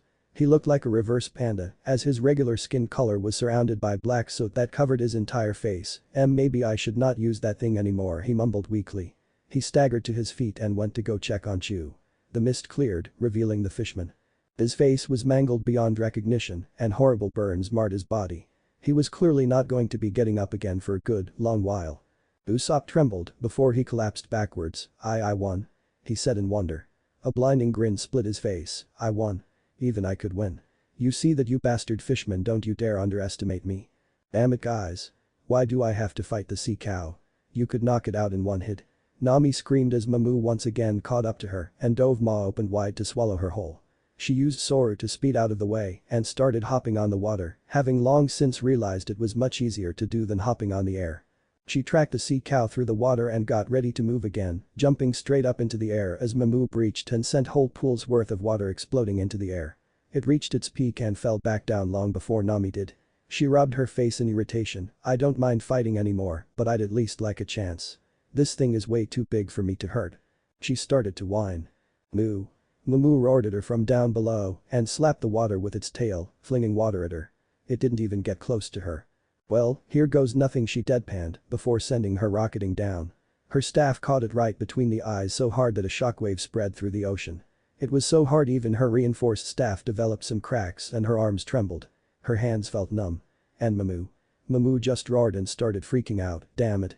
She cried as she dashed away from the wild beast. I'm going to kill Usopp. I can't hit this thing hard enough to take it out. Mamu kept thrashing and churning up the ocean before Nami got an idea. It would suck, she would hate every second of it, but it might work. Hey Mamu. I'm right here. She screamed, wagging her tongue at it. Moo. The sea cow charged. Nami waited right up until its head was descending to eat her before jumping back and then using Gepm straight upwards. Her hands wrapped around Mamu's nose ring and it was in for a really bad day. Moo. Mamu wailed in agony as Nami wrenched its nose ring this way and that way with Gepm. Its thrashing didn't help it in that regard because it just allowed Nami to stop doing any work. Finally, her hand slipped from the ring and she was flung backwards at the water. She smacked into it with a cry of pain and sank before righting herself and leaping back out. Well, that certainly war. Why are you crying? Her thoughts to herself changed into angry screaming as she looked at Mamu with wide eyes and shark teeth. Mamu just sat there and stared at her, tears in its eyes and a little bit of blood coming from its nose. Moo, it mumbled sadly. She stared at it, completely deadpan before she facepalmed and pointed out at the open ocean. Just get out of here, you stupid adorable lug. Moo, it said mournfully. You're just as afraid of Arlong as I was. She realized with exasperation, you're huge, but you're really a softie deep down, aren't you? She shook her head, just get out of here Mamu. Go be free. Arlong isn't going to be around anymore. Someone much scarier than him likes me much better. Moo. With one final cry, the massive sea cow turned and dove, disappearing into the depths with a gigantic splash. She sighed, well, that ended well. She deadpanned before turning and kicking her way back to Arlong Park. She arrived back around the same time as Usopp did. Nami. Did you win too? He called out in sheer excitement. He was covered in soot, but he seemed elated. She wanted to go over and smack him good, but it did look like he actually used that stupid battle spear, so she could forgive him. Every fishman sans Arlong was down, and he would follow soon after, of course. She smirked confidently, exchanging a high five. Nami, a familiar voice grabbed her attention. She turned and smiled happily at her sister, who was looking at her as if she had seen a ghost. Nami, what happened to you? Nami grinned and turned back. He happened. She eyed Luffy, who was still facing off against Arlong, and the fishman did not look like he was enjoying himself. He gave me hope. Watch closely sis, he's the one who made this all possible. Arlong and Luffy were engaged in a furious fist fight at the moment. Arlong's muscles were bulging dangerously and he looked more furious than anyone there had ever seen him. His eyes were blood red and he was covered in bruises. Why? Would you die? The fishman roared, punching at Luffy so hard that it would have shattered concrete into thousands of tiny pieces. Luffy casually inclined his head to the left to dodge the fist and smashed his own into Arlong's gut so fast that his arm was a mere blur. The hit lifted Arlong clean off his feet and forced bloody spittle from his lips, but Luffy didn't give him any respite. A second punch to his side clearly broke ribs, judging from the sickening crack that rang through the air. A third punch to the face sent Arlong soaring across the courtyard into the pool. The people of the village stiffened, knowing that Arlong was now 10 times as strong as he had been. They saw Arlong's fin as the shark swam in the water, allowing it to reinvigorate him. He grinned, allowing some blood to escape into the ocean. Filthy human. Do you have any idea how angry you've made me? You won't die easily. He rose up with cupped hands. Oh Chimizu. 2 massive bullets of water shot forward at a blistering speed. Luffy's eyes narrowed and before the bullets had reached him, they vaporized. Stop playing in your little pond, you stupid shark. Arlong snarled angrily, you hurt Nami and I'm going to kick your ass. You inferior human. Arlong roared, visibly getting even more hulking and angry than before. Don't you know the difference between fishmen and humans? Do you not realize how angry? Enjk. A blast of plasma forced Arlong under the water with wide eyes. The water instantly began to vaporize where the beam touched and boiled nearby. Arlong howled in agony as his flesh started to cook. Half of his body looked completely discolored now. He darted away from the hot water as fast as he could. Get up here, Arlong. Luffy roared angrily, if you don't I'll boil you out of there. Oi, Luffy. Sanji called, you can't just boil shark. I haven't even seasoned him yet. Arlong, furious beyond reason at having not only been interrupted in his fishman superiority rant but having been injured by a filthy human, swam like a torpedo straight out of the water, shark on darts. His entire body was horizontal, an arrow aimed straight for Luffy's heart. His nose gleamed in the sunlight as his body cut through the air, looking to spear this damn Paramecia straight through Arlong Park. Luffy grinned and raised a hand. It closed in a vice grip around Arlong's nose, the impact pushing the two of them back roughly 3 meters. But their momentum cut and all Arlong could see was Luffy's fist around his nose and that damnable, supremely confident grin of his. Wham! Luffy first smashed Arlong's knees into the ground hard enough to crater it. Then, he slammed his own knee into the massive shark fishman's sternum. Air and spittle were both forced from the fishman's mouth in a wheeze before another knee almost had his eyes pop out. His arms flopped uselessly to his sides. Luffy grinned as he remembered the conversation he had with Nami that first morning after she told him what Arlong had done to her. Arlong is very proud of that nose of his.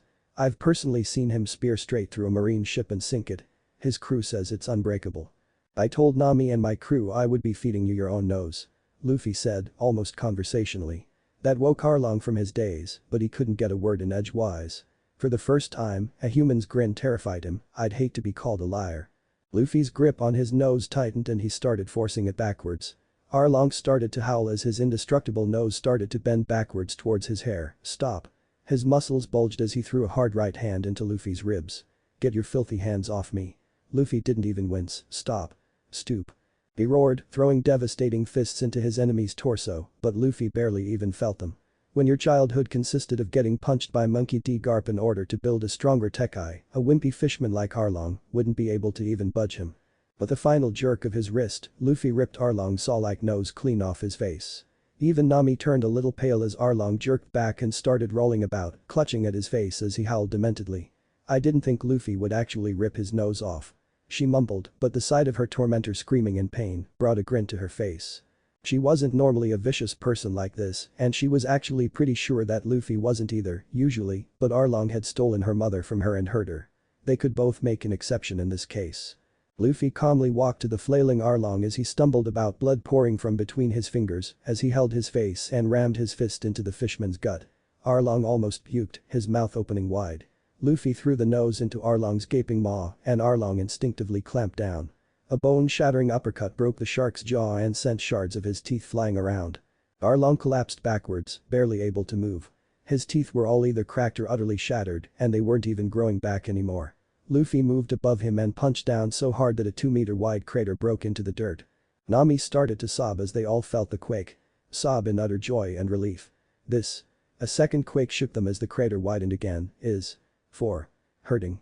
Each word was punctuated with another plume of concrete and dirt spraying out of the hole, Nami. The final word sounded out with one last quake. Seconds later, Luffy left Arlong's broken body lying in the hole. He hopped out of it and turned to stare at Arlong Park's main building. The night he learned about her past had not been the only night.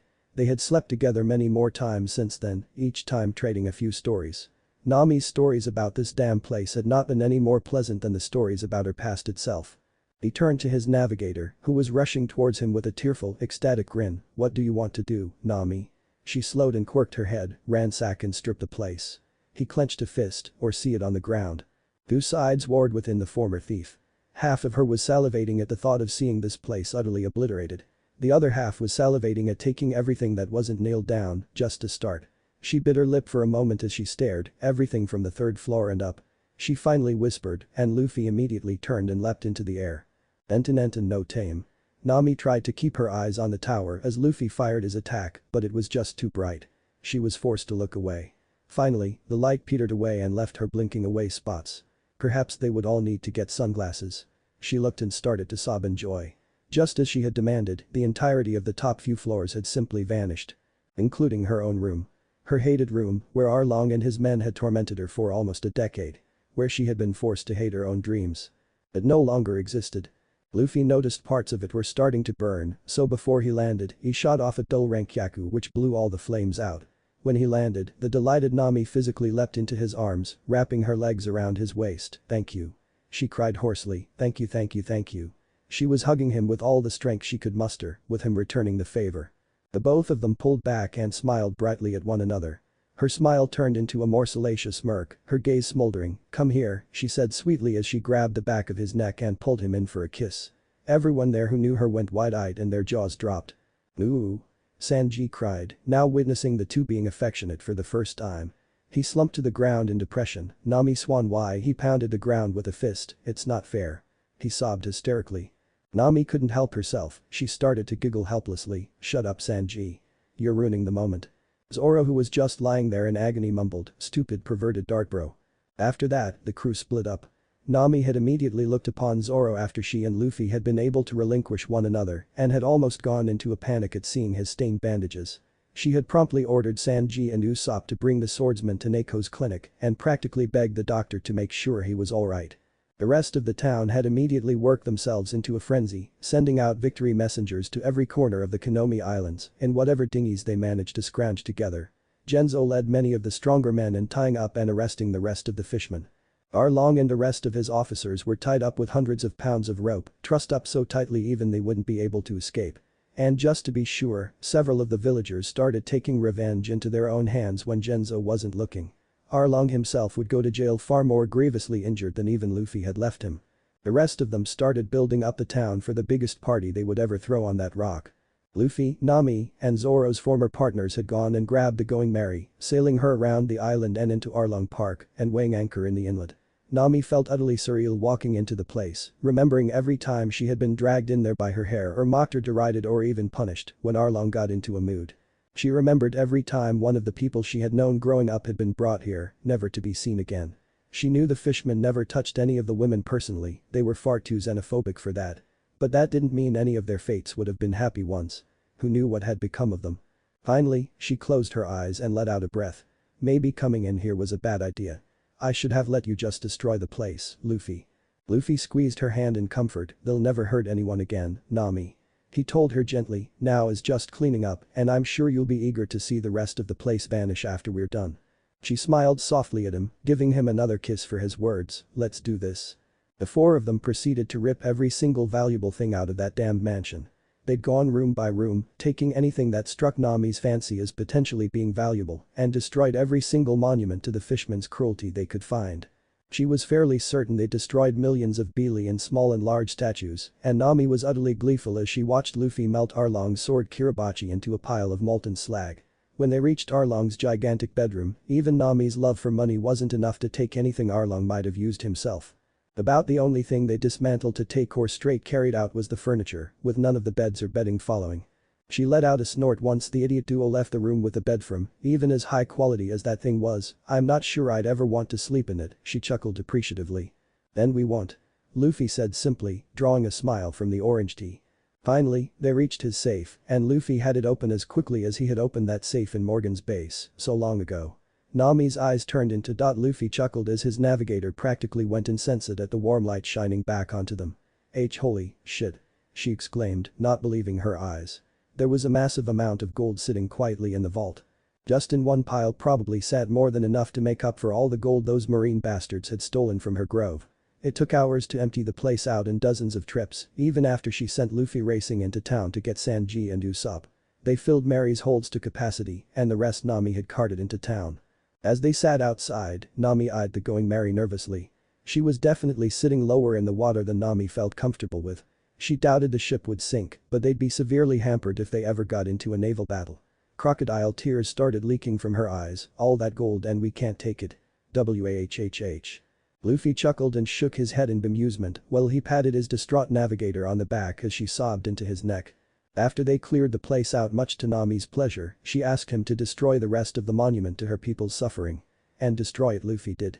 He cupped his hands together and a massive ball of plasma formed in between them, Enten no Kmen. He roared, throwing his hands forward and sending the massive blast straight through Arlong Park's doors. It burned a perfectly circular hole straight through and blasted through the stairwell before detonating in the middle of the building. The ball began expanding massively, engulfing everything in its path. The other three were forced to look away and shield their eyes, as it appeared as if a second sun had formed right in front of them. The heat was immense, forcing all of them to start sweating heavily. The sea behind Luffy started to steam. Finally, the light vanished and they were able to see what remained of Arlong Park. And the answer was nothing. The entire massive structure and even some of the rock it stood on was just gone. All that was left was a melted bowl where it once stood. Nami took his hand and gave him another kiss, Luffy thank you. Hours earlier, Zoro lay in bed, finally getting treatment for his duel with Mihawk, much to the doctor's disgusted, horrified astonishment, you goddamn idiot. Dr. Neko roared at the bedridden Zoro as he took off the bloody bandages for the first time. Zoro's torso was a mess, looking like it was held together with duct tape and super glue. How could you idiots possibly think patching this up on your own was a good idea? How could you even stand with wounds this bad? Do you not have a doctor on your ship? Doctor huh? Luffy had that look in his eye later on, once he heard the details of how badly his swordsman was injured. The doctor would not stop talking about how important it would be to find medical help for their crew. They had finally secured the Mary and had rushed into town to make sure Zoro was getting better, yeah, that's a good idea. We'll find one after a musician. Neiko promptly realized that Nami was utterly doomed. It's finally done, Mom. Nami was kneeling in front of Belmir's makeshift grave. After 8 long years it's finally over. Everyone is free again. She smiled. If Mom were alive, do you think she'd stop me from becoming a pirate? Of course. She would, Genzo was saying, but Nijiko grabbed his cheek and stretched it out. Of course not. Nijiko stated, that was Mom for you. She always told us to follow our dreams. And besides, even if she had, you wouldn't have listened. Nami laughed and stuck her tongue out, you know me too well, sis. It was already the second night of raucous partying in Kokoyashi, and Luffy was staring at a sad-looking Sanji with a leg of meat in his mouth and 3 in each hand. Sanji, what was on that last melon you ate just now? What's with all the meat you're holding on to? Zoro asked in bemusement.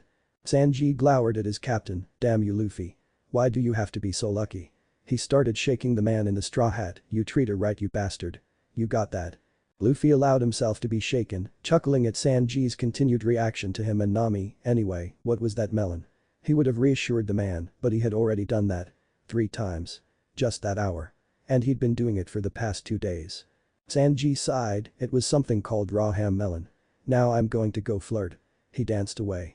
Usopp was off on some podium telling tall and not so tall tales and singing songs with the villagers. Zoro was now dead asleep and Luffy raced off, trying to find the awesome new food that had caught his eye. As he raced through the party, he ran into Nami. Shishishi, nice tattoo, Nami. He grinned. He embraced her as she wrapped her arms around his neck. The new tattoo was of a tangerine and a pinwheel, it's all thanks to you. She mumbled, placing a kiss on his neck. Luffy shivered, all thoughts of the ham melon momentarily chazzed out, for some reason. He kissed her neck back and they distanced themselves momentarily so they could find the other's lips. Kissing was new to both of them and they were a little clumsy, but it was much better than it had been on the ship weeks ago. She pulled back, an uncharacteristically shy blush on her cheeks. She grabbed his hand, come on. The both blurred and vanished in a sorrow. The next day it dawned bright and early and the Straw Hats were gathered on their ship. Why are we on the ship, Luffy? Weren't we supposed to stay here for a few more days? Usopp asked him. Luffy smirked, thinking back to the previous night. Hey Luffy, I know you really want to go to the Grand Line now, but do you think you could do one more favor for me? He laughed, we'll be back. He said, we have one last thing to do before we can start heading for the Grand Line. Sanji looked curiously at him, oh, and what's that? You'll see soon enough. Nami grinned as she walked over.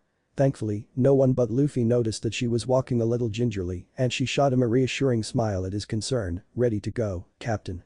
Luffy grinned, then set sail. As Arlong picked up that damn snail yet? Nezumi practically sprayed the hapless marine underling he was speaking to with his spit. The marine had his hands behind his back, trying to resist the urge to wipe his face. No sir. He said, ever since the last call 5 days ago, all communications have ceased. Izumi ground his teeth together, where is that damn fish when you need him? He rubbed his aching shoulder, which jostled the sling he had his arm in, causing him more pain. He grimaced, that blue-haired bitch has to pay for what she did to me. He seethed, that damn shark better pick up the damn snail soon. I want to buy her.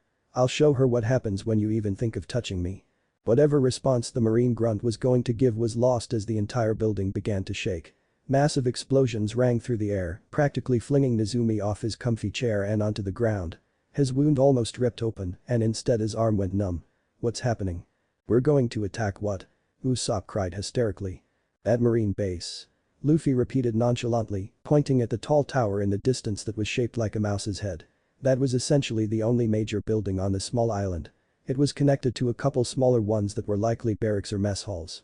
There were 6 docks for medium-sized marine ships, with 4 currently occupied. This was Marine Base 3, designed to equip and supply Marine branches 12 through 18. As the most accomplished of the Marine captains of those 6 branches, the base was modeled after Nezumi's tastes. But why? Usopp roared, shaking Luffy back and forth, much to his captain's amusement. That'll just put us on the Marines' shit list. That'll happen regardless. Zoro was looking much better than he had a couple days ago. He looked far more recovered than he should have and had even started tugging at the bandages, claiming that they were too restrictive. Luffy will become the Pirate King. Might as well get the infamous part started. He was grinning confidently as he stared down the 4 ships, with one hand on Wado. Besides, they're corrupt. They got paid by Arlong to look the other way and even ate him when he wanted.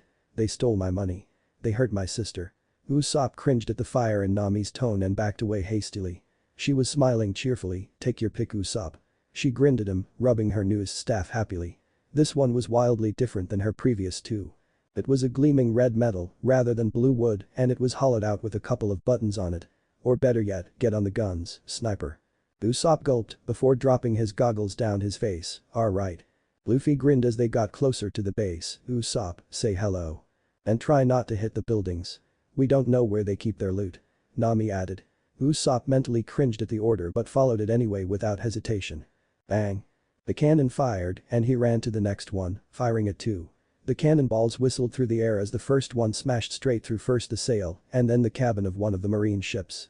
The mast crumbled and fell to the side, ripping the sails of another vessel as it fell. The second one smashed into a second ship, igniting its powder keg and blowing it sky high. Most of the Strawats had to shield their eyes from the immensely bright light coming from the blaze that not only blew the ships to pieces but also lit the closest vessel on fire. A second explosion from the shrapnel piercing through the other ship and igniting its powder cracked through the air. Then, the shockwave hit the Strawats and some of them winced as their ears popped. Usopp was almost tossed head over heels, but he somehow managed to right himself. In 2 shots, Usopp had annihilated 2 ships that were bigger than their ship, crippled another entirely, and damaged the last one. Marines everywhere on the island were panicking and running around like headless chicken. None of them had been manning any of the ships, so only an unlucky few were even injured. No one had even spotted the Going Merry because Nezumi's rule was that complacent. But, some of them managed to rally together and rush for the last ship. It was damaged, but still seaworthy. The ship shot from port as soon as the anchors were pulled and fired right back at the Going Merry. HHH. They fired. Usopp cried helplessly, waving his arms in the air. Zoro just barely managed to not roll his eyes. Are you a sniper or not?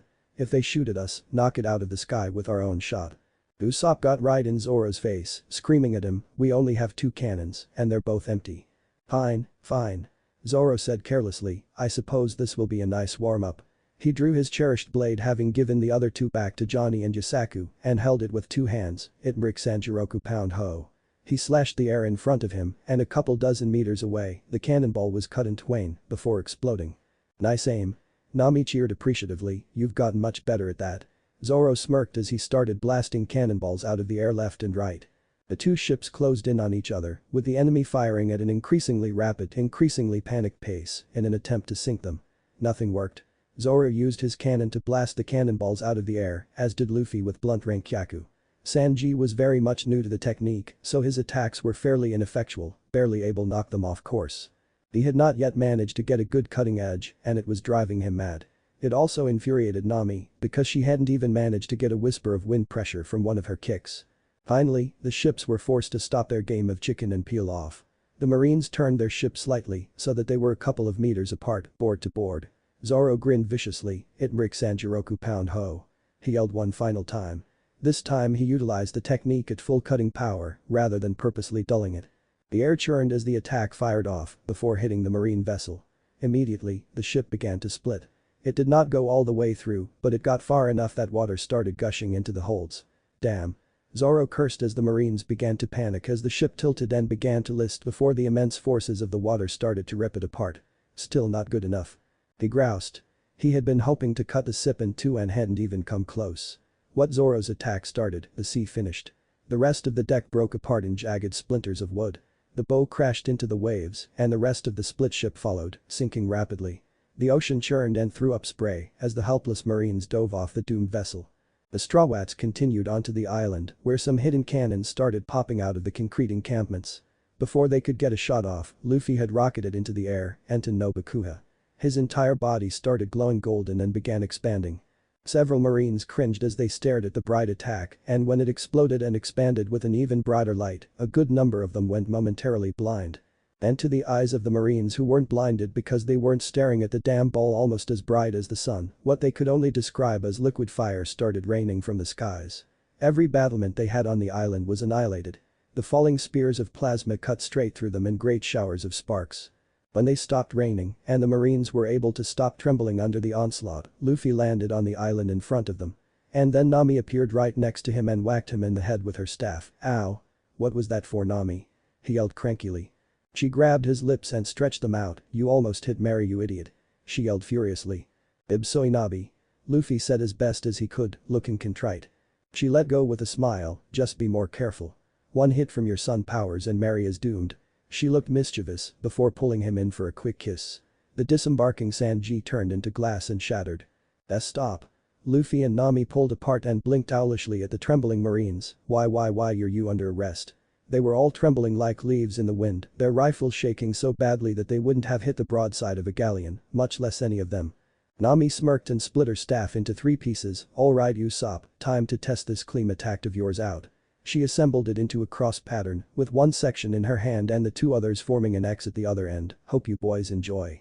The weather is stormy and windy.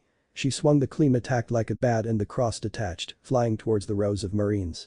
It appeared to be spewing some sort of red and blue bubbles. When it hit one of the panicking marines, the bubbles popped, cyclone tempo. She yelled as a massive wind started picking up the regiment and flinging them all over the base. Even she blinked owlishly at the result. Holy crap. She had stars in her eyes as the cross came back to her like a boomerang, and she caught it. She immediately raced towards Usopp, who was gaping at the sight with snot coming out of his nose, and pushed his head into her chest for a tight hug. That was even better than I hoped for. She squealed in excitement. She pulled away, looking at him sheepishly. You know, I almost expected you to fill the thing with stupid useless party tricks. Good job. Shishishi. That was awesome Nami. Luffy's eyes were literally glowing like stars as he stared at the devastation. Usopp coughed uncomfortably, making plans to somehow steal away the instruction manual he had given her. And how the hell had she managed to create that attack? Even he thought it was no more than a party trick, and he made the damn thing. But he couldn't let her know that, oh of course. He crossed his arms. Did you really doubt the great Captain Usopp? She caught his stutter and stared at him blankly. You did fill it with party tricks, didn't you? Usopp gagged. You idiot. She facepumped. Be glad that actually worked and I didn't find out in a real fight. She grabbed his nose with her fingertips and squeezed, but we're going to go over it closely together, got that? Sure. Usopp stammered. Nami could be surprisingly scary for such a petite girl. Nami Swan is so amazing. Sanji was dancing around her with hearts in his eyes. Stupid love cook. Zoro muttered as he passed by them. What was that? Sanji's heart shattered and his normal eyes replaced them. What did you call me, you damn national treasure? The vein bulged on Zoro's forehead. You want to go, love cook? Nami rolled her eyes as the two began arguing and calling each other names. She walked over to Luffy and grabbed his hand. Shall we? They walked over to the big set of metal doors leading into the ugly building and lifted their legs. They both kicked out and the doors groaned. Nami's side slammed into the wall, while Luffy's side flew off its hinges and crashed into the stairwell a couple meters down the hall. Show off. She pouted, much to his amusement. They walked up the stairs to an ostentatious-looking set of doors that clearly must have led to Nezumi's office. They kicked this one down too, and the 2 men inside squeaked in fear. Who are you? Are you all insane? This is a marine base. You can't UTHGRK. He couldn't finish his squawking as Nami's staff slammed into his mouth. Blood and teeth flew through the air as a sobbing Nezumi crashed through his desk. Oh hi, Rat-san. I'm so sorry, did that hurt? Nami looked especially gorgeous when she was vengeful. She was being all pleasant and happy, even as she brutalized a marine captain with her staff. But I'm shocked. Shocked I tell you. How can you ask me who I am when we've been through so much together? I've never seen you in my life. Nezumi sobbed through his busted teeth. Oh, but I do know you. Her sweet tone turned dark. Does the name Najiko ring any bells? She smiled viciously as the man curdled to the color of spoiled milk. Oh, it does. She said happily. You see, I'm Najiko's sister. She said, watching as he somehow paled even more, and you have something of mine. She grabbed his whiskers and hauled him up, forcing another scream of pain from him. Now I'm sure you're wondering why I'm here destroying your base, instead of whimpering under Arlong's rule. She said conversationally, before dropping him. You see, that's because of this big lug here. She hugged Luffy happily and gave his jawline a quick peck. I'm a part of the Straw Hat Pirates now, and my captain here beat Arlong so badly his ancestors probably screamed in terror and swore to never have children. She smirked at the terror in his eyes. Now, this doesn't really have to end badly for you. Just tell me where your safe is. All traces of sweetness left her voice, and she looked almost demonic. Nezumi squealed like a pig. There. It's there. Behind that portrait. Nami smirked as they went over and ripped the massive hideous painting off the wall, revealing an equally giant safe behind it. Luffy made quick work of the locks, and they yanked it open. Nami's eyes turned into giant. Oh baby, come to mama. She dove into the massive stacks of gold and practically began swimming in them. He must have been extorting East Blue for years. Much longer than I thought. She said, as Luffy opened a window and yelled at the rest of the crew to come up. There's much more treasure here than just what he stole from me. She was almost going into a cash coma of happiness as she thought of all the gold they now had total. They could set up the entire Konomi Islands to be repaired and allow the citizens to live comfortably for years and still have more than enough to take with them on their journey. They all started working on stripping every single coin from the vault, all while Nezumi watched helplessly. Finally, Nami and Luffy were the last to leave after a third trip, carrying huge sacks of treasure. She dropped her bag just outside the door, just when Nezumi had begun to sigh in relief. "Oh, Nezumi," she called, a smirk on her face as she stood outside the room. "Why yes. Remember how I said this didn't have to end badly for you?" Her smirk widened as she started grabbing her claim attacked. He stiffened. "No, no." She whirled around and pressed the buttons on 2 of the 3 staff pieces. Cool ball. Dozens of little blue bubbles raced into the air above him. Heat ball.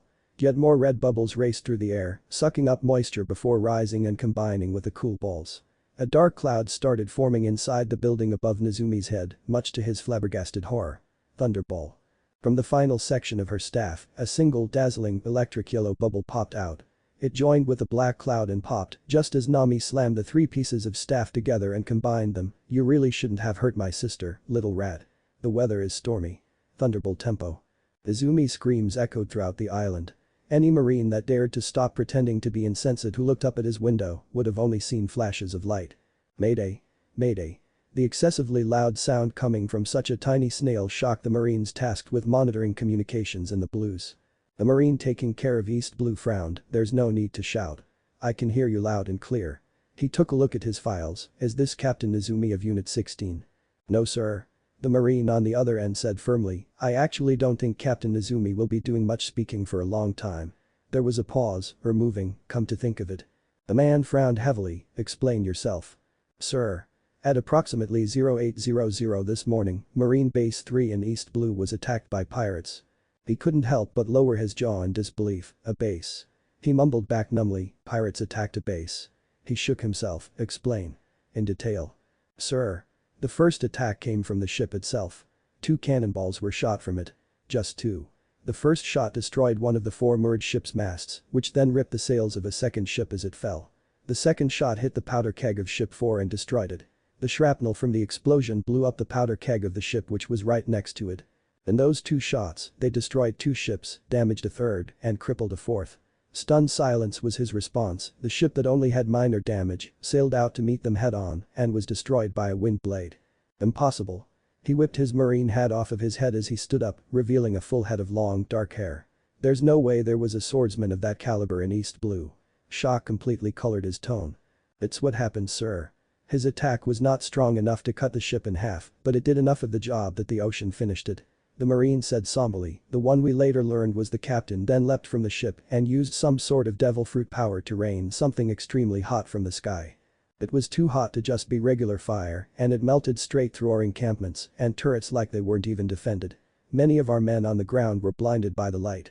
Some said it was like a second sun erupted above them. They landed and an orange-haired lady used some sort of sorcery to summon a small hurricane." The long-haired marine choked. "Could this get any better? How in the world did a crew like that suddenly just appear in East Goddamn Blue of all places?"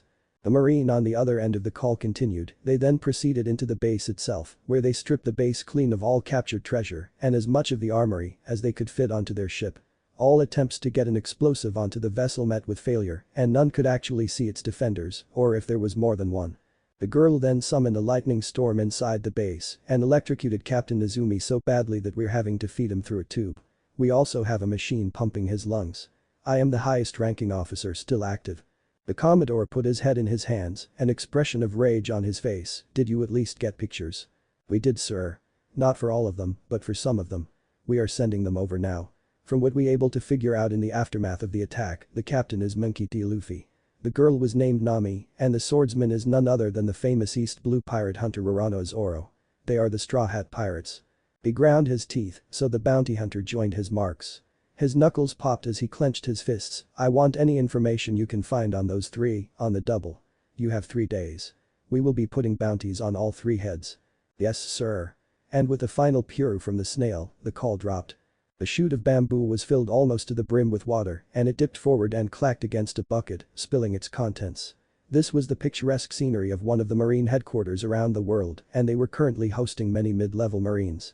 The men and women were all lined up against both sides of the long hall. Each had a fancy suit, with an immaculate white officer's coat draped over their shoulders with the emblem of justice on their backs. All had hard faces and eyes as they sat in front of prepared meals and cups of sake. So, at the very least, they're now too much for our branches to handle. That's right. The man standing at the side of a board with his arms crossed behind his back was tall. He had tanned skin and dark green curly hair. His eyes were obscured by sunglasses, despite being indoors. This was Lieutenant Commander Branu. Even before forming his pirate group, Mugiwara Luffy defeated Captain Axe-Hand Morgan of one of our marine branches, and his crew has shown no sign of slowing down. Their latest atrocity was the sacking of Marine Base 3 of East Blue. We have since learned from some of our branches in East Blue that they even turned in multiple high-profile bounties before they raised their flag. That was how we came to acquire Kuro of 1,000 Plans, who was thought long dead. New information has shown that both Morgan and Nezumi would have been sent to Impel Down had we known of their activities. Another higher-up said gravely, this attack on Base 3 was likely prompted from the Arlong debacle. We've heard nothing but terrible things out of the people of Kokoyashi, and even if we eliminate their testimony as being biased due to being this Nami's hometown, the other islands in that chain have said the same things. We've not heard anything of these Straw Hat pirates that was actually well pirate-like. They've sacked no cities and several islands considered them heroes. Another Marine growled, it is the job of the Marines to police the people in the name of absolute justice. The minute they put up that flag they are pirates.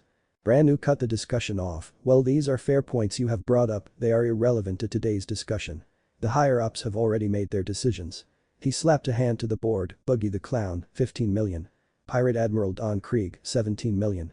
Arlong the Saw, 20 million. Even the surprise capture of a man thought long dead, Kuro of 1,000 Plans, 16 million. All of them were pirates who had surpassed the big 10 million mark in a sea where the average is 3 million. Not only did these Straw Hat pirates take them all out, but Mugiwara himself took out Arlong without taking a single injury. From all accounts, he overpowered Arlong a fishman in a contest of strength. He didn't even bother fighting Krieg himself and allowed this Nami to do so. Urano Zoro is a swordsman of such skill that he is capable of projecting wind blades. That is unheard of in East Blue. He slammed his hand hard onto the board and it flipped over revealing 3 new posters. It is unprecedented to put out such a high starting bounty and even more extraordinary for a crew to start off with more than one bounty. But we feel this is absolutely necessary. We must nip the seeds of villainy in the bud early before they have the time to take root. There is no telling how powerful this crew could become if they are allowed the time to grow. You raised the prices again? Nami asked in irritation. The news crew looked pretty apologetic, you're charging too much for them. If you raise it again I won't buy from you anymore. What's a newspaper or two? Usopp asked carelessly. He was hunched over a small table with various vials and hollowed out lead shot. They add up. Nami shot back, reading isn't good for the brain, but when you get one a day it adds up. You're being ridiculous. The long-nosed teen snorted, we have hundreds of millions down in the holds. Even after we left 50 million for every single town on the Konomi Islands, we still have more money than I thought I would ever see in my life. What's a couple Beely to that? And weren't you done collecting money now that your town was saved? What are you, an idiot? She stomped over to him, now that Arlong is gone, I can collect for me. I have no intention of being penniless. The thought of all the gold sitting beneath her feet almost had her swooning. She would have gone on, but he hurriedly waved her away, stop squawking. I'm trying to develop a new killer star. I'm using hot chili peppers here. He held up one of the vials and went to carefully pour the red contents into the shot, anyone who gets this in their eyes will, and that was when Luffy's head crashed into his hand. Boy, what's the big deal Sanji? Luffy yelled. Behind him, fire alarm bells were ringing as Usopp screamed towards the sky and shot fire out of his eyes. The plume of flame rose above even the ship's mast. I just wanted to try one. This is Nami Swan's orchard. I will protect it with all the love in my heart. Luffy growled as Nami rolled her eyes as she began reading her paper.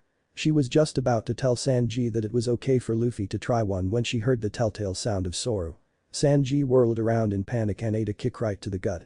He went flying forward and crashed into Usopp's workbench, flipping it. Another of the chili bottles had been lying on it and it went flying.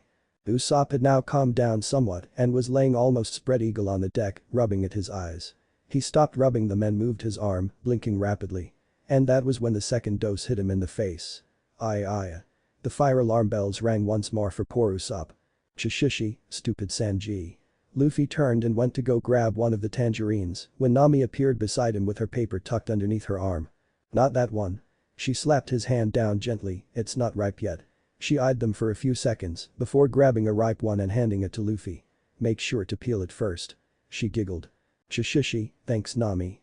He went to peck her quickly on the cheek, but she inclined her head, so their lips met for a kiss before going back to her chair.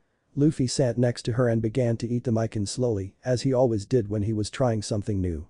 He made sure to savor the taste before deciding whether or not he liked the item, and in this case, he definitely did. And that was when Nami flipped a page and a large sheet of newsprint fell out and floated to the deck. Luffy picked it up and unfurled it as Nami looked on, and their jaws dropped. What the fuck? Nami screamed in shock, a little bit of blue on her skin. That awoke Zoro and got the attention of Usopp and Sanji, who were rubbing his eyes and sulking respectively. Luffy slapped the paper down on the deck as they crowded around in glee, dead or alive. He yelled in joy and started laughing boisterously. Why are you so happy? Nami screamed at him with razor teeth. She fell back in her chair and moaned, why, she was fine with fighting now, but that didn't mean she wanted bounty hunters all over her. This is serious. Headquarters is probably involved now. We're going to have the strongest hunters sent after us. Why does the shitty Marimo have one? Sanji yelled in outrage, while the green-haired man in question smirked. Straw Hat Monkey D. Luffy, 50 million. The picture was of Luffy smirking confidently. He had a wide grin on his face, and parts of his body were glowing golden. They must have taken this picture right before his attack at the base. Demon of the Three Blades Rorano Zoro, 30 million. They clearly recognized the background as belonging to the Baratie. Zoro was inclining on his chair with a confident smirk on his face while holding Wadman in his right hand. Storm Empress Nami, 20 million. This one was clearly taken inside the marine base. Nami was grinning madly with her new Klimattact in her hand with little crackles of lightning around her body.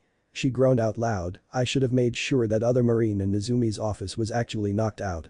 He must have taken the picture. She started to sulk as she glared at the photo. This picture makes me look so mean.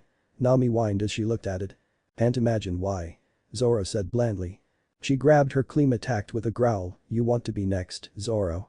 She wasn't exactly dispelling his point. Bring it, Storm Empress. Zoro grinned. Nami got such a cool name. Luffy had stars in his eyes as he stared at the orange tea. She blushed lightly before shaking her head, anyway, now that we're wanted, we really shouldn't be relaxing here in East Blue. Luffy grinned, yosh. To the Grand Line then. Yeah.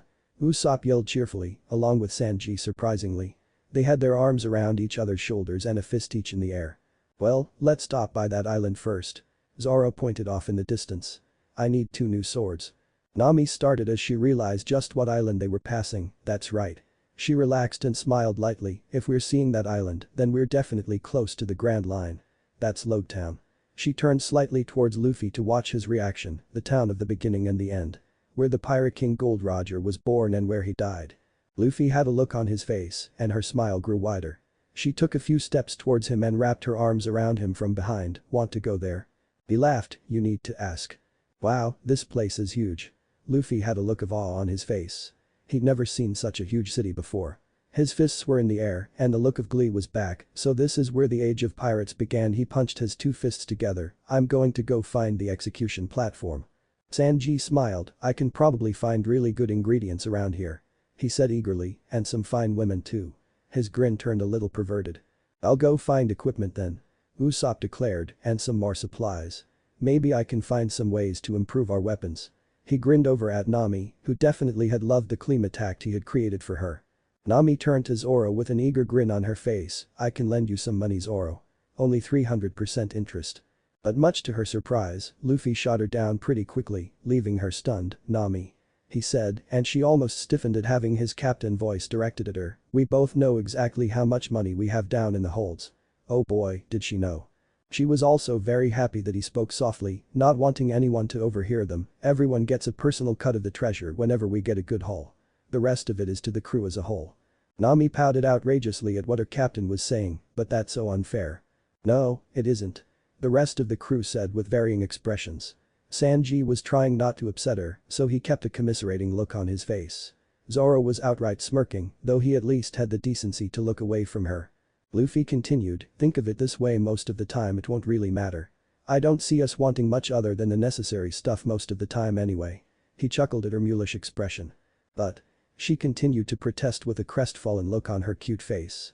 Luffy's face didn't change, and she deflated, fine she groused, even as he pecked her on the cheek. She turned her head away with a harumph and crossed her arms. Don't be angry, Nami. Luffy wrapped his arms around her from behind and kissed her on the neck. She wavered at his actions, fine, but I get to decide how much. She was still whining.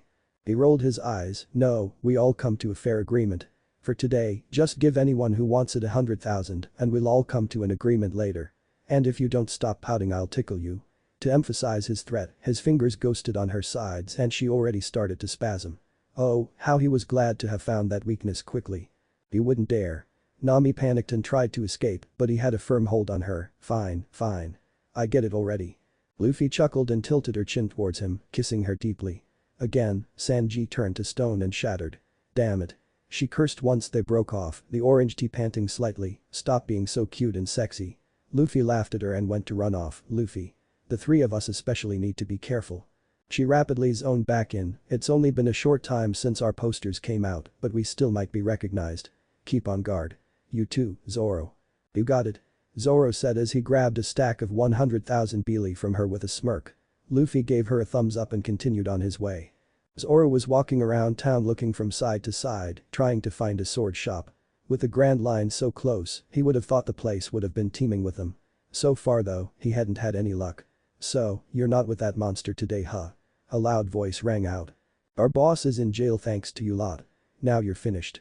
Another gruff voice sounded off. He turned to the side in interest and blanched. Who the hell are these guys calling monsters? One of them could only barely be described as human. He was hunched over and his head was the size of his torso. Well, I'll be happy to take you on. It appears you haven't learned your lesson. The girl they were yelling at replied calmly, not even slightly rankled. The fat one snorted, what's that, you want to take us on?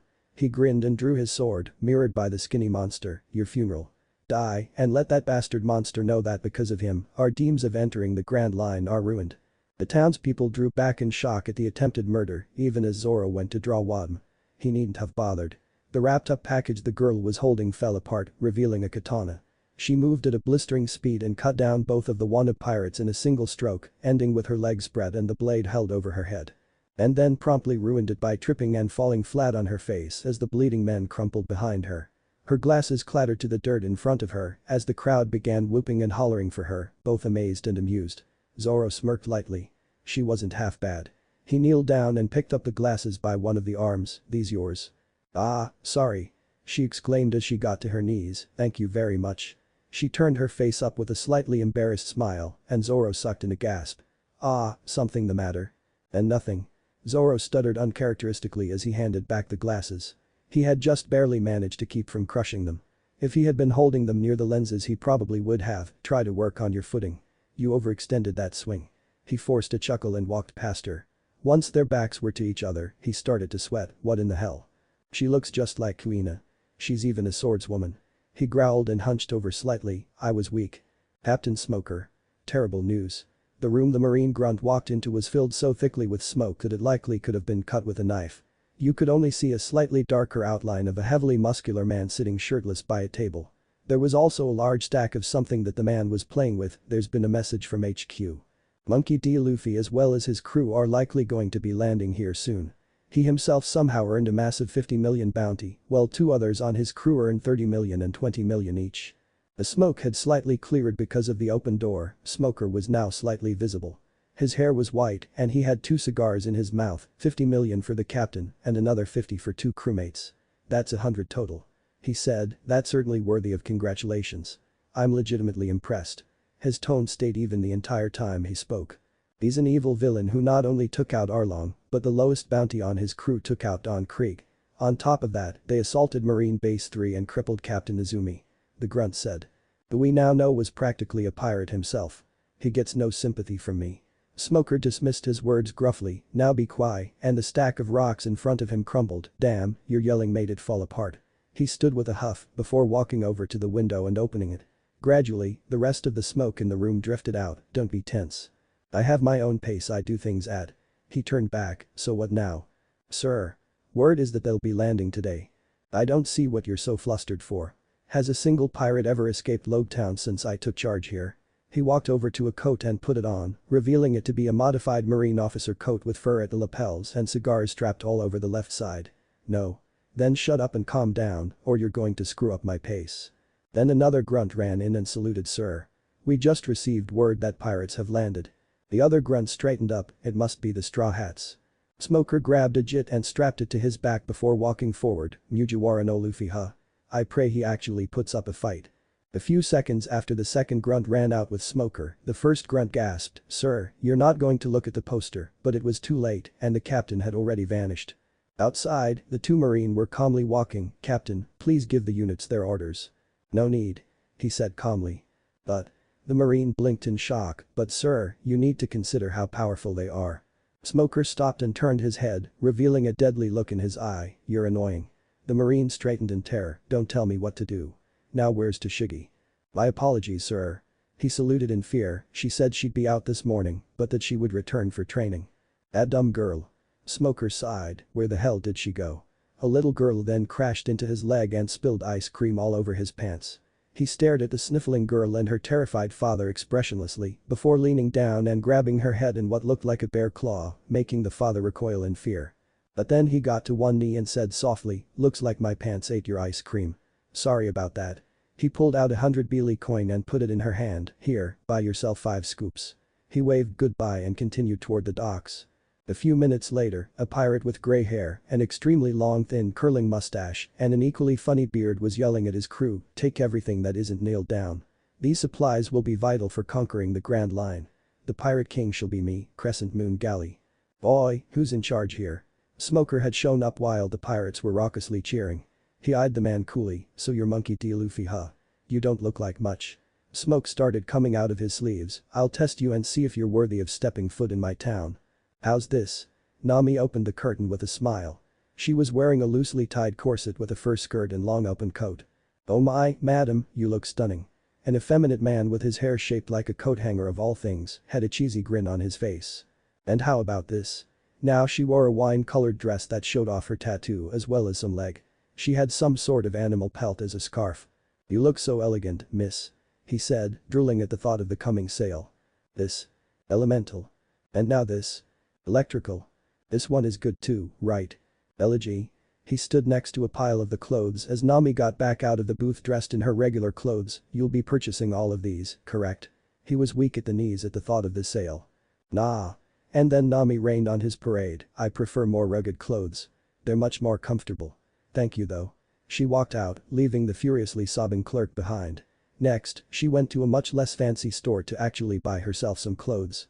As the clerk was stuffing her second sack full of clothes, Nami had a feeling of foreboding. "Captain Smoker." "Yeah." The woman said cheerfully, "He's one of the strongest Marines from HQ. Before he showed up, this town used to be a pretty big pirate hangout since it's so close to the Grand Line. Once he took over, not a single pirate has made it through. Every single one of them have ended up in the slammer. He's an extraordinarily strong monster. They say he has devil fruit powers too." Suddenly, Nami stiffened and cast her gaze outside. "I'm sorry, but can you wrap it up in plastic as well?" "Plastic? But the weather is great," the shopkeeper exclaimed. "Not for much longer," Nami replied, reading the wind caressing her skin. "The pressure is starting to drop rapidly. It's definitely going to rain soon." Later on, the teller would be stunned as one of the worst storms in recent memory smashed straight into Loguetown. "Excellent work, sir. You captured Mugiwara's crew in no time at all."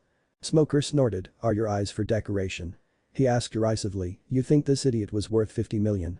He sighed. "The world would be ending if this shabby fly was worth that much. Luffy will show up soon enough. Speak of the devil, and he shall appear." "Oi." Smoker turned to the source of the noise and saw a man wearing a straw hat and grinning happily. Perfect timing. "Do you know how to get to the execution platform?" Smoker blinked as the man turned around and waved his head around with his hand shielding his eyes. "I got lost on my way there. This city is so huge." "I've never seen you here before," Smoker told him coolly.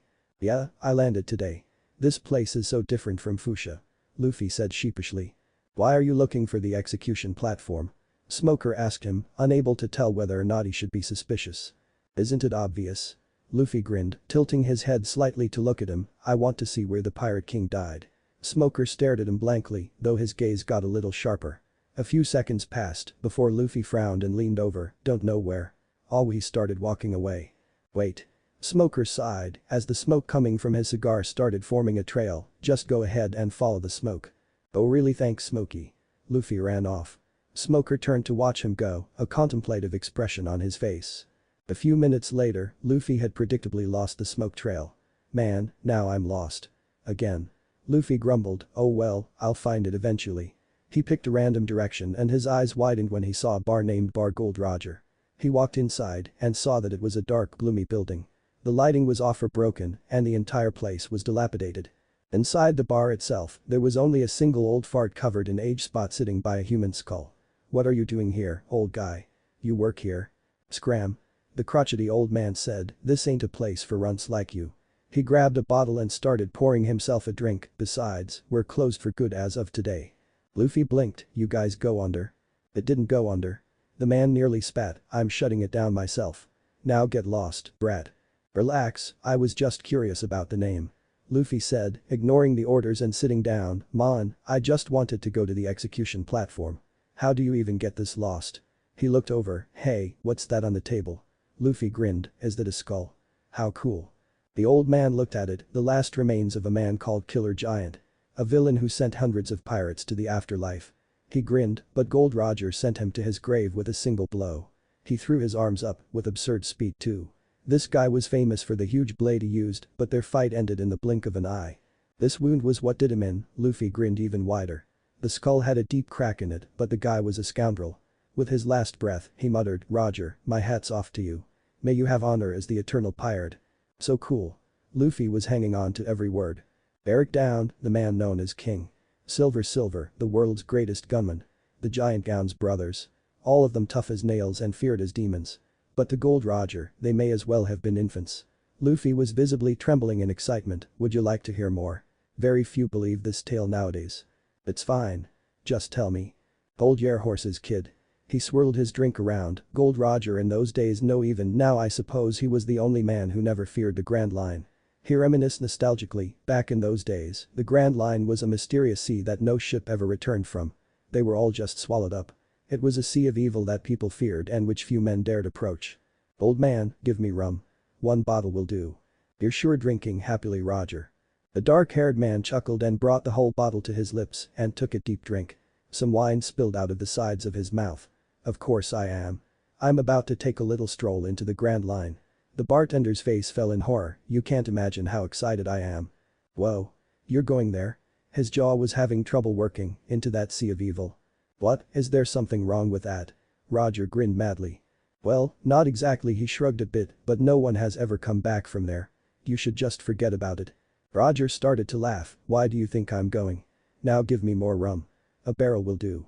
The old man chuckled, and after saying that, he drank the place dry and set sail all too casually the next morning. He scratched his chin, "When I heard later that he'd conquered that sea, I was more happy than surprised. Far more excited than I should have been at my age." He swirled his drink again, not even noticing Luffy fidgeting, and 22 years ago today, he died on the execution platform. He sighed, "Ever since that day, every idiot thinking themselves strong has tried to do what he did. They all tossed their hats into the pirate ring and marked the beginning of the great pirate era." He slammed his glass down, "And now look at all of them. An entire town full of nothing but cowards and scum. Men crazy enough to challenge that evil sea are all but gone now. That's why this bar is closing down for good today." Luffy grinned, "I'm leaving for the Grand Line too." His grin widened to the point it was practically splitting his face. "Gold Roger's so cool. He's how a pirate should be. That's why I set out. I'm going there and I will find One Piece." The old man stared in shock as the ghostly image of Roger appeared over the boy. "I'm going to be the Pirate King." Those are some mighty big words. And in this bar of all places. The old man laughed. "I only said what I meant." Luffy replied easily. "Kid, if there are still guys like you in this world, then maybe closing up shop is a little premature." He got up and walked behind the bar. "I haven't been in such a good mood in ages." "What'll it be?" Luffy chuckled lightly, "I don't usually drink alcohol. I save it for special occasions." "How about this then?" He put 2 cold glasses of milk on the counter, a toast. "To the eternal Pirate King." He slipped off his beanie and raised one of them. Luffy grinned and grabbed his glass before clinking it together with the other glass, "To the eternal Pirate King." "Oh, it's you." The old man scowled. The glasses were drained and Luffy was long gone now. "What a warm hello," Smoker piped up in amusement, "for a regular patron of yours." "Cut the crap. You here to shut us down?" The old man growled. "Don't hold a grudge, old timer. It's not my fault pirates nowadays are all cowards and weaklings." The old man chuckled, "Not all of them." Smoker blinked, "But put that aside, I only come here as a loyal customer." He blinked again as the old man walked away, noticing the dregs of milk in the glasses. "Oh, you had a patron." His grin widened slightly, how rare. He paused for a second or two, anyway, I'd like a glass of rum. There's no alcohol here for you. Don't be so iron-hearted. His smoke wafted away and grabbed a bottle off the shelf, today's a special day. Wouldn't you agree? He popped the cork off and began chugging as the old man stopped messing with whatever he was messing with. He put the bottle down with a smirk, ah, that's the stuff. He looked down to one specific seat, I remember it even now how Roger looked at the end. It was a humid day, just like today. His hands were shackled as he was led down Main Street towards the town square, where the execution platform awaited. Yet he walked like a triumphant general. Smoker could still recall the feeling of absolute shock he had felt as a child, watching the Pirate King walking to his doom and smiling. Well, fame, power, gold. Roger had attained everything the world had to offer. And even though he was walking to his death, he remained a king of great pride. Inherited will, the tide of the times people dreams. As long as people seek the answer of freedom, these things will never cease to be. Any last words? The soldier asked. Old Roger's grin widened as he turned to the man, who involuntarily took a step back. He held up his hands, take these off for me. They itched beyond belief. I cannot do that. What, you think I'll run away? He chuckled, you sure know how to make a guy feel lonely. He walked forwards and turned, before sitting cross-legged. Well, let's get this over with then. The guards crossed their long blades close to him. Hey. Pirate King. Roger lifted his head slightly, what did you do with all your treasure? Is it in the Grand Line? You got it, didn't you? That great treasure. He ignored the yells from the guards to shut up. Roger started chuckling lowly, before it turned into a great belly laugh, my treasure. You can have it if you want it. Don't speak without permission. The soldiers yelled, starting to panic. Find it. I left everything this world has to offer there. Everything is in one piece. And then the panicking guards pierced him with their blades, and there was silence. Everyone watched in shock before a great resounding cheer rang through the plaza. And the guards who had killed the man couldn't stop staring in shock as even in death, the great king smiled. That's how it all began. Smoker continued staring at that one seat, the one that had sat Roger so many times. Hey. There's a few new wanted posters. Put them up somewhere visible. A Marine had walked in, and then a shiver went down his spine as he dropped the 3 sheets of paper. Ah. Captain Smoker. I apologize for my rudeness. Huh? Smoker walked over and picked up one of the posters. He stared at it, his voice a little gruffer, that straw hat he was Monkey D. Luffy. He ran out of the store, dropping the paper as he went for the old man to stare at in glee. Zoro was now firmly in the teeth-grinding portion of his day. Every single store he'd tried so far all had stupidly expensive swords, none of which he could even dream of affording at this point. Even with Luffy claiming they'd all get a cut of the loot, he wasn't sure he would have time to find the others and convince Nami to part with the 7 goddamn million he would need just for one of the swords he saw. He walked into yet another store and the owner greeted him with the standard salesman's pitch and smile, welcome, welcome. Old swords, newer swords, brand new swords. We have them all, and over 200 years of sterling reputation. Please come in and look around. Zoro sighed, I have 100,000 bili. Sell me 2 swords. The owner's a balding man named Ipponmatsu. Excitement crashed and burned faster than a ship Luffy decided he didn't like. 100,000. 50,000 will get you a blunt blade. He scowled, this guy's a bum. What an amateur. He scowled more, the 50,000 bili blades are over there. He pointed carelessly. Zoro turned just slightly as he explained that he was low on cash at the moment and Matsu's eye caught on to the blade at this waist, no way. That can't be. Play it cool. Sir, may I see that sword? He asked, just barely able to keep his voice even. Zoro eyed him with a much sharper gaze, why are you shaking? He reluctantly handed Wadm over and watched with a sweat drop as the man's composure broke as he drew it. This is it. He screamed in his head, keep cool. This is your big chance. Don't mess this up. This sucker walked in with a legendary sword. Just talk calmly. He coughed, this sword's no good. Zoro grabbed him by his collar with a growl, sorry, I lied. He coughed again, look friend, maybe we can work around your lack of funds. This sword here is decent. It's nothing special, but it might be worth something. He said, I'll give you 200,000 bili for it and then you'll be able to purchase 3 100,000 bili swords. Zoro eyed him darkly, how about 500,000, then? Do you think I'm an idiot? Zoro glared at the man, who suddenly realized he might have tried to cheat the wrong person. He started to tremble under Zoro's gaze. Zoro went to grab the blade back, but a body crashed into the counter and practically screamed, no way. Could it be? Zoro almost cringed. Kuina's lookalike was next to him again.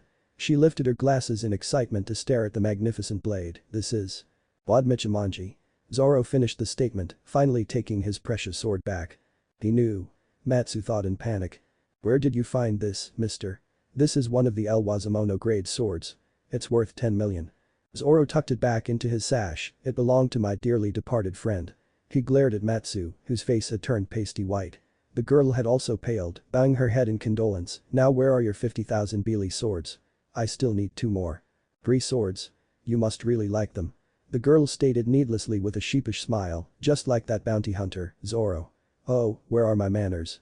I met you earlier and didn't introduce myself then either. My name is Tashigi. She bowed to him. Urano Zoro, huh? Zoro smirked lightly, I hear that name often. Tashigi nodded as she collected her own sword Shigure from Matsu. She walked over to Zoro, who was unsheathing a katana. He's a famous bounty hunter. She sighed, it makes me angry to think of a sword being used to make money. It's evil. Those blades must be crying. Zoro eyed her from the corner of his eye, and what makes you so sure he was a bounty hunter because of greed? Tashigi blinked, well. Zoro snorted, what if it was just a couple Dumbus pirates who attacked him? Was he supposed to just let those bounties go to waste? He shrugged. That was as close as he could get to the truth without coming out and saying he was Zoro. Matsu had finally calmed down and grinned, I like bad guys. This shop used to be full of guys looking to sail the Grand Line. He growled, which distracted Tashigi, then that monster took over and look what happened. No more customers. Captain Smoker is not a monster. She whirled around and yelled at him, he just ate a devil fruit. Zoro listened intently as he went through swords, in any case, I'll use this Shigure to hone my skills. Then I'm going to collect all of the Mido that have fallen into evil hands. I'll collect all of Thisaiho El Wazamono, and Rim Wazamono swords in evil hands, even if it kills me. Zoro quirked a grin, unseen to the other two. She certainly had spunk. This one too then. He had the handle clenched tightly. She gasped and whirled around, waving her hands rapidly, it's not that I want the swords for myself. I just don't want evil men to have them. Zoro chuckled before his hands closed around a handle and he stopped cold. Oh, that sword. I've seen it in my book. She opened it and rapidly flipped to a certain entry, it's Sandai Kitetsu. You have to take this one. She turned to Matsu, why is this sword inside this barrel? This one is worth at least 1 million. It's a Rim Wazamono. No. I can't sell that sword. Matsu roared, a cold sweat dripping down his back. What, why not? Tashigi asked after rearing back. That sword it's Matsu started, but Zoro interrupted him. It's cursed. He said, not giving away how he was feeling, one way or the other. You've heard of it? Matsu asked him in surprise. No, I can tell. Matsu shook his head rapidly, either way, the Kitetsu trio are all excellent blades, but all 3 are cursed. Famous swordsmen all over have lost their lives because they wielded those blades. These days, no sane swordsman would use one, and if they did they wouldn't be around for too much longer. He sighed and looked down, I'd like to get rid of it myself, but I'm afraid I'll be cursed for it. Tashigi bowed deeply to Zoro, I apologize. I was pushing so hard for you to get that one. I didn't know it was so dangerous. I could have killed you. Zoro was eyeing the sword with a faint grin. It was a katana with a very faint pattern on it that looked vaguely flame-like, this sword I like it. He broke into a full grin. I'll take it. What? They both gasped, are you a fool? I can't sell you that blade. If you died it would be like I killed you myself. His wife showed up and punched him in the head, you're the fool. Just get rid of the thing. Zoro grinned as wide as Luffy did sometimes, how about this then? My luck against this blade's curse. Let's find out which is stronger. He threw it into the air and it spun like a buzzsaw. He held out his arm and closed his eyes. If I lose, then I wasn't meant to go any farther.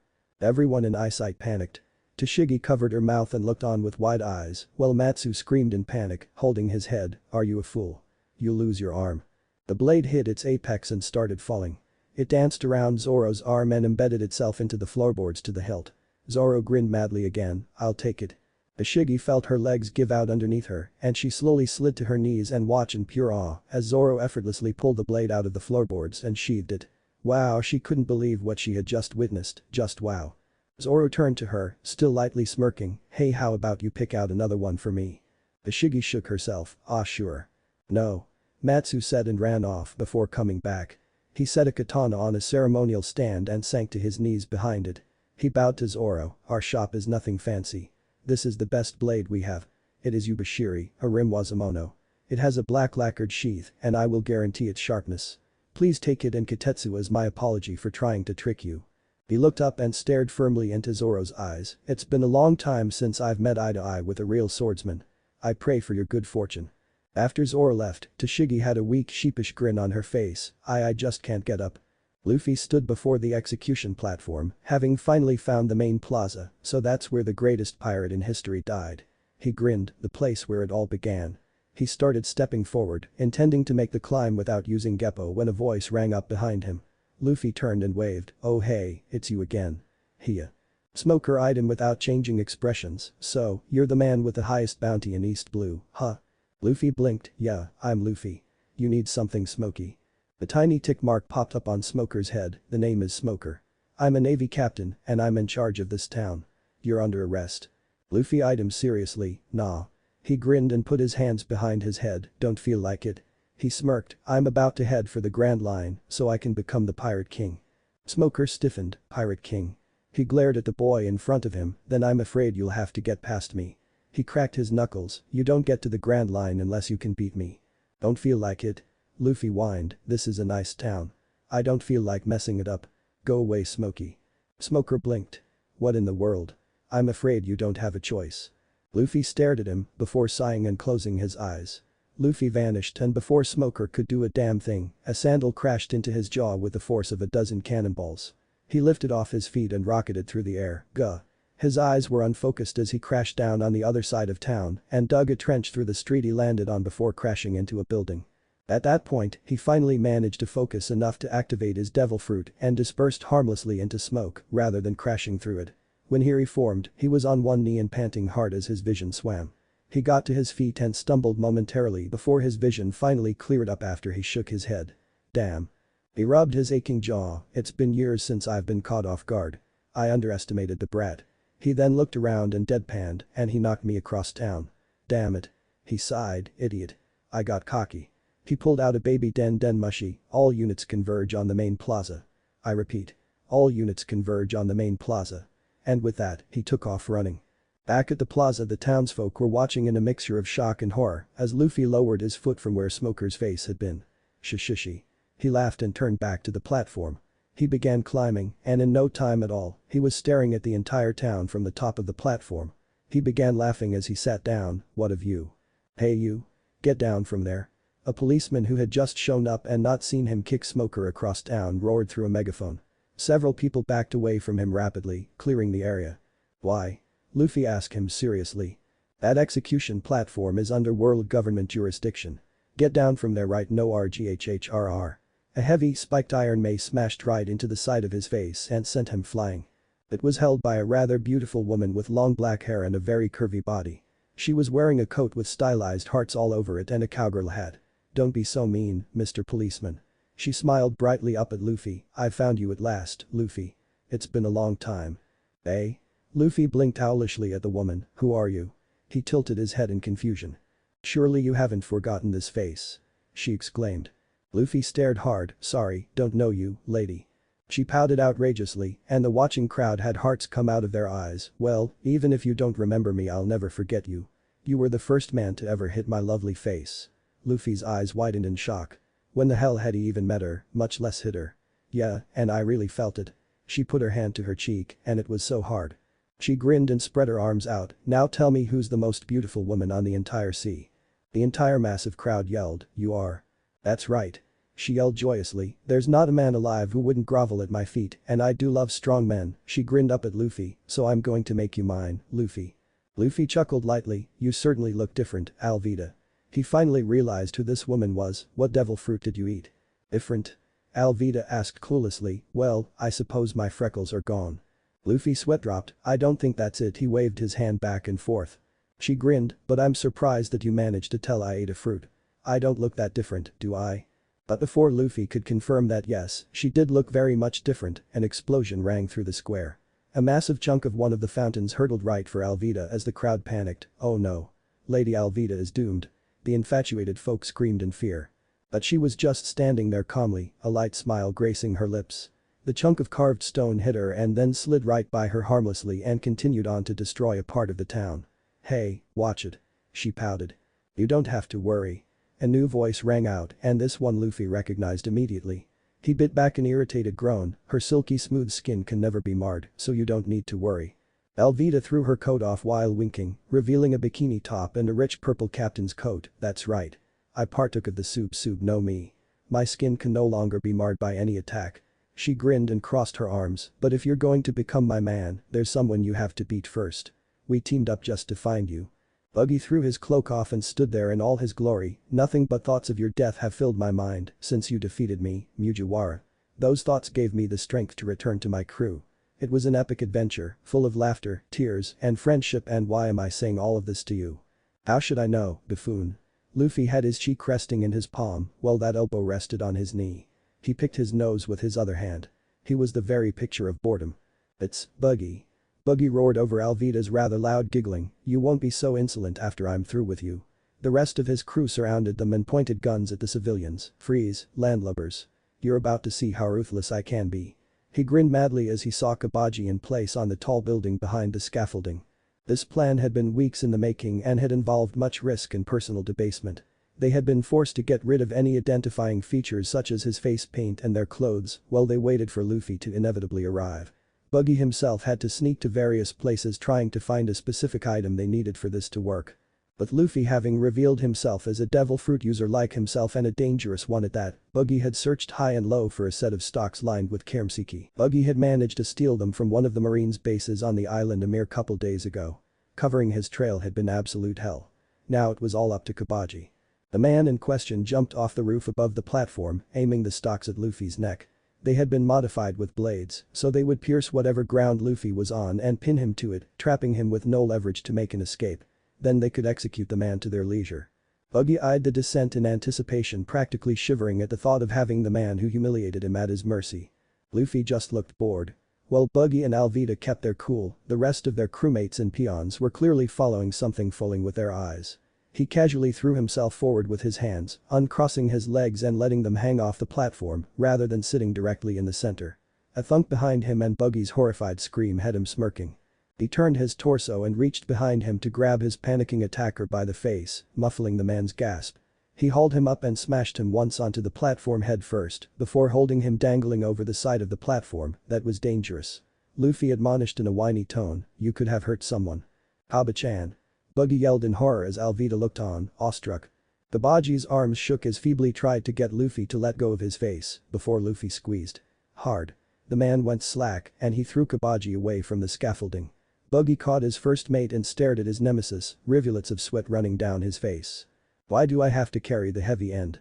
Usopp was feeling pretty grouchy and was yelling at Sanji.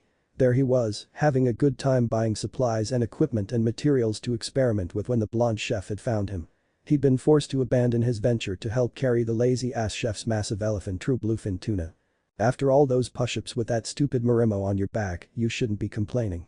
Sanji smirked as he smoked. Anyway, I saw a weird guy riding a lion in town. A few meters away, Zoro was looking around wondering why the crowds had thinned so much this early in the day. A few meters from him, Nami was carrying her massive bag of clothes. Man, the pressure has dropped way too low. This is going to be a massive storm. How did it build up this quickly? She sighed to herself, maybe it was a devil fruit. She stopped momentarily, and that's too terrifying a thought to continue on. We better hurry back to the ship, otherwise we might not be able to set sail today. Now where the hell are they? The four of them then met with little expressions of surprise. Oh, there you all are. Where's Luffy? He said he wanted to see the execution platform, right? That's here, isn't it? Zoro asked. Nami noticed the two new blades he had found. Oh, there he is. Usopp said dully as he pointed, and he's surrounded by enemy pirates. Nami facepalmed, why is he on the platform? That idiot. She then put on her best smile, oh Sanji-kun. Sanji gasped and fell to one knee before her, yes Nami Swayan.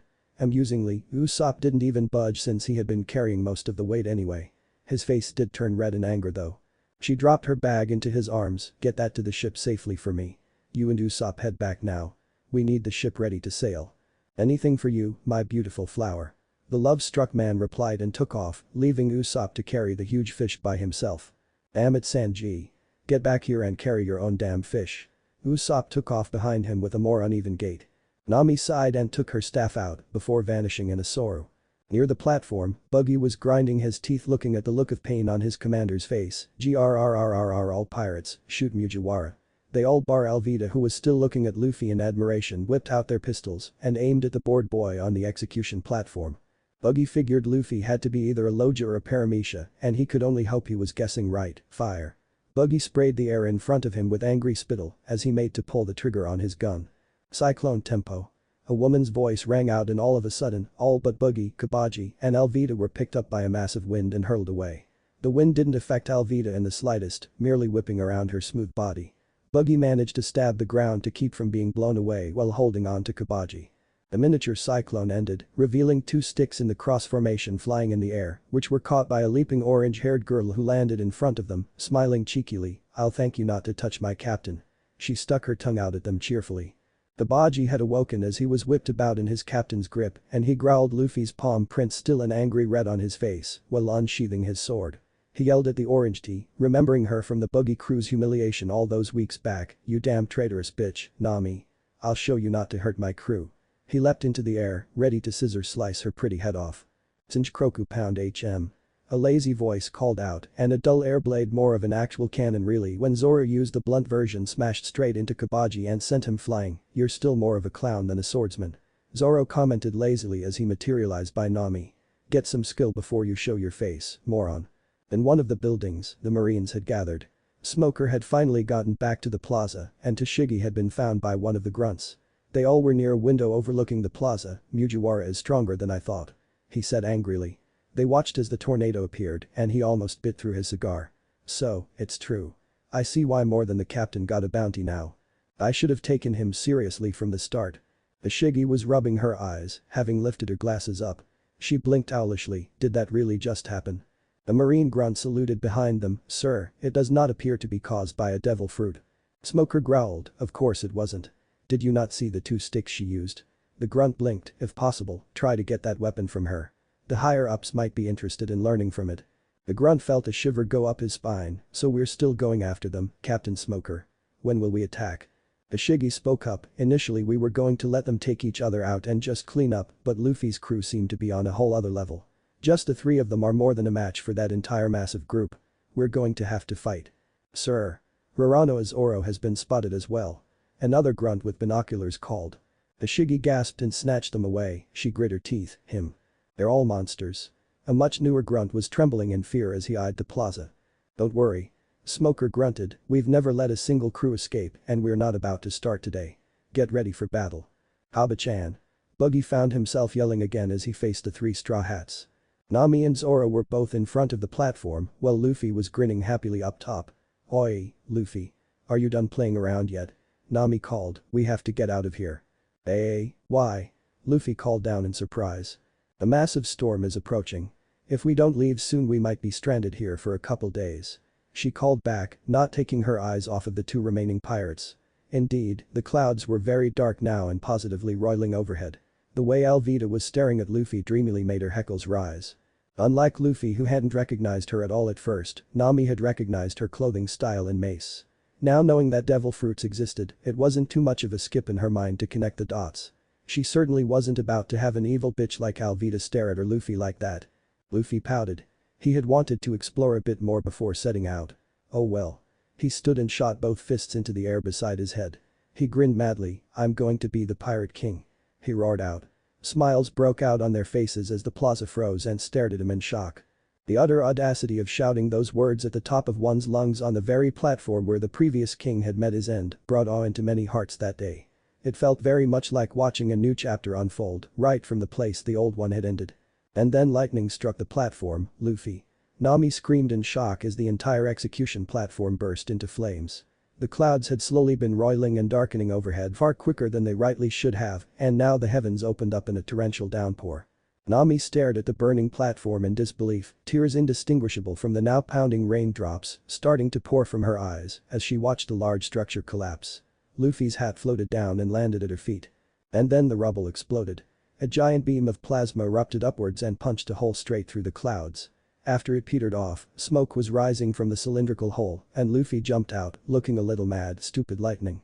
He mumbled as he bent over and picked up his hat. He hadn't even been able to put it on his head yet when Nami flung herself into his arms. A random civilian turned to another in flabbergasted awe. "Hey, do you believe in God? How the hell did he survive that?" The man next to him was green-haired with tattoos and sharp teeth, and he was visibly trembling in excitement. The more uniformed civilian was summarily ignored. Come on, let's set sail. Luffy roared, and the three of them took off running, leaving a catatonic boogie staring at the remains of the rubble in shock. Alvida shook herself and yelled, "Hey, wait for me. I want to join you guys." She was also summarily ignored. "Intercept them." Smoker roared, "Don't let them get away. A quarter of you, go for Buggy and Alvida." "Sir, they're headed west where the 1st Division is, but the downpour has gotten all of the gunpowder wet. Most of them had to retreat back to base to get more." Smoker ground his teeth, "That leaves the port unprotected. Damn it." He looked skyward, "And they'll have a tailwind on top of it. It's as if some higher power is willing their escape." He roared to the sky, "White launcher." His lower body turned into smoke and he rocketed away, yelling out, "As the captain of this division, I'll stake my reputation as the White Hunter. I will not let that man leave this island." As they were running, a giant plume of smoke enveloped the plaza. Smoker appeared with his lower body turned into smoke and he used it to propel himself at great speeds. His Karamsiki jit was grasped in a tight fist and he appeared in a blink in front of Luffy. Luffy's eyes widened and his hand flashed to his back, yanking out his pipe. The two weapons hit each other so hard that a shockwave emanated out and pushed back the rain for a second. "You again?" Luffy whined, "Out of the way. We're heading to the Grand Line." The bubble their shockwave created disappeared and the rain pelted them again. Smoker growled, "I've never once let a single pirate slip through this island and I'm not about to start now." Luffy growled and he knocked Smoker's arm and jit back with his greater strength. "Maybe if you weren't so worried about your perfect attendance record, Nami wouldn't have had to suffer for so many years under that stupid shark. Were you getting a share of that damn rat's bribes?" All thoughts of immediate escape had fled from Luffy's head. Now he wanted to pound Smoker's face in for a bit. Smoker's eyes narrowed angrily as Luffy's pipe smashed through his face, dispersing his head harmlessly into smoke. "TCH, you're a Loja, huh?" "That's right." Smoker's disembodied head said before he reformed, "And this time, you're not catching me off guard." Wide out. An enormous cloud of smoke started billowing from his arms and surrounding the three straw hats. Nami growled, "We don't have time for this. Cyclone tempo." She threw he two staff pieces once more and the massive wind she kicked up blew the smoke as well as Smoker backwards. "Ready? Fire." The rest of the marines that had surrounded them aimed specifically for her since they saw that her weird weapon was capable of blowing their captain back. Zoro growled and flashed in front of Nami, who had been prepared to simply weave around the projectiles with Kami. All three of his swords were out and the plaza was filled with the sounds of his blades, slicing every single bullet fired clean in half and cancelling their momentum. The marines backed up in terror at the demonic look in his eyes. "You did not just shoot at our navigator." It was definitely not a question. One marine even fainted. "Urano is Oro." A female voice screamed. Zoro's eye twitched as the marines released exultations of relief. He turned to her and grinned when he saw her sheath sword. "You were making fun of me." She screamed at him, "I'm going to take Wadmichimanji away from you." Zoro laughed darkly, "I'd like to see you try." He flashed the entire 20-meter distance between them in less time than it took her to blink and his new sword Yubashiri crashed down towards her head. She let out a little squeak of shock and blocked it, though the blow forced her to one knee. With a grunt of exertion, she pushed back and Zoro backstepped a couple times. She growled, "After all that talk about how you weren't a greedy man, you're revealed as a pirate. You tricked me. You never said you were Urano's Oro." Zoro raised an eyebrow, "And when exactly did I do that?" He sounded amused, "I told you I heard the name often, didn't I?" He sheathed two of his blades and took Wadm from his mouth. "A scoundrel like you doesn't deserve a Mito like Wadmichimanji." She hissed and swung sideways at him. Zoro lifted his blade and deflected it easily. "Scoundrel." He snorted, "There you go with your assumptions again." His blade flashed and Tashigi gasped as the right sleeve of her jean jacket fell apart. She ground her teeth as she realized what that meant. That could have been her arm just as easily. He was playing with her. That was the size of the gap between them. Zoro stepped back and started sheathing his blade. Her eyes widened, "I thought the same as you once, but the past few months have changed that. Just because I'm a pirate now doesn't make me a bad guy." He grinned fiercely, "My dream is on the Grand Line. I don't give a damn what other people think of me." Tashigi's eyes widened even further when he gave her a short bow and walked away. Her surprise lasted a couple steps before she snarled and bellowed at his back, "Why won't you take me seriously?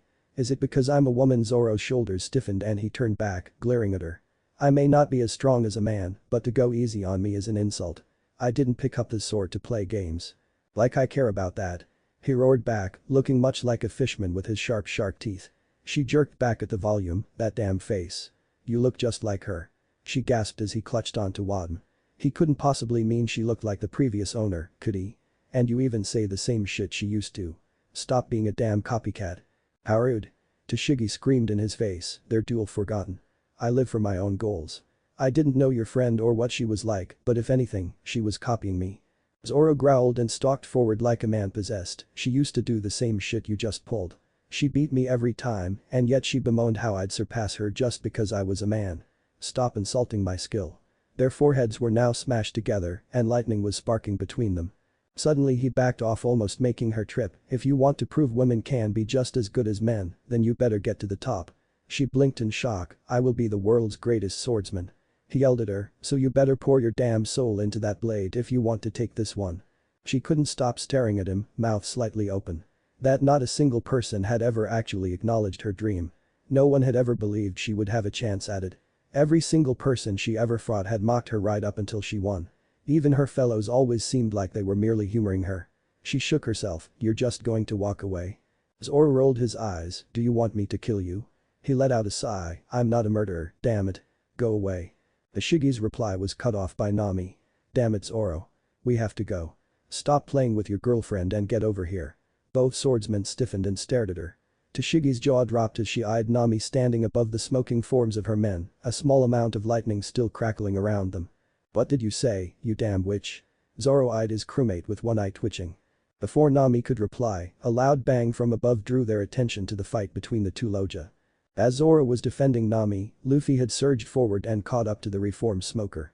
His pipe flashed once more, and the resulting shockwave from the two weapons connecting with one another cracked the stone underneath their feet.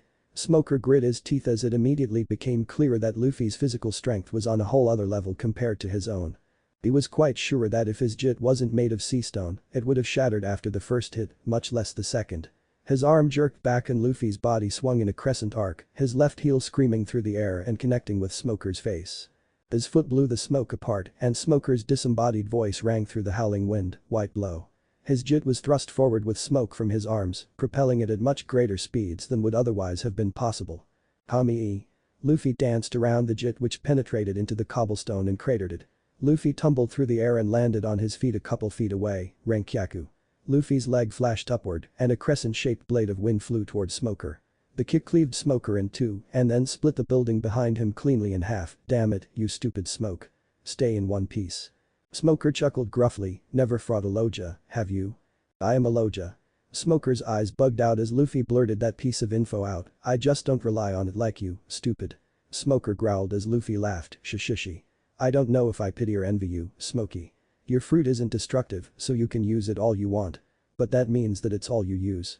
He grinned as Smoker started gritting his teeth. I'm strong even without my fruit. You may have beat every pirate you've met so far, but you're not winning here. Stop underestimating me. Smoker roared furiously as he yanked his jit out of the ground. I've trained my body to the breaking point. You won't be laughing so hard when you're in the slammer. He turned his lower half into smoke and propelled himself upwards, intending on creating a massive dome of smoke so that there would be no way for any pirates to escape him. But as he was rocketing up, Luffy simply flashed into existence above him, with his leg raised high for an axe kick. You're too slow. Luffy roared gleefully and sent his leg crashing down. Smoker tried to get his jit into its path, but Luffy's heel caught him in the knuckles. This time, Smoker managed to turn to smoke quick enough, but that meant his jit was knocked clean out of his hand and far away from the battlefield. Shishishishi. Luffy laughed at the look of rage on Smoker's face. Stop laughing, Straw Hat. Smoker growled, even if I don't have my jit, you won't escape. You still can't hit me. He roared, so I'll keep you here until the weather gets too bad for you to sail in. Wide out. Another massive plume of smoke shot from Smoker, intending on engulfing Luffy. This time, the smoke kept pouring out without end. Luffy was about to try to cut it with a Renkyaku when one of Zoro's pound cannon attacks blew it back slightly. He looked down. Luffy. We have to go. Nami screamed at him, the weather's just going to get worse. Luffy growled at the words, and his right arm turned golden and began shining, enten no tame. Another sun lit the dark sky up. A titanic beam of plasma raced at the smoke cloud and barreled right through it. The smoke completely vaporized as the beam passed through it. Smoker just barely managed to make a panic dodge as he saw the smoke not slowing the beam at all, and it saved his life. The slightest sliver of the beam grazed his arm and he shrieked in agony as his jacket sleeve disintegrated. His skin turned lobster red and started bubbling. Now, Smoker had been hurt before. After all, he didn't always have his devil fruit and kids could be pretty damn mean. But he had never experienced the sheer agony that accompanied such a savage burn. He clutched his arm and howled as he fell from the sky. His last conscious thoughts before crashing through a building were, "He burned me. But how? Even regular fire can't hurt." Luffy, on the other hand, was staring at his smoking fist dumbly, that was bigger than usual. He blinked in shock. He then noticed Smoker falling and clutching his burned arm, and he almost felt a little bad. Still, he slapped a grin on his face as he raced to his crewmates. "Sorry Smokey, looks like my fruit wins." Ishigi and Zoro had separated and she was looking at Luffy as if she had seen a ghost. "You might want to go grab him. That burn looked bad," Luffy said casually. Tashigi seemed to struggle with herself for a moment and threw Zoro one last look before running past them. Luffy, Nami, and Zoro all grinned at each other and took off towards the coast. They had gotten about half a kilometer when the three froze. In front of them was a man in a black coat. Only his face could be seen. He had a massive grin on his face and tribal tattoos down the left side of his face. "Quite a fight," the man said, his grin not wavering. Luffy stared at him expressionlessly. "Thanks." A grin rose on his face as he stared at the man. "Here to see me off?" "How could I not?" He looked to the sky. "The Pirate King, huh? How fitting. The world is awaiting our answer." Shishishi. Luffy started running past him with a bright grin on his face, followed by Nami and Zoro who stared at the man cautiously. He didn't turn around. "Go ahead." They heard behind them. They almost didn't hear it as the wind began picking up. It was howling much louder now. "Follow your chosen path to the end." "Who was that, Luffy?" Nami yelled to be heard over the howling. "Shishishi." Luffy only laughed, not responding to his navigator's question, drawing quite a bit of confusion from her. They burst onto the pier and blinked as they saw a lion and a man with a weird hat laying on the cobblestone covered in lumps. The ship was already rolling on the heavy waves, barely held to the pier by a fraying rope. Luffy grabbed his two crewmates and leapt out, using Geppen to get them back onto the ship, and even he had some minor difficulty doing so in the wind. "Set sail." "Hey Luffy." Nami grinned and pointed at the island, where marine ships dominated the wharf, with one in particular being of a much higher quality than the others. "What say we leave the marines a going away present?" Luffy grinned back and aimed his finger at the ship as if his finger was a gun. His tongue was out of his mouth in concentration and one eye was closed. Bang. So maybe it was a gun. A bright compressed bullet of plasma shot out of his finger as his arm jerked. It seared the rain as it screamed towards the bigger ship and when it hit the mast, exploded with a roar. Scraps of wood soared through the air as the mainmast rocked and fell sideways into the drink. A few more scorching bullets fired at the other ships had the marines in very poor condition to be chasing them anywhere, much less to the Grand Line. Luffy and the rest of the crew laughed. "To the Grand Line. There's a light there," Usopp pointed out as the ship came very close to capsizing. "Excellent." Nami grinned, her hair matted down from the rain. Luffy was eyeing her the way he normally reserved for meat. "Beyond that light is the entrance to the Grand Line." Sanji rolled an empty barrel onto the deck and grinned. "Okay. Shall we have our launching ceremony for entering that great ocean?" "Do we have to do it in the middle of a huge storm?" Usopp was looking rather blue. Sanji ignored him and put his foot on top of the barrel. "To find all blue," he said. Luffy grinned and placed his foot down. "To be the king," he roared gleefully. Zoro was next, to be the world's greatest swordsman. His confident smirk never one wavered. Nami put her foot right next to Luffy's, to map the entire world. Usopp's foot shook as he found a space. "To be a brave warrior of the sea. We're going to the Grand Line." They roared as one and lifted their feet straight over their heads before bringing it crashing down and shattering the barrel. "Crap." Luffy yelled, "The light is gone." "Well, it's a lighthouse." Nami chuckled, "The lights have to go off sometime." She went right back to frowning though, as she grabbed Luffy who was idiotically hanging upside down from Mary's sheep figurehead, using nothing but his legs, and hauled him inside. "Listen up," she said, "as silly as it sounds, it appears as if all of the rumors I've heard about the Grand Line's entrance are true. Even this map I stole says the same thing. The entrance to the Grand Line is a mountain." "We have to run into a mountain?" Zoro asked, a dull look on his face. Usopp was busy running around in a panic. "No, there's a canal." She sighed as she continued poring over the map. "It's a massive canal riding up the red line," she declared. Luffy had a gleeful look on his face. "We're going up a mountain, woo-oh. It must be a mystery mountain." "That's stupid, Nami." Usopp's face was puffing up. "Canal or not, ships don't sail up." Nami glared at him and he quailed. He busied himself with trying to turn the ship with the rudder. He then started trying harder. And harder. Until he was howling and grunting while trying to move it, not noticing the growing number of tick marks on Nami's head. Zoro stared at the map. "Didn't you get this thing from that stupid clown buggy? You sure we can trust it?" Nami nodded. The guiding light was definitely pointing straight for the canal. "This is the reverse mountain. A little help over here." Usopp finally shouted, his head growing titanic for a moment. Nami growled, Sanji, will you just give him a hand so he'll let me think in peace? Aye, Nami swine. Sanji pirouetted to Usopp and helped him with the rudder, his one visible eye hard. But he couldn't budge it either, eh? He blinked, isn't this current a little strong? The light bulb lit up above Nami's head, that's it. She yelled, these monstrously powerful currents must be the key. If all four of the world's oceans point towards the red line and reverse mountain, then when they collide at the top, they'll all spill out onto the Grand Line. She bit her lip, but reverse mountain is a winter island, so all the currents that collide into the red line will only be able to flow down to the depths. She sighed, that means we only have one shot. If we miss the canal, we'll splatter right into the red line and sink. I've still never heard of ships going up mountains before. Zoro said stubbornly. I've heard some things. Sanji grinned, half of the people heading to the Grand Line don't make it. This must be why. Why don't we just head south? Zoro asked, pointing to the clearly open seas that they could just cross to hit the Grand Line. No way. Luffy denied, forming an X with his arms. That's right. Nami sighed in relief, there's a very good reason why we can't do that. Yeah. Luffy agreed, it would feel all wrong if we cheated. That's not it. Nami lightly punched him in the head. Hey, why is the storm gone all of a sudden? Usopp asked in shock. Nami froze. Usopp, what did you just say? Nami turned creakily towards the window, like a robot. Hey, the storm is gone.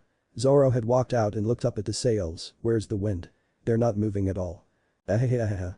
Nami started laugh crying, we're in the calm belt. The calm belt? Luffy asked before turning around, hey look, the storm is still raging over there. He pointed behind the ship. Head back to that storm. Nami screamed, grab some oars and paddle. But the weather is great. Usopp protested. And then the ship shook. They all stumbled as the Going Merry rocked on waves that hadn't been there a second ago. An earthquake on the sea. Nami sank to her knees and started crying, it's too late.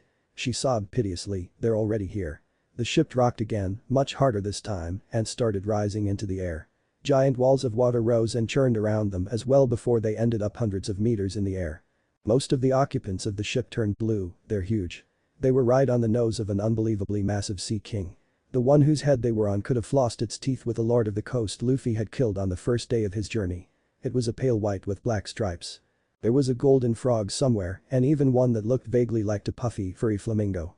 Nami looked over to Luffy and gasped, even Luffy is scared. She turned white. Indeed, Luffy was trembling. That made a massive shiver go down all of their spines. They had never seen Luffy be scared of anything other than his grandpa. And then he turned around and revealed a giant smile and a stupid amount of drool leaking from his mouth. He was literally dribbling on the floor, why are you drooling? They all yelled furiously. Luffy swallowed and had meat in his eyes, I remember now. Grandpa said the calm belt sea kings taste the best. We're not catching one. It couldn't even fit in the ship. Luffy had the most heartbroken look on his face any of them had ever seen. Sanji and Zoro had gathered all of the oars on the ship, when they go down, we paddle as fast as we can. Zoro said tightly. No, we're catching a sea king. Luffy declared angrily. And then the sea king sneezed and shot their boat back towards the storm. Usopp almost fell off, but Luffy hurried and caught him as the ship flew through the air and over the other sea kings. From one second to the next, it went from bright and sunny to monsoon. Oh good. It's only a storm we have to deal with. Usopp sighed in relief. Now do you get why we have to use the entrance? Nami moaned from her position on the floor. Yeah, I get it. Zoro wasn't quite curled up into a ball, but he was clutching Wadman a white fist. And Luffy? No. Luffy cried, rushing for the rudder, turn it around. We have to go back. Nami dove onto his back and tried to pin him, but he just dragged her along, must. Eat. Sea King. Nami bit him in the neck and he stiffened, if you don't stop it right now we're not having alone time for a month. She hissed in his ear. Luffy groaned and fell with her on top of him, sobbing into the floorboards. I see it. The Mystery Mountain. Usopp yelled. All of a sudden, both Nami and Luffy were on their feet, thoughts of the mini-argument they had entirely forgotten, it's huge. Luffy gasped. I can't even see the top. Nami yelled, to the rudder. We have to make sure we don't crash. The ship rocked as the currents underneath them intensified dozens of times. Mary was no longer under their full control and was racing towards the titanic rock wall in front of them. Nami? What do we do? Usopp yelled as Nami stared dead ahead, noting a small crack running up the wall. She grinned as she realized what was about to happen and yelled back confidently, straight ahead. Are you serious? Zoro had a pair of binoculars in his head and a dead look on his face. You can't be serious, he mumbled, it's really flowing up, the current was roaring up the mountain, completely defying gravity. 10 stone arches framed the entrance they were racing towards. Move starboard. We're off course a bit. Luffy yelled, move US starboard. He could barely be heard over the roaring of the ocean waters. Sanji and Usopp pushed and pulled with all of their might, but the lever they used to control the rudder snapped in half. Luffy, Zoro, and Nami all went wide-eyed in panic as Sanji and Usopp crashed into one of the doors. Shit. Luffy yelled and jumped off the side of the ship. Luffy? Nami gasped and raced to the rails. Luffy had fallen just enough to where he was just barely holding the ship with both hands. His back was pressed firmly on the ship, GEPPL. His roar overpowered the waves, and a massive impact rocked the ship to the right. GEPPL. Luffy? Nami screamed in panic, you overcorrected. We're too far to port now. Luffy jumped back on the ship in a panic and made to go to the other side, but stopped as he saw Zoro jump off instead. Zoro hung himself off the side of Mary on the opposite side and drew Wadm. Singe Kroku pound HM. He roared, purposefully making the wind blade as dull as possible. The waves practically exploded as the wind blade hit the water and pushed Mary slightly to port. That's perfect, Zoro. Nami yelled before another overcorrection could occur. Luffy hauled Zoro back onto the deck and slapped him in the shoulder with a grin. They sailed right in between the arches and had to steady themselves as the ship rocketed up the mountain. Sanji and Usopp had their arms over one another's shoulders and were dancing and hollering in glee. Nami let out a relieved sigh as they broke through the clouds and left the storm below them. Now we just need to ride it to the top. We made it. They yelled in glee as they raced to the bow to watch. We're even above the clouds now. Luffy exclaimed in awe. Indeed, they could no longer see the ocean behind them and there was nothing blocking the sun above. Nami sighed, oh, this would be such a nice place to tan if it wasn't cold. I wish we could come up here whenever we wanted. It's gorgeous. They watched as the summit came ever closer and eyed the beautiful sight of the water at the top, occasionally flash freezing. They passed the summit and the ship flew up like a breaching whale before pounding back down onto the waters going down into the Grand Line. This is it, guys. Luffy yelled gleefully, the greatest sea of them all. It's up ahead. They crashed into the sea of white in front of them, breaking right through the puffy clouds. All of them had massive grins on their faces and were letting their joy be heard. And then they heard the groaning. Nami Swan. I see a mountain up ahead. Sanji yelled in panic. No way. There's not supposed to be anything in front of us. After the Twin Capes it's just ocean. Then what the hell is that? Zoro pointed with a slightly blue tinge to his forehead. They blinked as the dark shadow came into full sight once there were no more clouds to go through. It's a whale. The whale was quite possibly on the same level as some of the smaller calm belt sea kings. It was so huge that Mary could have fit entirely on just the tip of one of its massive, sharp teeth. It had a round eye and blue skin. The tip of its snout was covered in a crisscrossing of heavy scars. I can't see its eyes. Nami yelled, it can't have seen us yet. There's a hole to our left. We can squeeze by it. Hard to port. Zoro yelled at Usopp. The rudder's lever is broken. He screeched in terror. Put your back into it. Zoro roared as he and Sanji tried to help move the tiny stump of broken wood. I have an idea. Luffy yelled and he dove onto Mary's bow, get him. He roared and kicked.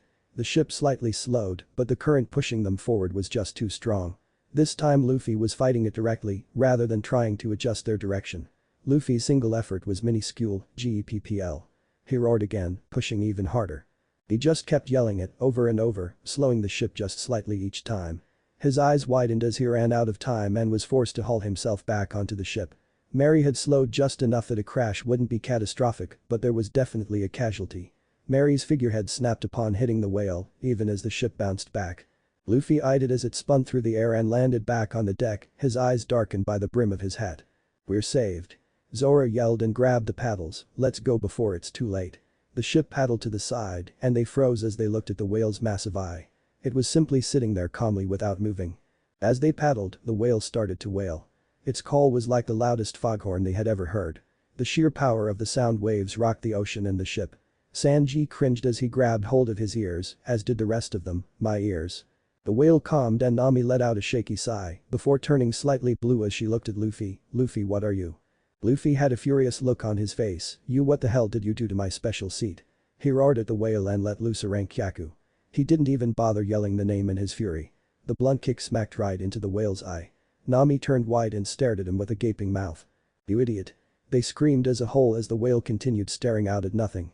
When they stopped, everything was quiet for a moment. And then the massive pupil looked down. And it snorted angrily. Luffy was growling furiously, how was that, you damn bastard? Bring it on. Shut it, you moron. Usopp and Zoro had their eyes popping out with their teeth sharpened as they both kicked him in the head. Woo-oh. The whale roared as it opened its massive mouth, sucking in thousands of gallons of water. The ship rocked as they were once more caught in a current, this time straight into the whale's belly. No. The Straw Hats wailed in panic as they were sucked in. Luffy. Nami screamed as she saw Luffy fall off the boat. He managed to catch himself onto a tooth with Gep and then started climbing the whale just as its maw closed. "I'll save you guys," was the last thing they heard from him. Luffy flew up the side of the whale and started pounding it as its massive head started descending. "Hey. Give me back my friend's whale. No. Don't dive, stupid," he roared, stomping hard enough that it tried to shake him off. It actually felt the impact. His head tilted to the side as he eyed a hatch. What in the world was a hatch doing on a whale? And then the whale finished its dive. "What do you think?" Nami asked hesitantly. "What do I think?" Zoro asked, his tone dangerously even. "I think I'm going to cut Luffy when we see him." Usopp was too busy stuttering to himself to answer, so Sanji said, "Well, I was pretty sure we were just swallowed by that whale." They then eyed the island that they were casually nearing with deadpan looks on their faces. "Is this a dream?" Usopp asked. "Yeah, probably a dream," Zoro confirmed. There was a house on the island, as well as a fold-up chair. "Then what are those doing on the island?" Nami asked blankly. "A dream island," Zoro replied. Usopp sighed in relief. "Yeah, what a nice dream island." "Dream clouds?" Sanji asked, looking at the sky. "Dream clouds," Usopp confirmed. The sea in front of them exploded, revealing a giant squid. "Dream squid." "Eat."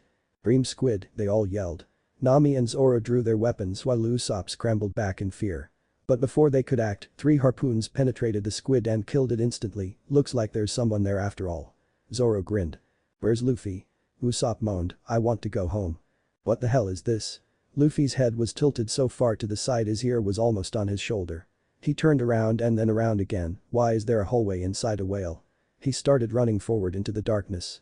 Slowly, the sounds of light grunts and the yanking of rope could be heard from inside the house. Then, a very stocky and tough-looking old man stepped into the light. The very top of his head was the shiny color of bald skin and he had white hair descending down his shoulders. He also had 2 tufts growing on his chin going opposite directions, with a very fat lower lip jaw compared to the upper side of his face.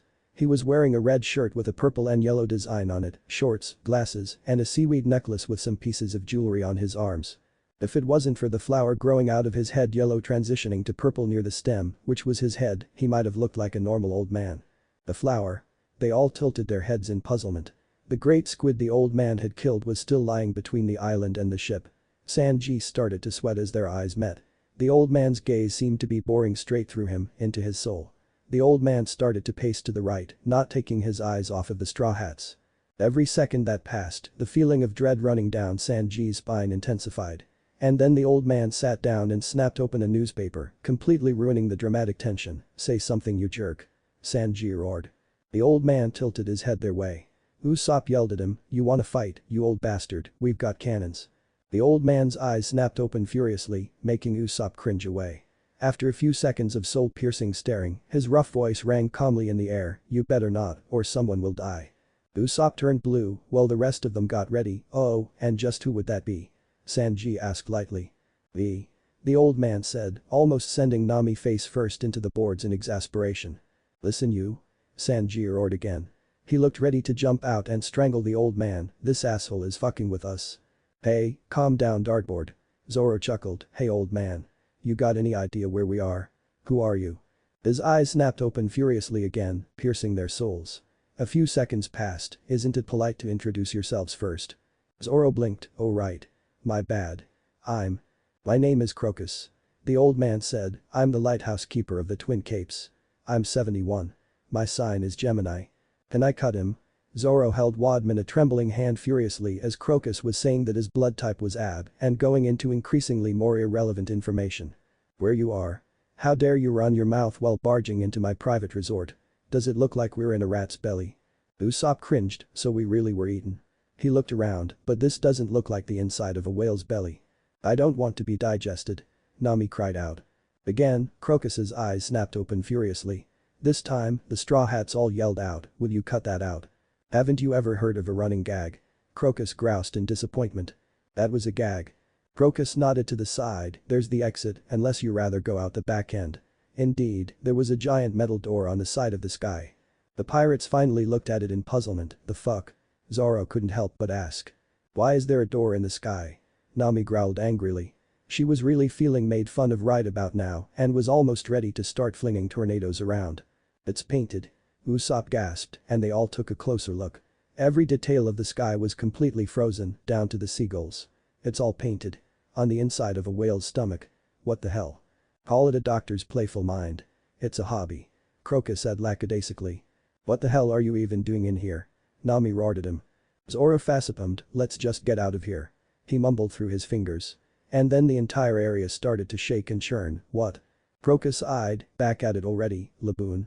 Look. Usopp yelled, the island is a ship and it's made of metal. That must mean that wood will eventually dissolve in this stomach acid. What do you mean, old man? Who is Laboon? What's happening? Sanji yelled at him. Crocus looked at them calmly despite the churning of acid waves. Laboon is the name of this whale. He sighed and looked down, he's ramming his head into the red line, just as he's been doing for over 4 decades. Their eyes opened wide in shock. That's right. Nami gasped, its head was full of scars and its cry sounded mournful. Is he trying to kill this whale from the inside? Usopp growled angrily. The whale isn't our responsibility. Zoro said, we just have to get Luffy and get out. What did that idiot old man just do?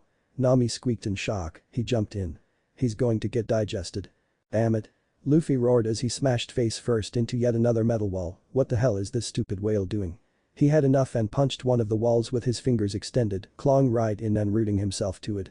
Even with the tremendous rocking, the only thing taking damage now was the wall. Damn it, I have to find them. They have to be in here somewhere. He jumped and roared, get 'em.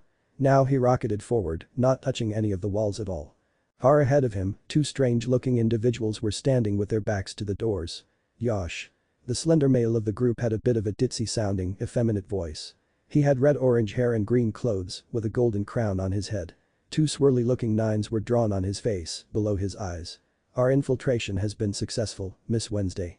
Behind this door is the stomach and likely the old man. We must eliminate him. Everything is for this whale. Yeah, Mr. Nine.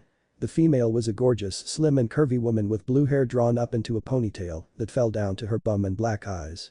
Her shirt was a spaghetti strap with swirls all over it, obviously meant to draw attention to her more than generous chest. She also had a green coat with a furry collar over her shoulders. This whale is a precious sweet honey for our town. They both held rather large guns in one hand, with their pinkies extended. Okay, Miss Wednesday. We'll open the door with a 3, 2, 1 baby. Don't let down your guard. Nine told her. Roger, Mr. Nine. I'm ready at any time. She replied firmly. Speaking of guards being up, out of the way. Huh? The 2 weird people said and then started screaming in panic as Luffy came out of the darkness like a speeding bullet and hammered straight into them before they even had a chance to get out of the way. Inside the stomach, Crocus was climbing up an iron ladder near the huge exit door when the smaller door on a platform burst open and spat out Luffy and the 2 idiots playing at being secret agents. Luffy? Nami yelled happily. Oh, hey guys. Everyone's alright.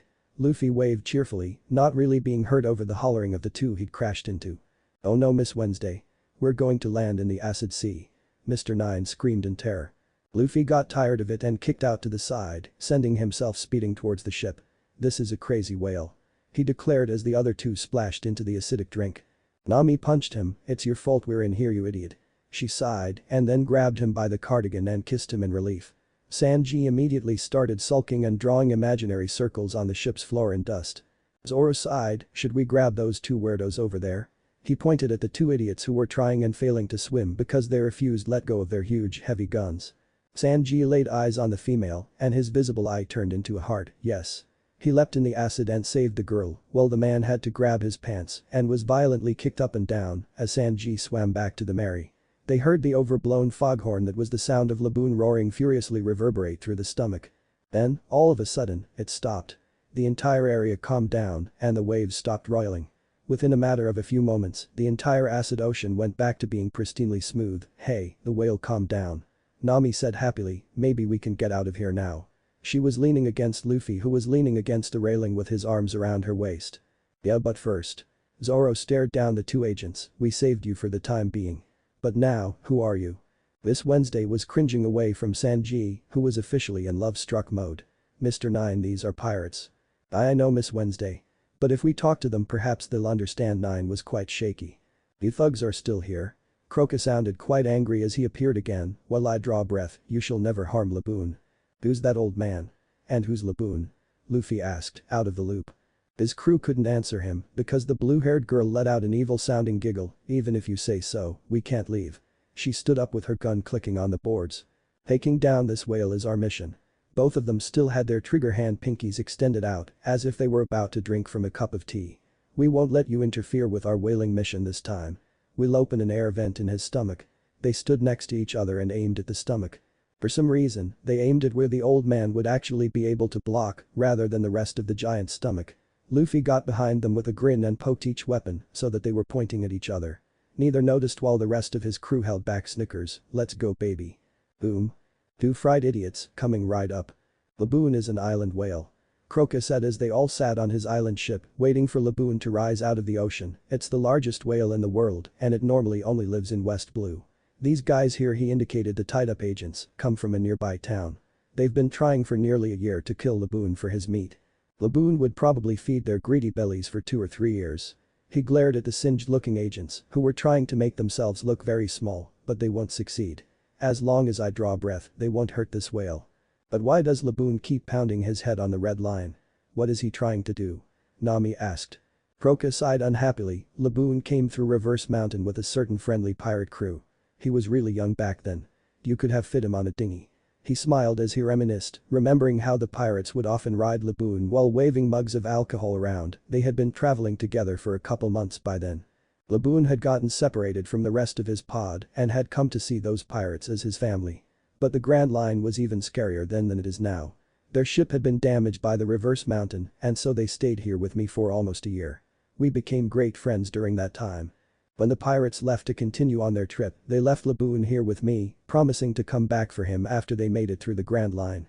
Laboon understood and waited patiently for 3 years for them to come back as promised. And then 4.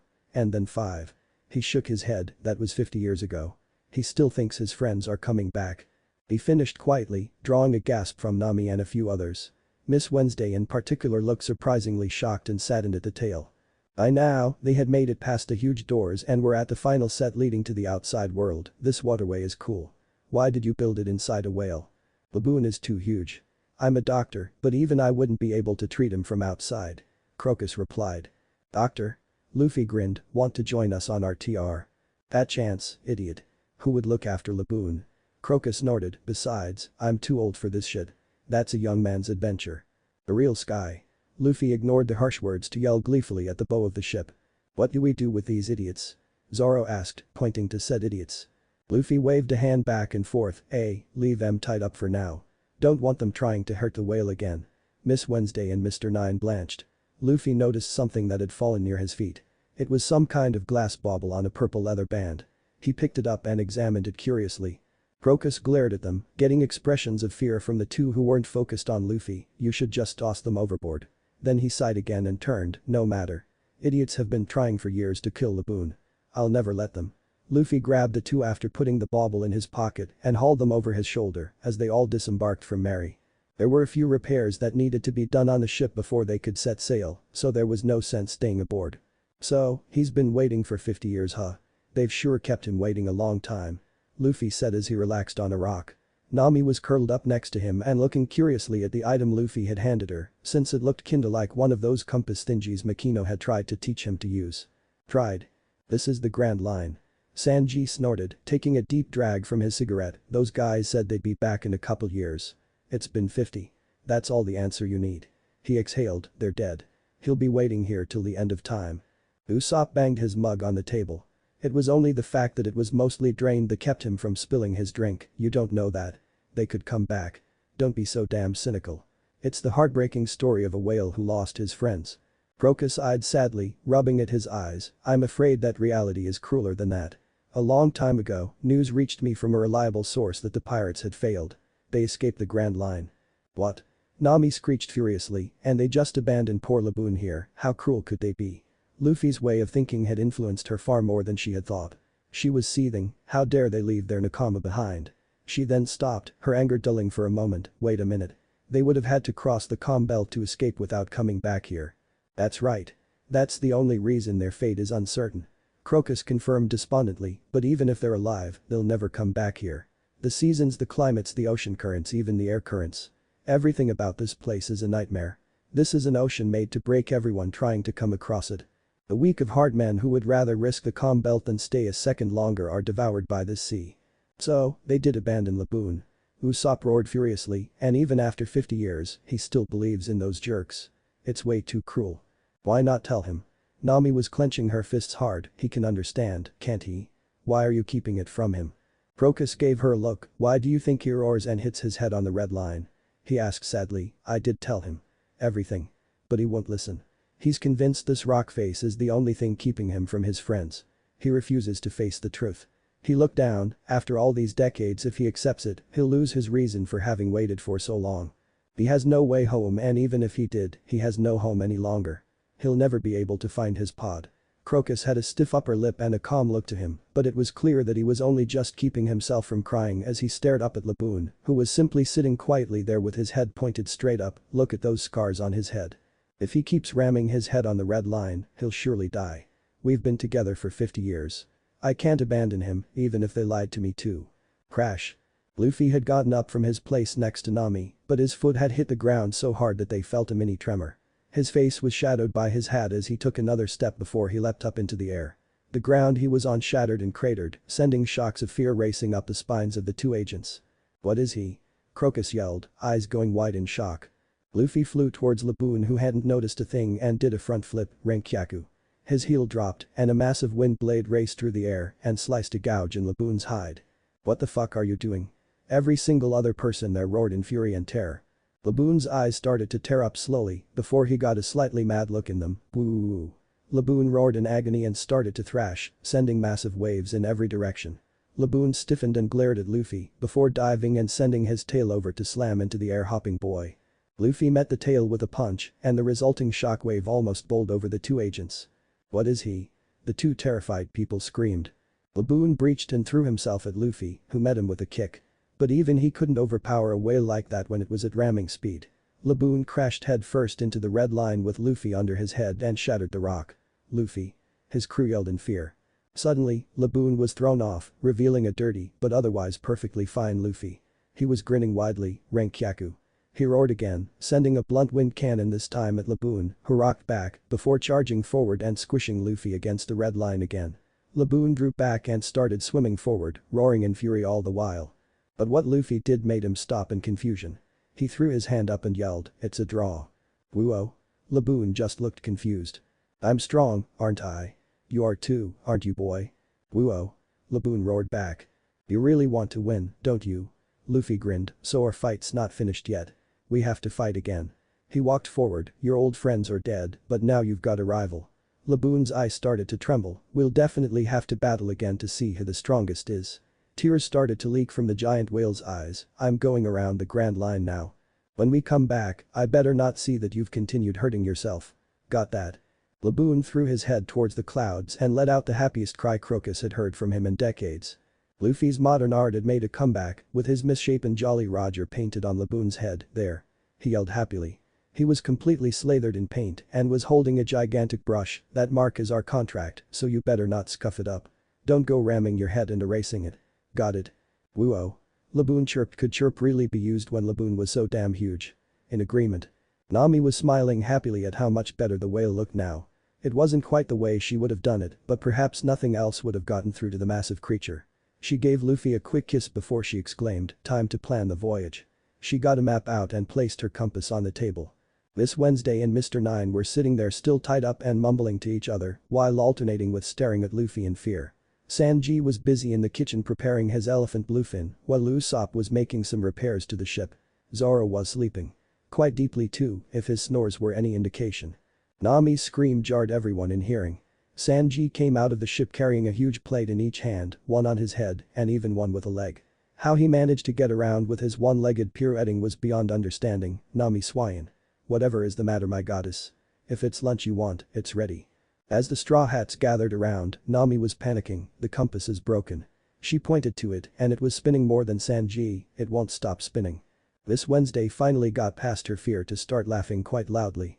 They turned to her with questioning glares, though Nami idly mused that she had quite a good queen bitch laugh. "You silly pirates. Did you come here intending to throw your lives away? Are you really a navigator?" she asked Nami condescendingly. Nami's eyes narrowed angrily. "Well, she is being quite abrasive for a prisoner." Crocus glared at her, making the girl clam up again. "She has a point. Did you not do any research? That useless thing would be better served at the ocean floor here on the Grand Line. It's not broken, but that doesn't mean it's useful." Nami gasped. "Is it the magnetic field?" She cottoned on almost immediately. "Exactly," Miss Wednesday replied, though much more timidly this time at the reminder. "Every island on the Grand Line is rich in magnetic minerals. Every single island has its own magnetic field, so it's impossible for a regular compass to properly read the planet's field. And to make matters worse, none of the currents follow any regular patterns. Neither do any of the winds. As a navigator, I'm sure you realize how dangerous that is. If you were to set sail without knowing this, you'd perish for sure. Without any direction, your journey would be completely hopeless." "I didn't know." Nami rubbed the back of her head sheepishly. "So we're stuck here. How can we navigate if our tools don't work?" "You need a log pose," Miss Wednesday said. "What's that?" "It's a special compass," Crocus said. He would have continued, but Luffy, mouth full of the ignored bluefin, interrupted him. "So, it's a weird compass?" he asked through his chewing. Crocus nodded, telling him that it did look kind of weird. Luffy swallowed the meat in his mouth. "You mean one of these things?" He held up the log pose he'd gotten back from Nami in question. "Yes, that's it," Crocus confirmed. "Wait. That's mine." Mr. Nine screamed in panic as Miss Wednesday stiffened. Nami stuck her tongue out at them. "Pirate." She chirped cheerfully as she grabbed it from Luffy, pecking him on the lips. The two agents deflated. "So, this is a log pose, huh? It has no markings." Crocus had his arms crossed. "It doesn't need any. Every island on the Grand Line has its own unique magnetic field. Therefore, you must record each magnetic field on your journey, which will lead you to your next island. Each one connects to the next in the chain. The log pose is the only thing you can depend on in the Grand Line in terms of navigation. This mountain is the starting point and you pick one of 7 different paths here. But no matter which path you choose, all paths converge on one final island in the end. Raftel. In all of history, only one man has led a crew on that perilous journey and made it to the end. Gold Roger. That must be where One Piece is." Usopp crowed in excitement. "It's certainly a theory," Crocus said. "No other legend is as tempting as that one. But only one man has ever made it. No one else has reached that island." Luffy grinned. "Make that too, old man." The two stared each other down, and a wide grin appeared on Crocus's face as well. The two agents looked flabbergasted, but after watching him punch out the whale, they couldn't just flat out doubt him. "Anyway, I'm full. Let's set sail." Sanji and Usopp finally turned to the plates, and their eyes bugged out. "You ate even the bones?" Sanji growled furiously. "Luffy, you bastard. This tuna was supposed to be for Nami Swan to enjoy the most." He kicked his captain square in the face, shooting him past Nami. "We'd better be careful with this. Our entire journey rests on this dang saf," she was saying, right as Luffy flew past her so fast that the log pose shattered. She stared at it blankly, a dead smile on her face. "My log pose?" Mr. Nine screamed furiously. "Damn it, Sanji!" Luffy roared. He vanished from this air and kicked Sanji in the jaw right back, flinging him into the air. Nami's arm dropped and she reached under her skirt and assembled her staff, Cyclone Tempo. "Who are these people?" Miss Wednesday was right back to being utterly terrified as Nami flung a freaking tornado at Sanji, sending him crashing into the red line. As the grit cleared, he was ass over to kettle in a crack on the red line, and his one visible hard eye was spinning. The terrified Nami buried her anger and turned to Crocus. "What do we do? These idiots, bro." "Relax." Crocus chuckled. "You can have mine as thanks for helping Laboon. It's not like I ever go anywhere anyway." Suddenly, they heard a strange clacking sound from above. Mr. Nine's jaw dropped and he broke into a flop sweat.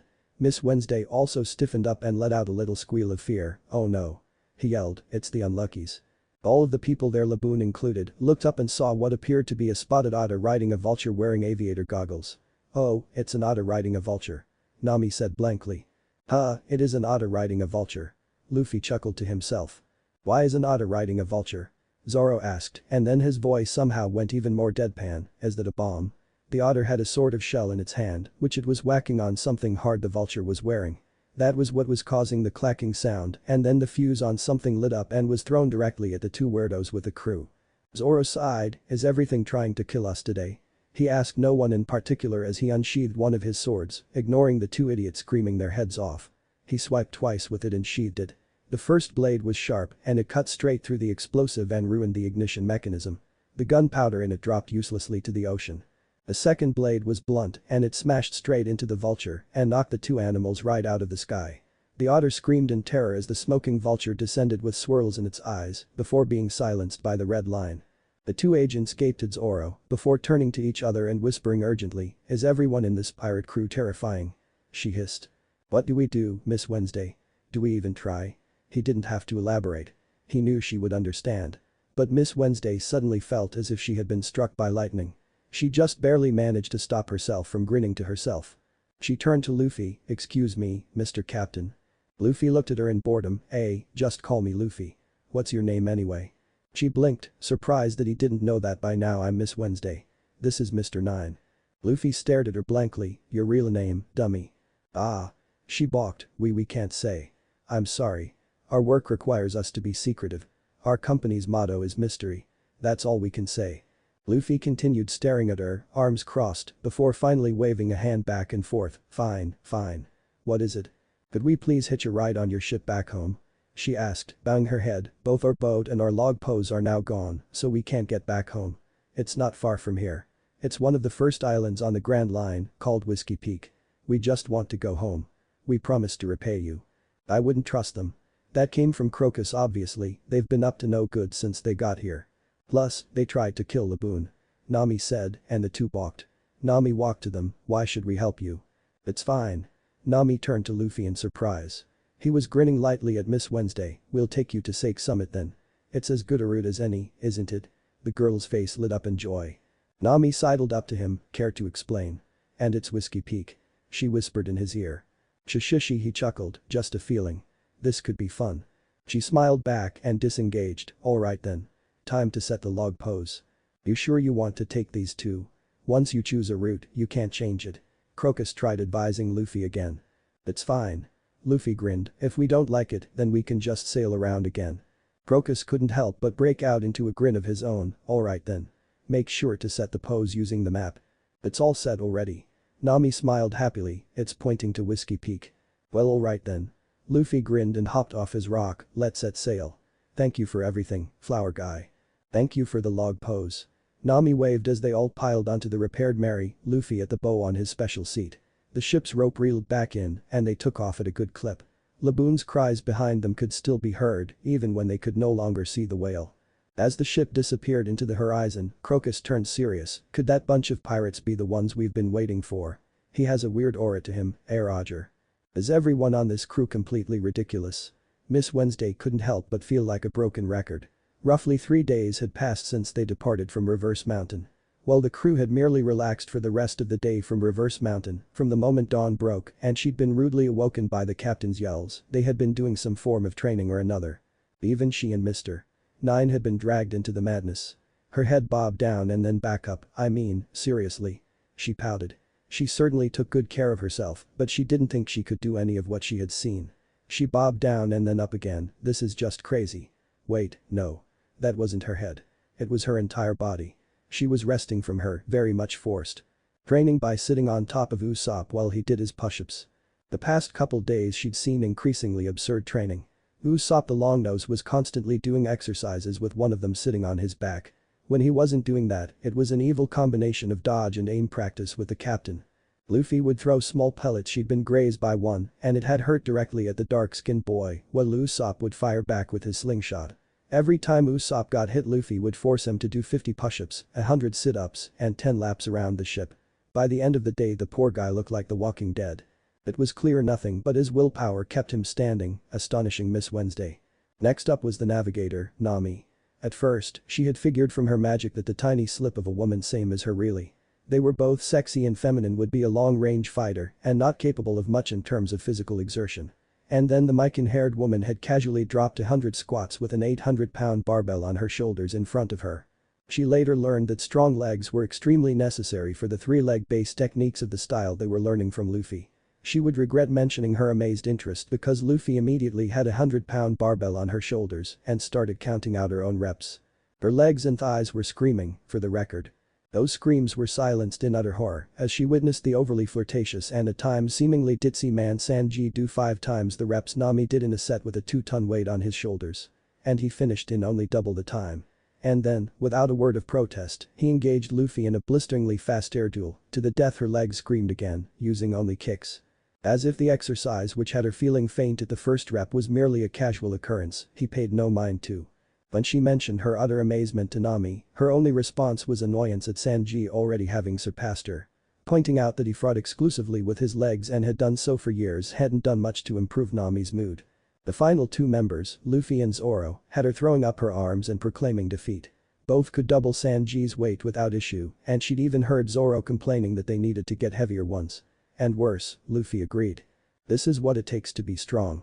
Nami tossed her way carelessly as she walked by, come on Usopp, 100 more. And pick up the pace. Screw you, Nami.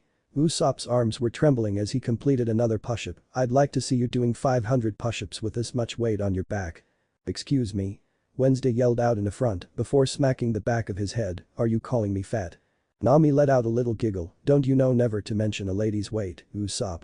She then yelled out, hey, it's my turn. Finish up already, you two. Luffy and Zoro blurred into view once more. The swordsman was huffing and puffing as if he'd been doing a triathlon and pouring sweat in rivulets, but the man in the straw hat barely was winded. He was holding back 2 of Zoro's swords with just his pipe in a one-handed grip, though the pipe was trembling. His left leg swung out and ended the fight, GRK.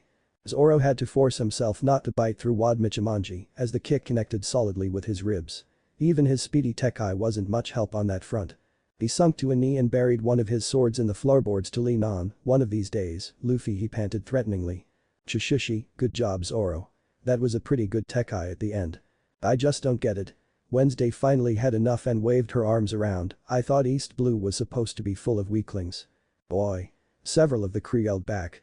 She cringed as she realized she had insulted every one of the people so graciously taking her home, but decided to power through it, well it's true. She huffed, only a couple of your C's bounties were even over 10 million. All the other blues at least had averages in the tens. On second thought, maybe doubling down wasn't the smartest idea. She winced as she looked around at the crew. Well Nami held back a grin, Krieg did kind of suck.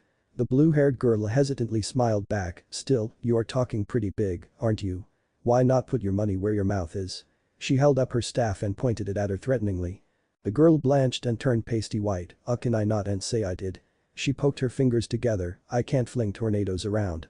Nami rolled her eyes, I'm not going to do that on the ship, dummy. Yeah, I like this idea.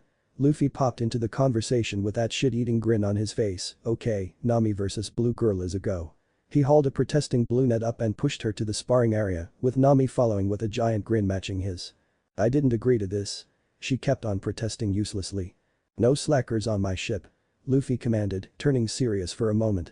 She stiffened. Then he grinned evilly, in fact he turned and yelled at her partner, hey, stupid 9 guy. The guy with burnt orange hair cringed from the other end of the ship, get ready.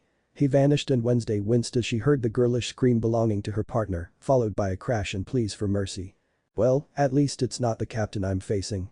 She questioned herself after swallowing heavily. Nami's slight eyebrow twitch told her she hadn't been silent enough. She hooked her pinky into a small ring on her clothes and drew a string along with a small little thing that looked slightly like a peacock's feather in miniature. She started spinning it on her finger and took a low stance, already sweating nervously. Okay. Let's go. She shouted, putting on a face full of bravado. Nami grinned, well, at least you'll be some fun, then. She charged forward and jabbed her staff at Vivi's head, who dodged it gracefully. She swung it around aiming at her feet and the girl pirouetted away before swinging forward and slashing the string at Nami's face. The Mikan-loving girl ducked and then growled when she saw a few tiny strands of her hair fall off. Those things are sharp. She commented evenly. Miss Wednesday smiled back, my special Kujik Plus lashers. Hope you like them. She drew another set and set it spinning like a buzzsaw. Nami grinned in response and picked up the pace, launching a flurry of attacks with her staff, as well as a couple kicks where she could help it. The brunette managed to dodge them all. Fluidly. Even when Nami thought she had a direct guaranteed hit, her opponent somehow managed to find herself safe through utterly ridiculous flexibility or nimbleness. Luffy had stopped terrorizing Mr. 9 since really, the guy was just flimsy. One hit had knocked him out and was sitting on the railing, she's surprisingly good. She's got good senses. He mumbled as Nami went for a body shot and the brunette contorted her spine as she just bent backward and let it pass harmlessly above her. Her follow-up showed more flexibility as she kicked high enough that she would have nailed Zoro, the tallest of them, right in the head. So of course, it sailed right over Nami's head. Luffy furrowed his brows. At the relatively low speed Nami is keeping this at, Wednesday could have hit her at least 3 times by now. Why isn't she making contact? Nami easily backpedaled and was in a loose stance, brows furrowed. She was wondering the same thing. You're not taking this seriously. While the girl flinched, though she recovered admirably, sure I am. But you're not. You haven't done the vanishing thing yet. Nami snorted, this is a spar, not an ass kicking. And it takes 2 to tango, sister. I left you plenty of openings you're more than quick enough to exploit and you didn't take any of them. These are sharp, you know. She shot back. Indeed, there were tiny little gouges in the wood from where they had impacted. Is your foot sharp too? Luffy asked dryly as he materialized in between them. Beep. The girl jumped back. She started to sweat as he eyed her. She was saved from further grilling when the weather changed. What the? Nami gasped as the day went from warm and sunny spring to nightmare winter at the drop of a hat. It was as if they had crossed an invisible line. The girls started to shiver due to their thin clothes as an avalanche of snow appeared to start to fall on them. They hadn't been in the new weather for more than 10 seconds and already there was starting to be enough accumulation on the deck for a snowball. Holy crap. I've never seen weather change like that. Her teeth chattered. Wednesday was hugging herself and rubbing her arms, her breath misting in front of her. That's the Grand Line for you. The closest waters to Reverse Mountain especially can get crazy. Both of them ran inside to change and get into warmer clothing. By the time they finished that, Luffy and Usopp were well on their way to building snowmen. Sanji, Nami called out with a small smirk. Yes, Nami SWA, and Sanji popped up pirouetting in front of them. What may I do for you, my lovelies? Perhaps a nice hot chocolate. Please shovel the deck. Nami patted him on the cheek. We don't need all of this melting and getting everything wet. Aye. The blonde went about his business. Staring after him, Nami huffed irritably, there wasn't even time to cover up my precious Mykin. They better not get ruined. Crocus was right. This stupid weather defies all logic. Is that thunder? Great, now we have lightning too. Hey, shouldn't you be keeping an eye on the log pose? Wednesday asked her. I haven't really seen you steering much. What do you mean? I've been checking our course regularly. The wheel is locked. Nami told her. She was surprised when the other girl winced, you might want to check again. You're really underestimating the Grand Line. Nami held back an eye roll through sheer force of will. On the other hand, Miss Wednesday had impressed her somewhat during their little spar and she was a Grand Line native. Nami didn't get to be the best damn navigator there ever was by not learning lessons from those who came before, so she raised her arm to look at the log pose. See, we should be what the fuck. Luffy and Usopp stopped their fight. Luffy had built a decent snowman, while Usopp had managed a beautiful artistic snow queen. Luffy had, of course, destroyed the head immediately and Usopp retaliated as they heard her screech, what's wrong Nami? Luffy? Get on the wheel. Now. We need to turn around 180 degrees. She held her head, this is crazy. I just checked like 5 minutes ago and we were right on target. The seas were smooth. How the hell did we literally turn around? The sea is having its way with us. Mister. Nine sneered at her. The log pose is the only thing you can trust on these seas. Wednesday told her, in a more conciliatory manner, nothing else makes sense. Not the currents, not the weather, not the clouds, waves, or even the sky. Everything is treacherous. Mister. Nine then pissed her off. If the dark look on her face was any indication, are you sure you're really a navigator? She vanished and grabbed him by the face, then get off your ass and help you goddamn freeloader. She tossed him bodily right through the door. She glared at Wednesday, though the girl was already moving, good. She immediately started shouting orders, take the wind from the starboard yard brace. Turn us 180 to port. Usopp, watch astern. Sanji, take the whip staff. Hold on. The wind changed. Usopp yelled out. What? No way. Nami's eyes started to twitch. Nine and Wednesday were smiling and facing the wind, the first winds of spring. But why? This doesn't make any sense. Nami ground her teeth impotently. The waves are getting bigger. Came from Usopp. Luffy yelled out gleefully, there's dolphins there. Let's go see them. Iceberg at 10 o'clock.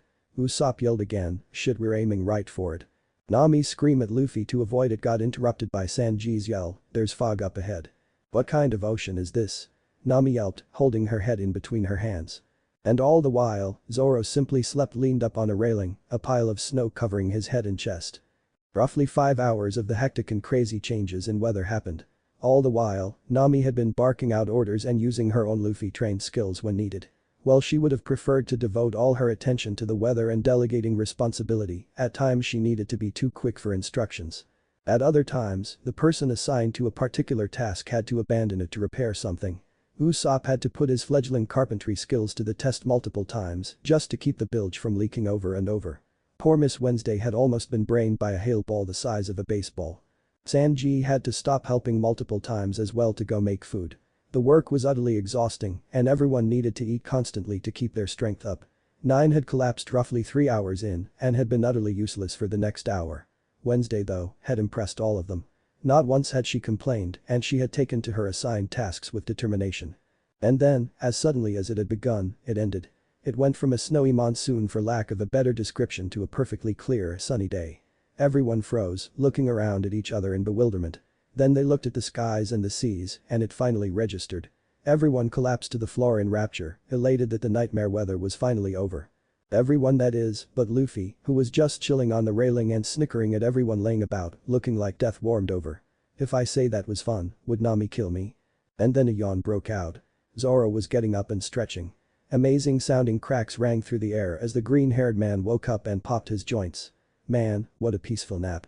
He looked around and started to blink. He eyed them all laying down and then scratched the side of his head. Hey, I know it's a beautiful day, but shouldn't you all be working? He cracked his neck, hope we're still on course. He eyed the two strangers. I forgot we were bringing them with us. What are your names again? Miss Wednesday. And Mr. 9. Right, those suspicious sounding names. He grinned evilly down at them, they were stuck in my head. I feel like I've heard them before. The two agents started to gulp, but he was interrupted as Nami smashed him on top of his head. Oi. He growled and rubbed the top of his skull. What the hell was that for? How could you sleep through all of it and then wake up when everything was already over? She hissed like a she-devil, not even Luffy screaming and your ear worked. She gave him 3 more lumps, leaving him dazed and holding his head in pain. She leapt up and stood on top of the railing. Alright, listen up. We have to stay alert. Who knows what will happen next? Everyone needs to be ready for more batshit weather at all times. She held her fist up. I understand now. We all know how dangerous this ocean is now.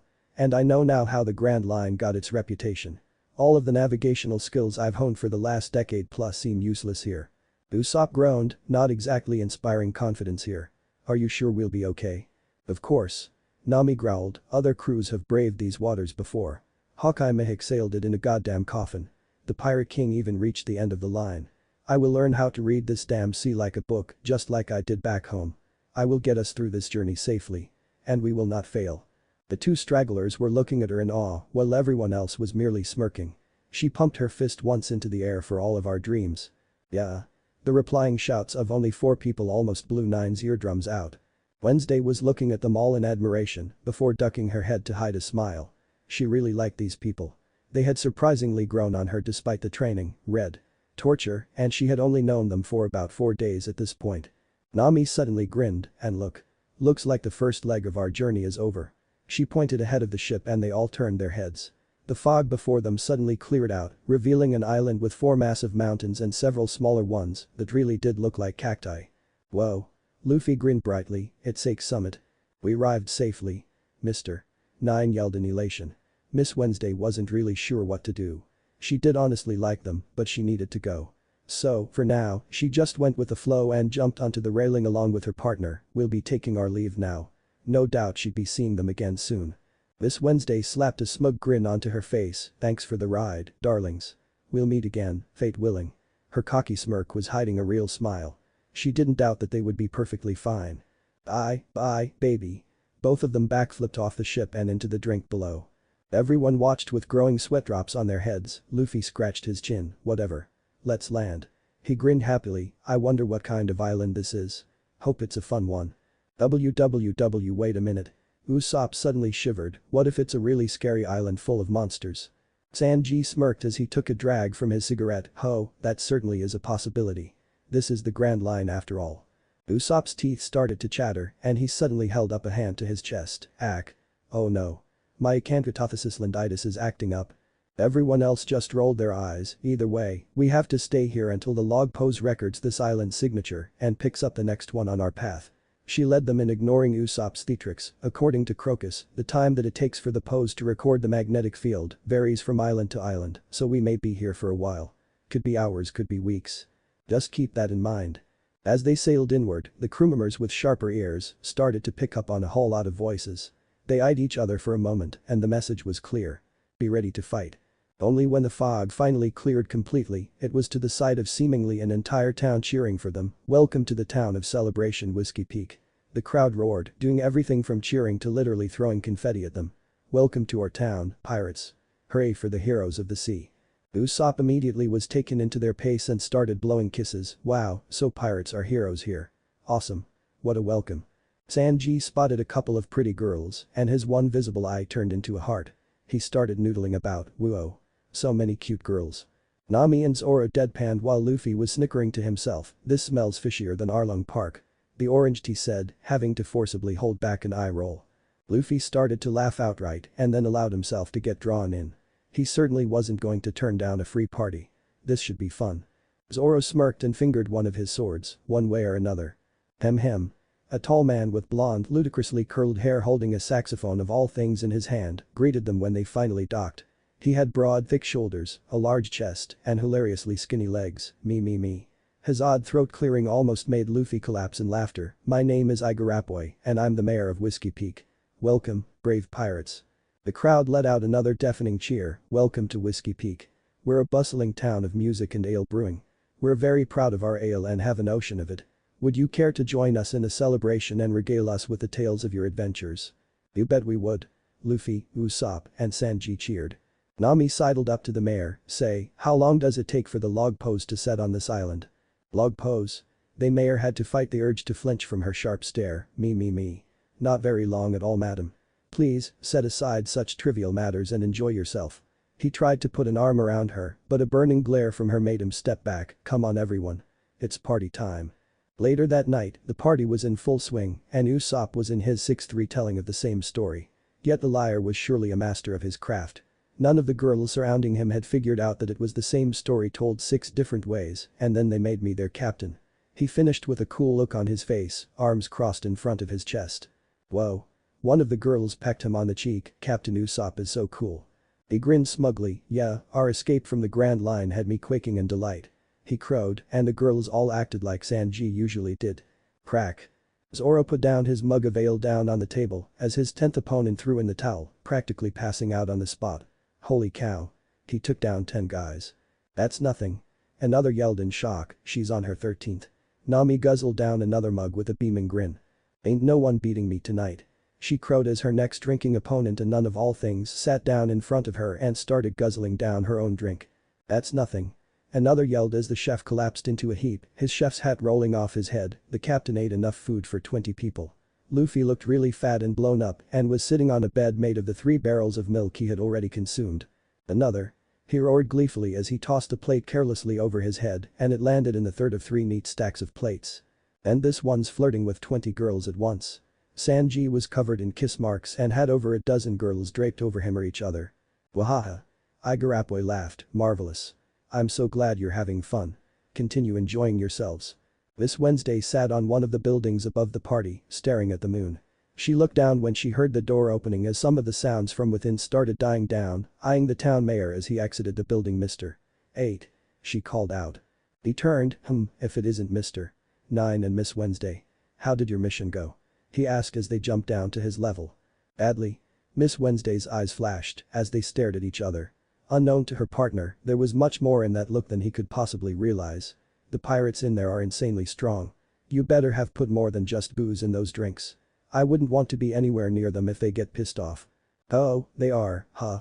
Igarappoi raised an eyebrow. Me. How strong exactly, Miss Wednesday? They act more like clowns than pirates.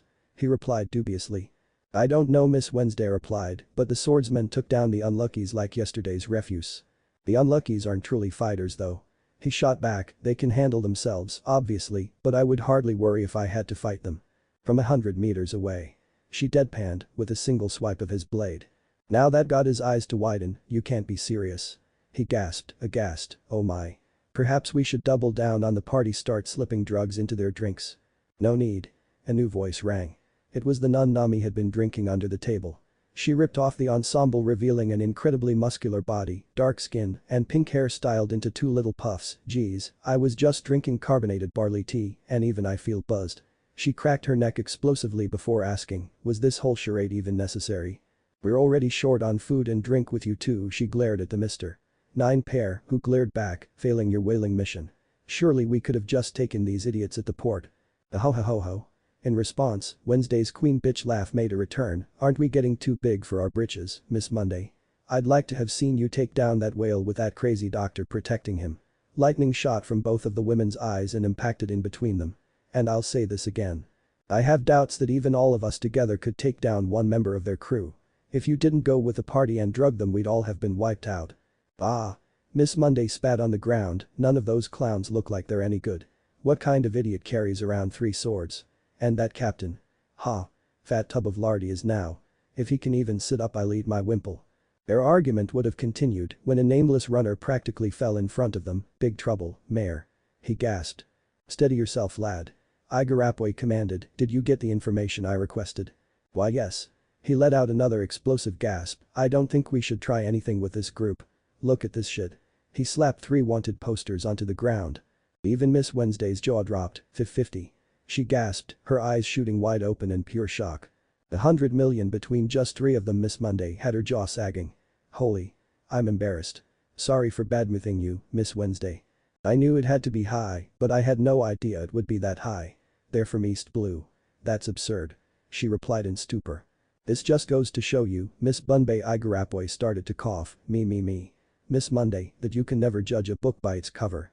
His eyes hardened, tie them up and take everything that isn't nailed down on their ship. We'll be able to make a very good report to the boss. If it's all the same to you, would you mind letting them rest a little while longer? A voice none of them but Miss Wednesday immediately recognized rang out. Everyone mechanically turned to look up at the tallest building, the Dartbro and the Longnose are still pretty tired from the party and the voyage. Zoro was up there, giving them a devil's grin, one leg slung over the building's edge and a katana drawn, resting on his shoulder. What the? But you were all passed out a minute ago. The nameless grunt roared in terror. A swordsman never drinks himself into a stupor. Zoro shrugged back. And a bounty hunter's den would be a pretty bad place to let your guard down. You all trick pirates into drinking themselves stupid and then just turn them over to the Marines. Oh please, only Sanji and Usopp were stupid enough to fall for such an obvious trap. Town welcomes pirates as heroes with party. Police. I came up with better when I was 9. Nami had her own disparaging words for the town and she laid on the roof like a cat, sprawled out lazily, you have to work on your execution too. Nothing was even drugged.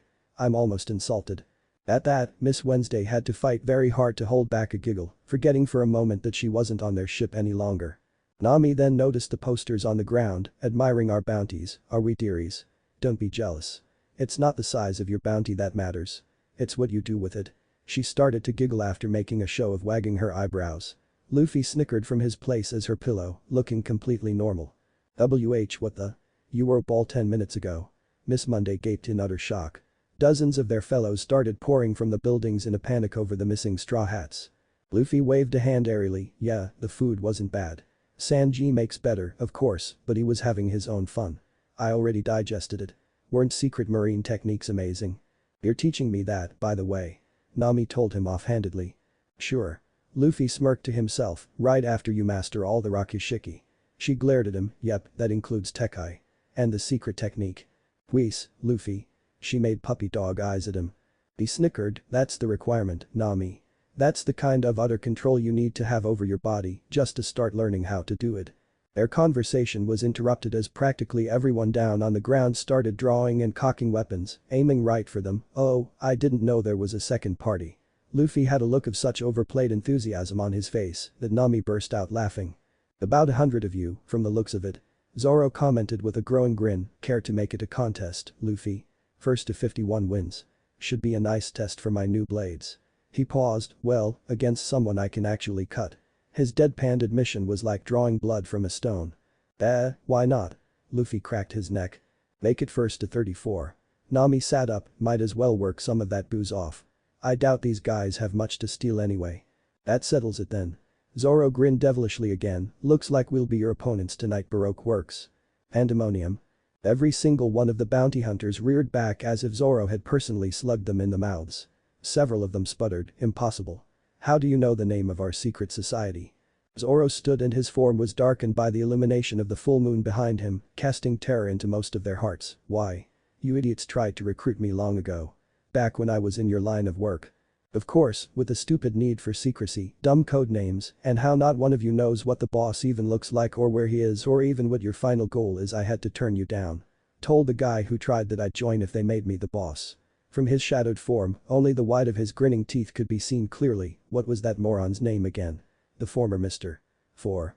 Igarappoi grit his teeth, impressive, but not at all to your favor, swordsman. Everyone who knows of our organization must perish. They all raised their weapons again, just a few more tombstones to decorate our great mountains. They all fired as one, great plumes of smoke and unburned gunpowder obscuring their vision. Well, all but Miss Wednesday of course. Even had she wanted to shoot them, she didn't carry a gun. Instead, she had to bite back another grin as Nami's voice rang up from inside their group. Good shots guys. And then Luffy's voice, yeah. We nailed them. Miss Wednesday could hear the smug in his amused tone. As other voices ones from Baroque works started congratulating the others, she almost busted a gut. And then the smoke cleared and revealed nothing but a building filled with some brand new holes for decoration. No sign of the pirates or even any blood anywhere. What the? Where did they go? And then as one they mechanically turned inward and stared at the three who did not belong. Luffy, Nami, and Zoro were all standing calm as you please within their ranks, hands used like visors as they stared up at the building they had been standing on. Everyone else's eyes started popping out in shock before one of them started to roar, "Stop making fun of us, you bastards." And with that, the dam broke and they all started pointing their guns inward. Several of them went down as the straw hats vanished once more and they shot one another. Zoro's voice rang out, "Shit, do any of us get those?" 3. Nami yelled gleefully as she appeared in the between a set of three guys who had the smart idea of putting their back to each other. Only they left a large enough gap for her to drop right in. She kicked one of them in the back of the knee, forcing him down, and then brained him with one section of her collapsible cleam attack. She immediately followed up with a back kick to the one behind her, which sent him flying into a wall, and dodging a punch nimbly from the third, vanished in a Zoro and finished the third with a mid-air roundhouse kick. Nope, they're out. Darn. Zoro grumbled as he cut through a man's rifle with his new Yubashiri. He then vanished and reappeared behind a group of 6. Damn, this is a nice blade. He said appreciatively as the 7 men he just faced stood stock still, nice and light. He finished and the men all fell to the ground, blood flowing from their wounds as their bodies finally realized they had been cut and opened up. 6. He ran up a ladder after hearing some exclamations from behind him. As soon as his head cleared the roof, his grin widened as he saw a man standing there with a cannon on his shoulder, surprise. The man yelled before the sharp retort rang through the air and the cannonball flew right for his face. Yubashiri flashed and the medium-sized ball split into 2. The booms from behind him and groaning of wood told him that at least one building got pretty damaged. Man, you guys are too slow. Luffy pouted from atop his stack of 15 hunters, drawing glares from his 2 crewmates. That's 15 by the way. Better catch up, Nami. Fine. She glared again, you asked for it. Cool ball. Heat ball. Miss Wednesday had already been creeping away as best she could and now made double time. Electro ball. Thunderbolt tempo. Several bounty hunters decided discretion may have been the better part of valor as Nami started using that attack a couple times over and started frying them. Zoro growled, not on my watch. He drew Sandai Kitetsu, your turn. He heard some idiot screaming behind him and turned around just in time to dice up a barrel that had been hurtling for the back of his skull. What a damn waste. He groaned unhappily as liquid stared spilling from the sliced wood, all that good brew. In response to his words, Miss Monday the bodybuilder nun lady snarled at him. Another roar had him turning and countering a guy with a stone mallet half the size of his body. What the? He stared at his sword for a moment as Kitetsu sliced straight through the stone mallet without much trouble and the moron swinging it hurtled off the building. Damn, I wasn't even trying to cut that thing. You're a bloodthirsty little blade, aren't you Kitetsu? A legendary sword should only cut when its master commands it. He cracked his neck, what was that, 14? Damn, I'm behind Luffy. Over by Nami, she had to stop and glare at a little shit who had the gall to try to backstab her. The brat immediately fell back onto his rear and started trembling in fear. Wait, please forgive him. A much slimmer nun than the one she'd faced in the drinking game grabbed the little boy in her arms. Her face remained deadpanned as she pretended to turn away and the nun immediately brought a cross to bear and pulled on the chain. A noxious blue smoke started shooting at Nami and both of them drew weapons. Nami vanished and reappeared behind them, just kidding. That's 17, I think. She brained the both of them with her now combined staff. Meanwhile, Luffy had vanished completely and Zoro was racing up a ladder with a mass of hunters following him. He got to the top, grinned madly, and then pushed the ladder over. Nami burst out laughing as she watched. None of them are down, Zoro. They don't count. She yelled over teasingly. He jumped onto the falling ladder and rode it down, landing in the middle of another four and slicing them all up with a new technique using Nitmrik named Takanami. He then quirked his ears and casually used his new apparently stupidly sharp blade to cut a hole in the floor and casually walked away. Look out for the hole. Moments later, a bunch of hunters landed and then fell down as the ground broke away into a perfectly circular pit. Damn you all. Miss Monday roared as she put on a pair of brass knuckles. Take this. Zoro eyed her curiously. Superhuman brass knuckles. A slight smirk quirked on his lips. The knuckles smashed square into his face and blew out a shockwave that completely pulverized the wall behind him. Me. Igarappwe coughed. We're supposed to leave them alive, Miss Monday. The Marines don't pay us the full price if they can't execute them. Miss Monday pulled back, wondering for a moment how Zoro remained standing even now that she had pulped his brain. And then Zoro's hand grabbed her face in an absolutely crushing grip. She immediately started howling in agony. I'm sorry, was I supposed to feel that at all? He questioned her, again grinning like a demon. In response, her enormous hands grasped his arms and started trying to pry him off of her. You think you're strong, huh? Shall we see which of us is stronger? He tightened his grip and she went slack, foaming at the mouth as he dropped her. She collapsed bonelessly to the dirt. Miss Monday lost. Baroque Works yelled in panic, damn. Igarappwe growled, 30 million may have been too low. You think? Mr. Nine turned and roared at him, the only way we stand a chance is if we give it everything we got. We need to work together. Boy, did you forget little old me?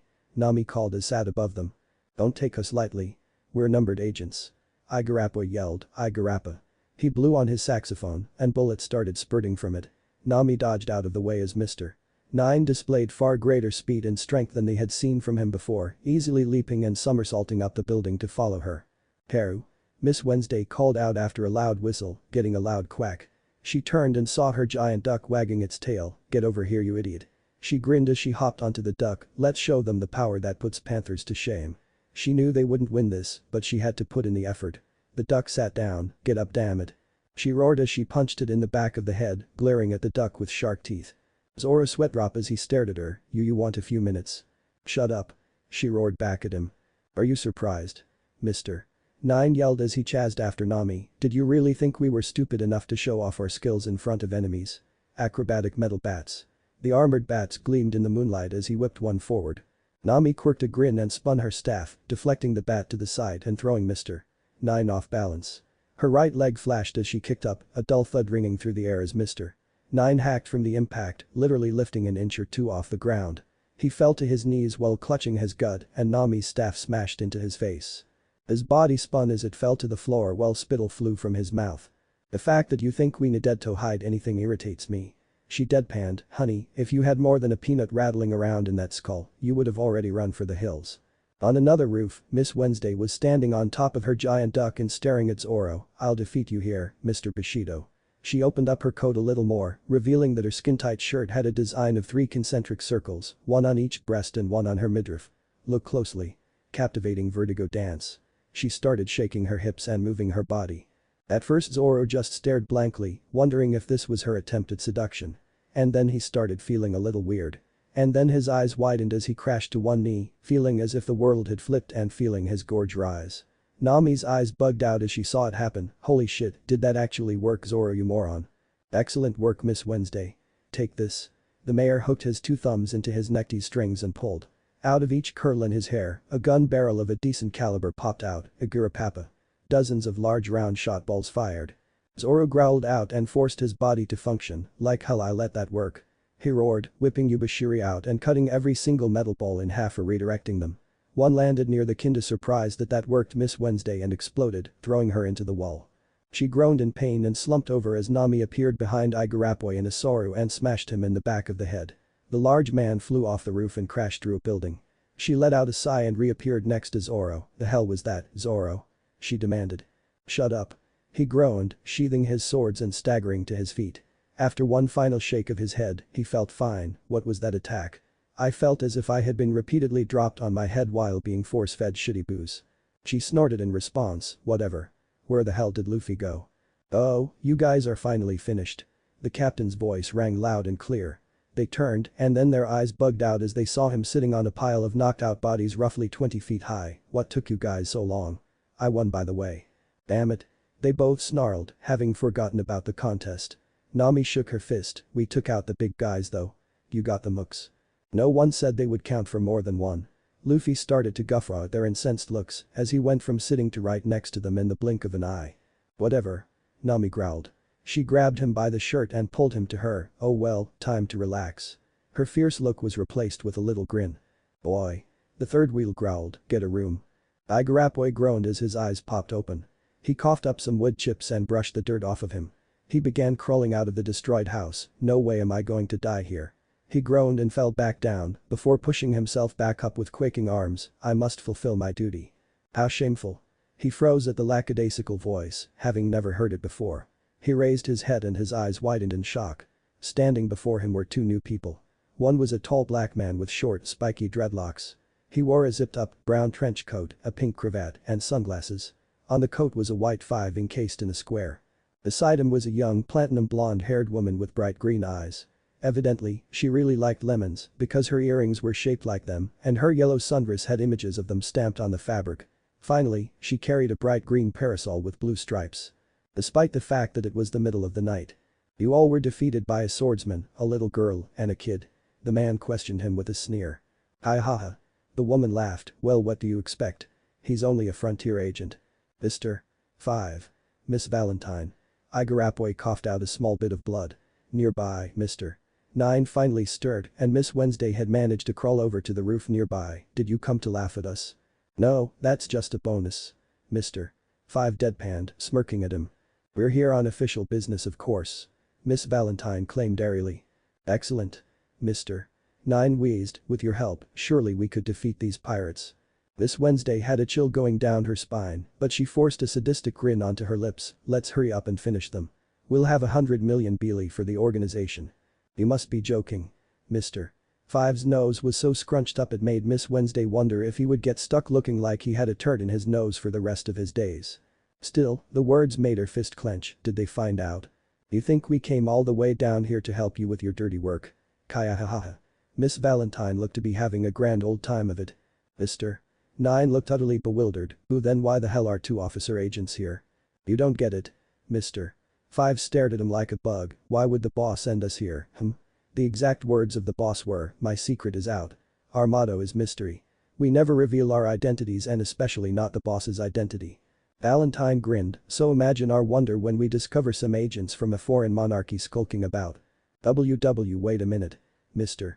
9 waved his hands in a warding motion in front of him. "I may wear a crown, but I'm not a king. It's just my style." "Not you, moron." Valentine giggled at his panic. "Shit. Our cover is blown." Igarappoi snarled and unfurled his hair guns. Not one of the Baroque Works members noticed that the 3 straw hats had been chilling up on the roof and had been drawn by the commotion. Or rather, Luffy and Nami were on one roof, clothes looking a little ruffled, and Zoro was on a lower roof on the other side of the street so he wouldn't have to stick around for their fun. "I won't let you touch her." Igarappoi roared as his gun started blaring. "On my honor as the commander of the Royal Guard of Alabasta." "Igaram." Miss Wednesday gasped, not even noticing as Mr. 9 looked at her with shocked eyes and repeated the name. Too late. Miss Valentine appeared over Miss Wednesday and landed a harsh kick that she barely ducked under. Her metal hair tie shattered, but she only had eyes for Igaram as he was engulfed in a massive explosion. She fell back, gritting her teeth as Miss Valentine landed. "The traitors are Igaram, commander of the Alabasta Royal Guard." Her smirk widened as she stared at the blue-haired girl and the princess herself, Nefertari Vivi. Mr. 9 gasped and prostrated himself in front of Vivi. "Miss Wednesday, you're a princess." "Cut that out, you moron." Vivi snarled at him. "Get away from here. You're in danger." Up on the roof, Luffy glanced at Nami. He sweat-dropped as he noticed Beely marks had once more replaced her eyeballs. He shook his head fondly and then caught Zoro's attention. He jerked his head down towards the street. Zoro rolled his eyes. "In the name of Baroque Works, we'll take you down right here. Mr. 5 picked his nose, disgusting most of them, before flicking the booger at Vivi. Zoro blurred into view 2 meters ahead of her with Kitetsu in front of him. The booger sliced in two and went around both sides of Vivi's head. Upon hitting a house, they violently exploded to the point the shockwave nearly forced Vivi forward. To Zoro's eyes only, Kitetsu started radiating a violent black and red miasma at the insult it had been forced to endure. They were of like minds, you made me cut your fucking booger. Mr. Bushido. Vivi gasped, a small amount of relief in her voice. Who the hell are you? Mr. Five sneered, what business do you have protecting a foreign princess? So, your name's Vivi, huh? Luffy grinned as he threw an arm around her shoulder, making her jump in shock. She hadn't even noticed him appear, cute name. It fits you. Vivi blushed prettily as Nami landed beside them, her staff on her shoulders, so if you're a princess, that mean you have a lot of money, right? Luffy rolled his eyes. They're not, really. Vivi prevaricated, having somehow avoided running into this aspect of Nami before. We used to be one of the most prosperous nations on the Grand Line, but because of Baroque works, a rebellion is happening now. I infiltrated Baroque works to find out who the boss was and what their real goal is.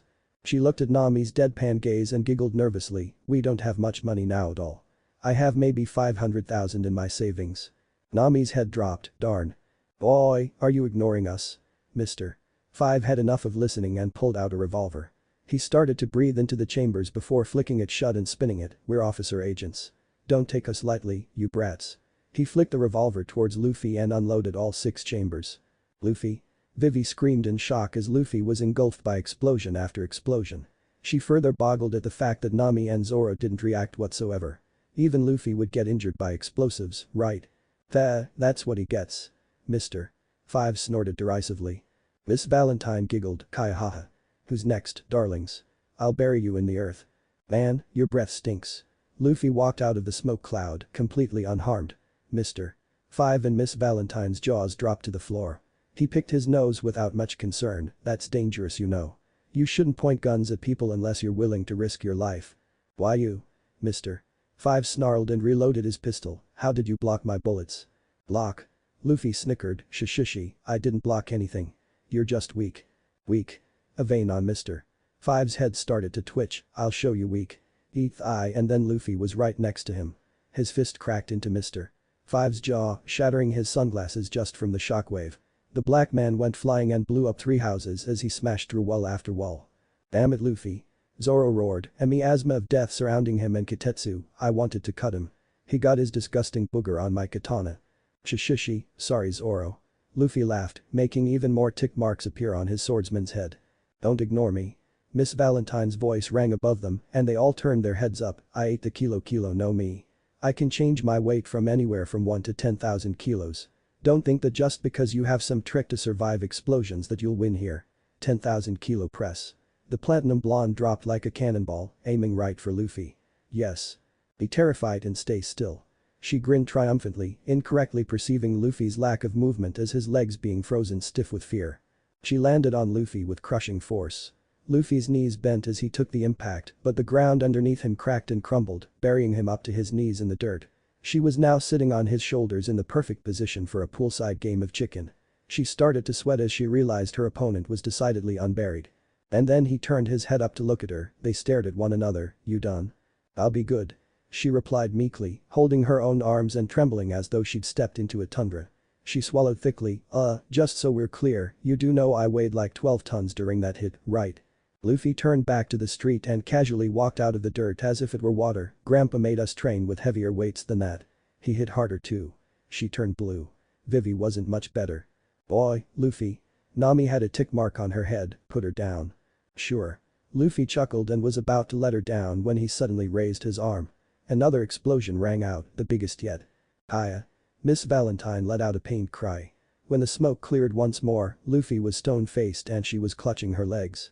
Luffy had blocked the explosion, but some of the flame produced had singed her. Light burns peppered her formerly flawless legs, and her dress was ripped and burned slightly. She was fighting back tears. Oi. Luffy said quietly, and yet his voice carried clearly. His 2 crew members were cringing, and even Vivi was holding her hands in front of her lips in sympathy. Isn't she your partner? He turned his head to look at Mr. Five, who was leaning heavily on a wall. The black man staggered forward, a mad glint in his beady eyes. His form was covered in grime, and his clothes were torn. Didn't you care if she got hit? Care? Mr. Five spat blood on the ground, the mission is more important than her life. If she had just kept you distracted and still, I could have taken off your damn head. That's how it is huh? Miss Valentine bit back a much more emotional sob, forcing her usual grin onto her face despite the pain. She'd really been a fool, hadn't she? Tricking herself into thinking they were friends. Or at least, a little more than just plain old partners. She forced out a giggle, and no one commented on how bitter it sounded despite her smile. I really shouldn't be surprised. She valiantly fought to keep her chin up. Zoro and Nami shook their heads, muttering eulogies for the bastard. Luffy reached up and carefully moved Valentine off his shoulders.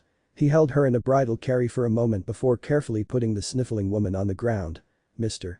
Five was reloading his pistol, using his own blood rather than breath this time. He pointed it at him once more, his arm trembling like a leaf in a hurricane. Come on. Come hit me. I'll turn my entire body into a bomb. He tensed and let his fruit work over his entire body. Luffy vanished one last time. And this time, he didn't hold back. Even Nami and Zoro, who had grown used to his movement, or so they thought, didn't even see a blur. Luffy appeared and his leg flashed out. The kick was so hard it powdered several of Mr. Five ribs, who didn't have the durability of a fishman to protect him. The man exploded as he was sent flying through the air.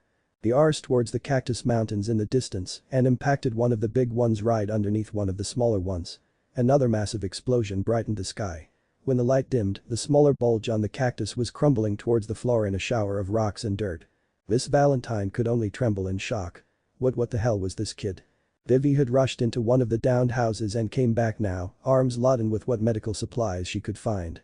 Miss Valentine didn't even notice as Vivi kneeled down next to her, too busy staring at the approaching Straw Hats. She did, however, notice the sting from the cool, wet compress. Ouch. She blinked, her jaw lowering slightly. Princess. Vivi pointedly did not look at her as she worked to cool the burned areas with a wet towel. Slowly, the pain started going away. When she voiced such, Vivi switched to bandaging her up. "Why? I'm your enemy." Her voice still shook. "You're in pain and you were just betrayed.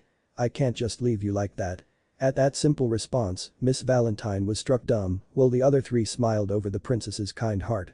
After a few seconds of staring, Miss Valentine looked down, feeling ashamed. "Thank you." "You're welcome." She smiled wanly. "You've failed your mission, haven't you?" Miss Valentine trembled again, the thought sinking in. Vivi shook her head. "You're just another fool that got caught up in Baroque works. I know what the plan is now. And who the boss is. That's why they sent you after me. And it's definitely not what you think it is." "So, what is it all about?" Nami asked as she took a seat next to them, putting her hand on the platinum blonde's shoulder for a moment. Luffy sat nearby and Zoro laid down with a random bottle of booze he found. Vivi sighed. "Like I said, we were once the most prosperous nation on the Grand Line. One day though, seemingly overnight, things started to go wrong. Pockets of citizens seemed to grow rebellious. Those seemed to spread. Riots and uprisings started appearing. And then I learned of Baroque works. There were rumors that they had been stirring up the citizens. I looked everywhere, but found nothing on how we could fight these criminals. So, I grabbed Igaram. The guy with the giant rollers." They stopped to giggle at Luffy, and Vivi nodded her assent.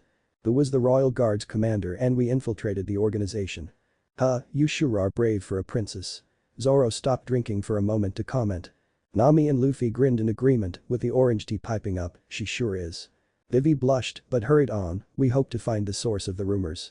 Then, our goal changed to finding out who the mastermind behind it all was and what their goal was." She growled. "We found out all right. The talk for anyone willing to drink the Kool-Aid was that they wanted to create a utopia. It's supposed to be an ideal country for all of its inhabitants, with high positions for all Baroque Works members." Miss Valentine was listening intently as Vivi finished bandaging her legs up, though the princess didn't bother looking up to see what reaction she was getting from her words. It was just talk for the boss's minions. "To be honest, I wouldn't be surprised if he killed all or most of the agents once their operation was finished. The true goal of Baroque Works is the conquest of Alabasta." Miss Valentine snorted. "I figured as much." She shook her head sadly. "Where else would they put a utopia?" "So, what's your story?" Nami asked, noticing how the skin around Vivi's eyes had tightened. Valentine sighed. "What's there to tell? I was a bounty hunter who was struggling to make ends meet. Baroque Works offered work I couldn't refuse. I thought it would be a simple job, only I then discovered there was no leaving the organization." She smirked humorlessly. "Well, I'm sure at least some of our members would happily build their new utopia over your kingdom's ashes, Princess. It wasn't all of us. Some of us just fell in with a bad crowd and knew we couldn't escape. So, I tried to make the best of it. I went along with the utopia spiel, even when I knew it was probably bullshit." Vivi clenched her fist and forced herself to relax. "Why were you a bounty hunter?" she asked curiously. "I've been alone since I was 12. She shrugged, my dad died before I was born. My mother was a candy maker and chocolatier. We were a pretty popular store and made enough money to live a content life. She taught me all she knew and we were happy together. Then one night, men broke in to rob us and when my mom tried to defend herself, one of them shot her. Apparently didn't even mean to, with the way they panicked. They set the house and store on fire to hide the evidence. I watched on from across the street. Mom had heard noises and had urged me away. I memorized every face. She looked down, tears brimming in her eyes again. Again, Nami put a hand on her shoulder and this time, Vivi followed. About 2 years later I found my devil fruit. She looked up and smiled, but it wasn't a happy smile. Those men wished they had never been born. She sighed and after I just felt hollow. My mom was never coming back. But I knew I could keep her in my heart. I decided I would open the greatest confectionery and chocolate palace the world had ever seen. She snorted, only with no money, there was no way to do that. So bounty hunting. That's a good dream. You got a name? Luffy asked, the classic Luffy grin on his face. Here we go. Nami shook her head in bemusement. My codename was about the only thing I actually liked. Kai haha. Valentine grinned, I think I'll keep it. Even my first name works with it, Valerie. Valentine Valerie. Then one last question, Valentine, his grin widened, how would you like to join my crew? She stared at him in astonishment, I was your enemy 5 minutes ago. You're too naive. Zoro snorted, Luffy ain't one to sweat the small stuff. He doesn't ask just anybody to join his crew, you know. Nami snickered, we went through all of East Blue and only ended up with 4 members, not counting him. There were a couple he could have chosen to ask. Like your bounty hunting buddies, Zoro. Zoro snorted, I would have eaten one of my swords if Luffy had asked either of them. And it would have been 2 of them if either thought it was a good idea. Valentine rolled her eyes, what the hell, I'm pretty sure this fiasco already got me marked for death. What's a betrayal going to do? Double death. She grinned as she finished the sentence, I'm in. Kai haha.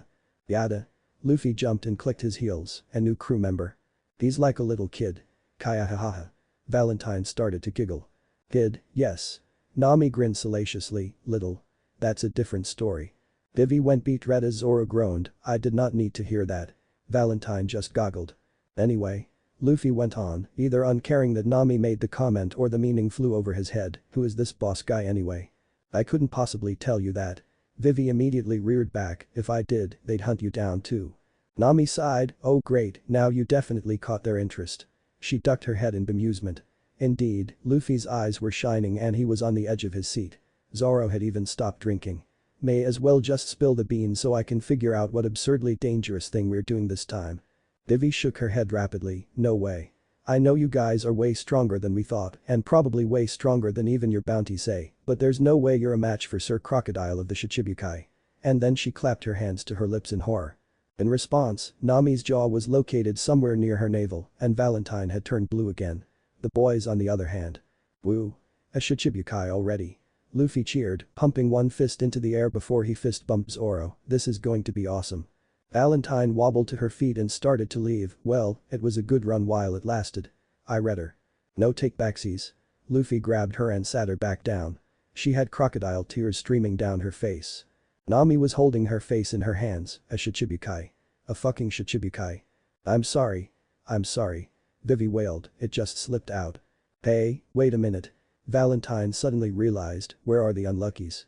I figured they would have already shown up by now.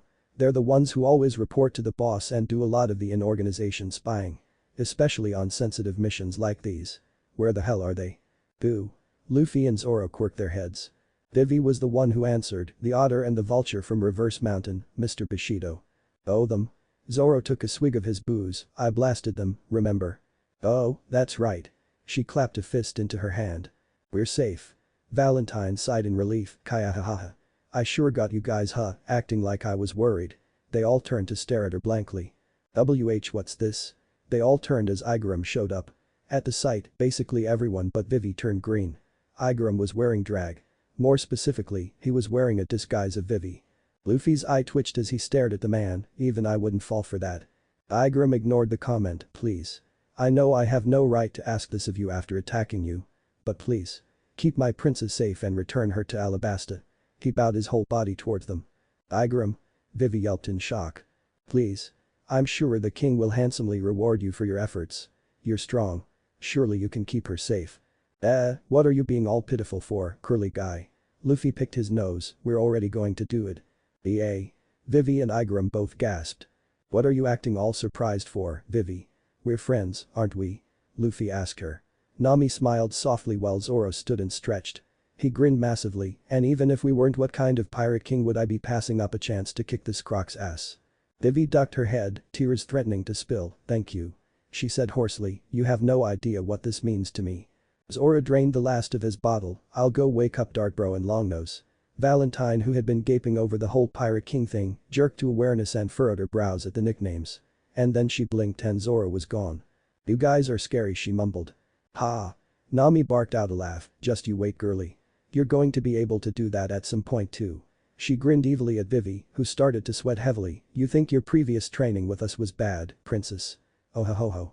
The sweating intensified as Vivi started turning blue. You're officially on board with us for a couple weeks at least. Months maybe. And Luffy likes you already. That makes you officially a straw hat. No more easy stuff. That was easy. Vivi was now as blue as her hair. Igaram, can I be the decoy instead? Nami broke out laughing, and the atmosphere, which had grown ominous just for the two girls, went back to normal. Hahaha. You're too easy. Vivi sighed in relief, I thought I was dead for sure. A puff of steam even left her mouth with a sigh. Seriously though? Nami went back to deadpan, you best keep that determination you showed back on that last trip, because we are going to be training you. Valentine sidled up to Vivi, princess. What kind of training are we talking here, exactly? Vivi deadpanned and pointed at Nami, she squats with 800 pounds on her shoulders. Valentine eyes popped out of her head, one of the other guys who looks like a twig does it with 2 tons. Now they literally popped out of her head, and the only thing she had to say about it was how annoyed she was that he already passed her. As Valerie turned to look, Nami waved back at her cheerily. Doom and gloom settled on the two ladies. Igaram coughed, me. Anyway, I'll be leaving as the decoy. Princess, please hand me the eternal pose. Eh? Nami's navigating senses were tingling, what's that? Oh right, you're new to the Grand Line. At that, Vivi came back to reality, an eternal pose is one that permanently records an island's magnetic signature. No matter where you are in the world, it will always point straight to that location. She handed Igaram the requested item. It looked kind of like an Herglis with only one bulb. That's really useful. Nami commented, are they expensive or difficult to make? We should probably collect them for islands we may end up wanting to revisit. Nami looked ill at the thought of having to spend any money, but swallowed that feeling at the potential uses. They're just a little expensive. Not too bad though. They're like $1 million each. $1 million? Nami roared, suddenly looking like a fishwoman, that's too much. She crossed her arms into X in front of her. Then a light bulb went off, hey, I don't suppose this base has any of them, does it? Nah, there weren't any officer agents stationed here. Valentine giggled, really, this place wasn't exactly high up on the priority list. Igaram came back, carrying a couple dummies in each arm this time. Please be safe, my princess. It will be a difficult journey. You as well. She yelled back as he started shrinking, the boat departing. They turned to leave when the boat was getting close to becoming a speck on the horizon, but a bright flash of light and then a thunderous bang drew them back with gasps. An inferno was raging on the waves, where Igaram's boat had gently bobbed. Vivi did nothing but stare, her fists clenched, come on, Vivi. We have to go. Nami grabbed her arm and noticed the thin film of blood leaking from the girl's bottom lip from where she was biting down. You're strong, princess. We'll get you to Alabasta. She picked Vivi up easily and cradled her, you'll see. A crappy warlord has nothing on Luffy. What do you mean we can't leave without your duck? Nami roared at the younger girl, Valerie on their heels. Luffy had vanished to go prepare the ship and she giggled as she caught the sounds of Sanji and Usopp roaring in both pain and fury. Clearly Zoro wasn't being gentle. He's supposed to come when I whistle. Vivi protested, I've raised him since the time when he fit in my hand. I can't just leave him. They neared the ship, having taken a convoluted path back in an attempt to find the damn duck, damn it Karu. Where are you? You mean this duck? Zoro questioned as he popped up on the deck, this guy's been here since before I arrived. He pointed and Karu raised his head over the ship's railing. You were already here, the three girls roared furiously as they boarded. All three took turns whacking the duck as they passed, sail upriver. Vivi yelled, we'll be able to catch the current there. It'll put us on course quicker. Things calmed down from the hectic pace, though that changed when Usopp and Sanji woke up. What do you mean we're leaving, you shitty captain? They both roared, shaking Luffy back and forth, this town was amazing. Let's stay longer. Who knows when we'll get to unwind again. And there were so many pretty girls. The tick mark appeared on Nami's head and she vanished in a burst of sorrow. Seconds later, lumps and bruises covered Sanji and Usopp's faces as they slumped on the deck. Valerie and Vivi trembled as if they were being hit by a cold breeze as they watched Nami berate them. "I gave you idiots the benefit of the doubt, so way to disappoint me. I can't believe you morons actually fell for that damn honey trap. I figured you were just napping and letting us handle it, but no smack. Smack. And with 2 final hits, Nami buried them in the deck. Smoke rose from their abused skulls as she blew on her staff. She then huffed and collapsed it, stowing it under her skirt. Anyway, what can we expect out of Baroque works, girls? How many agents do you think they'd send after us?" Vivi replied first, "There are roughly 2,000 members from what I know. And in these waters, there's other air honey trap towns. We might even warrant 1,000 of them sent after us." "I'm not so sure." Valerie interjected softly, "Think about it. All the plans are centered at Alabasta. It would make sense not to move half of the manpower away from there. They know we'd be coming, right?" She seemed to firm, becoming more confident as she went on. "Yeah, I don't think they'd send that many at all. Most likely, they'd try with 1 or 2 disposable frontier agents. Or maybe even officer agents who happen to be nearby." "You might be right," Vivi admitted. "Oh. There's fog up ahead." They were engulfed as they neared open water. "It's always foggy around here near the dawn," she informed them. There were so minutes of careful sailing from Nami later, and they were past the danger. A voice called out, "What a relief. We managed to escape from the people chasing us." Nami shrugged, we could have taken them too. No sense wasting time though. The log pose was already set." The voice sounded again, though after a moment's pause sounding a wee bit bemused, "Watch out for the rocks. Don't want to scrape the hull, do we?" "Nah, I made sure we'd pass them."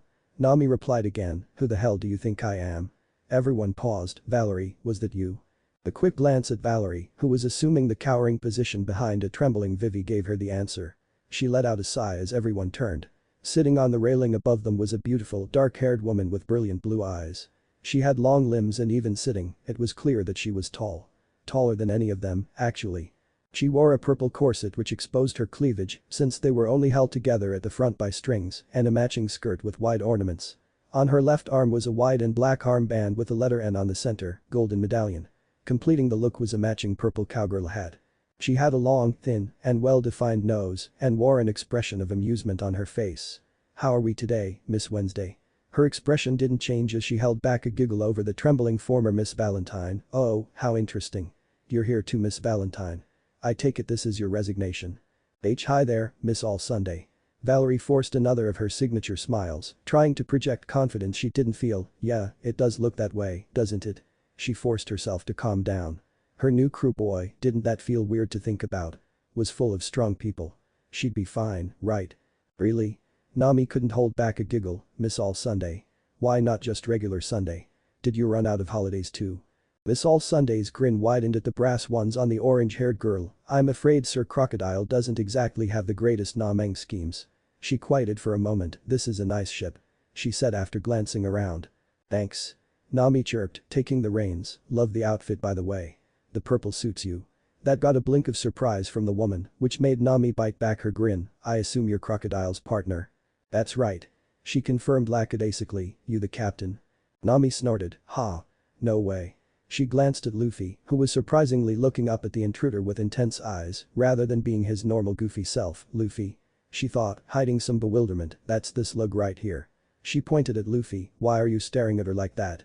Vivi finally could take it no more. "What are you doing here, Miss All Sunday?" she growled out, which drew her gaze. "We know you allowed us to follow you to learn Crocodile's identity.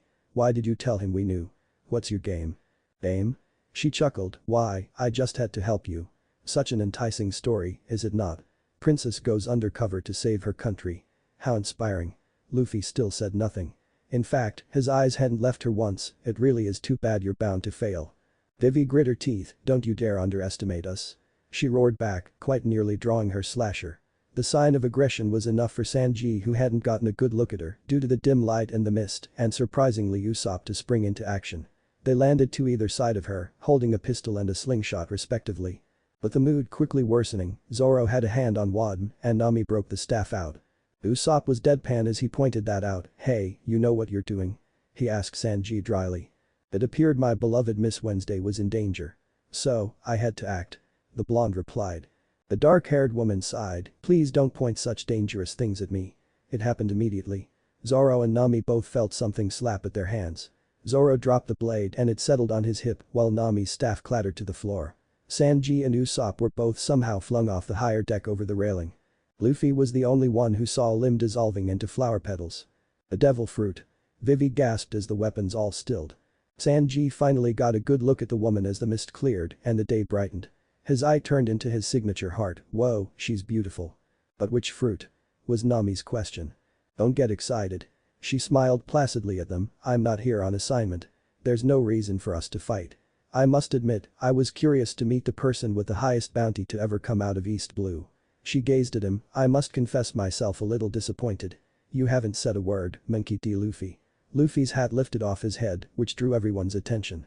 It spun through the air towards the stranger. She caught the brim of his hat and then her eyes widened. She had never been overwhelmed by speed or strength. Not once since she had embraced life as an outlaw. She had always claimed both those qualities were meaningless against her due to her own strengths. She'd gone against dozens of opponents who she had been able to beat despite such advantages. Even a carnivorous zone here and there had been no match for her. She trained her reflexes and perception as high as she could get them. She never even saw him move. His hand was on her own hat now, with her holding his hat in the air. His fingers were lightly pressing into her skull. Not enough to be painful or even discomfort, but for the fact that she felt the unpleasant realization that he could probably crush her skull without her being able to do a thing to stop him. A tiny bead of sweat ran down the back of her neck as she came to terms with how close she was to dying without ever even coming close to accomplishing her dream. Not even the CP9 agents she'd seen so long ago could move like that. Still, she forced her cool and collected smile back onto her lips. Oh, perhaps I was a little hasty saying you were bound to fail, princess. Luffy smiled and plucked his hat from her limber fingers, only my nakama touched my hat without getting smacked around. It settled back on his head. Indeed. My apologies then. She let her hand drop, I had no idea it was so precious to you. He jumped the railing back down to the deck and went back to eyeing her and her him. A tick mark popped up on the side of Nami's head, are one of you going to propose or what? Luffy smirked, what's your name? Her smile widened, you already know my. I ain't talking about your Barkworks crap. I couldn't care less about that. His eyes flashed and she just barely held back a tiny giggle. He didn't even get the name right and I'm pretty sure you don't either. Oh? She stared for a moment more. This was certainly an interesting situation she had found herself in. Her mind was whirring at tens of miles per minute. She had no idea how strong this crew was, but she did know that the captain could most definitely stand against anything Baroque works threw at him short of Crocodile himself. The only one who would stand even a ghost of a chance was Mr. One due to his powers, and that was only if the fight started with him taking it completely seriously from the start. And that meant they were dangerous. Dangerous to the plan. Or to Crocodile's plan, at any rate. Her eyes spun idly away from Luffy to Vivi before turning back. What were her options here? She could strand them. Make sure they could get nowhere near Alabasta. She could see the log pose on the one she was assuming was the navigator's wrist. Would kidnapping her work? Keeping her as a guarantee of the crew's good behavior?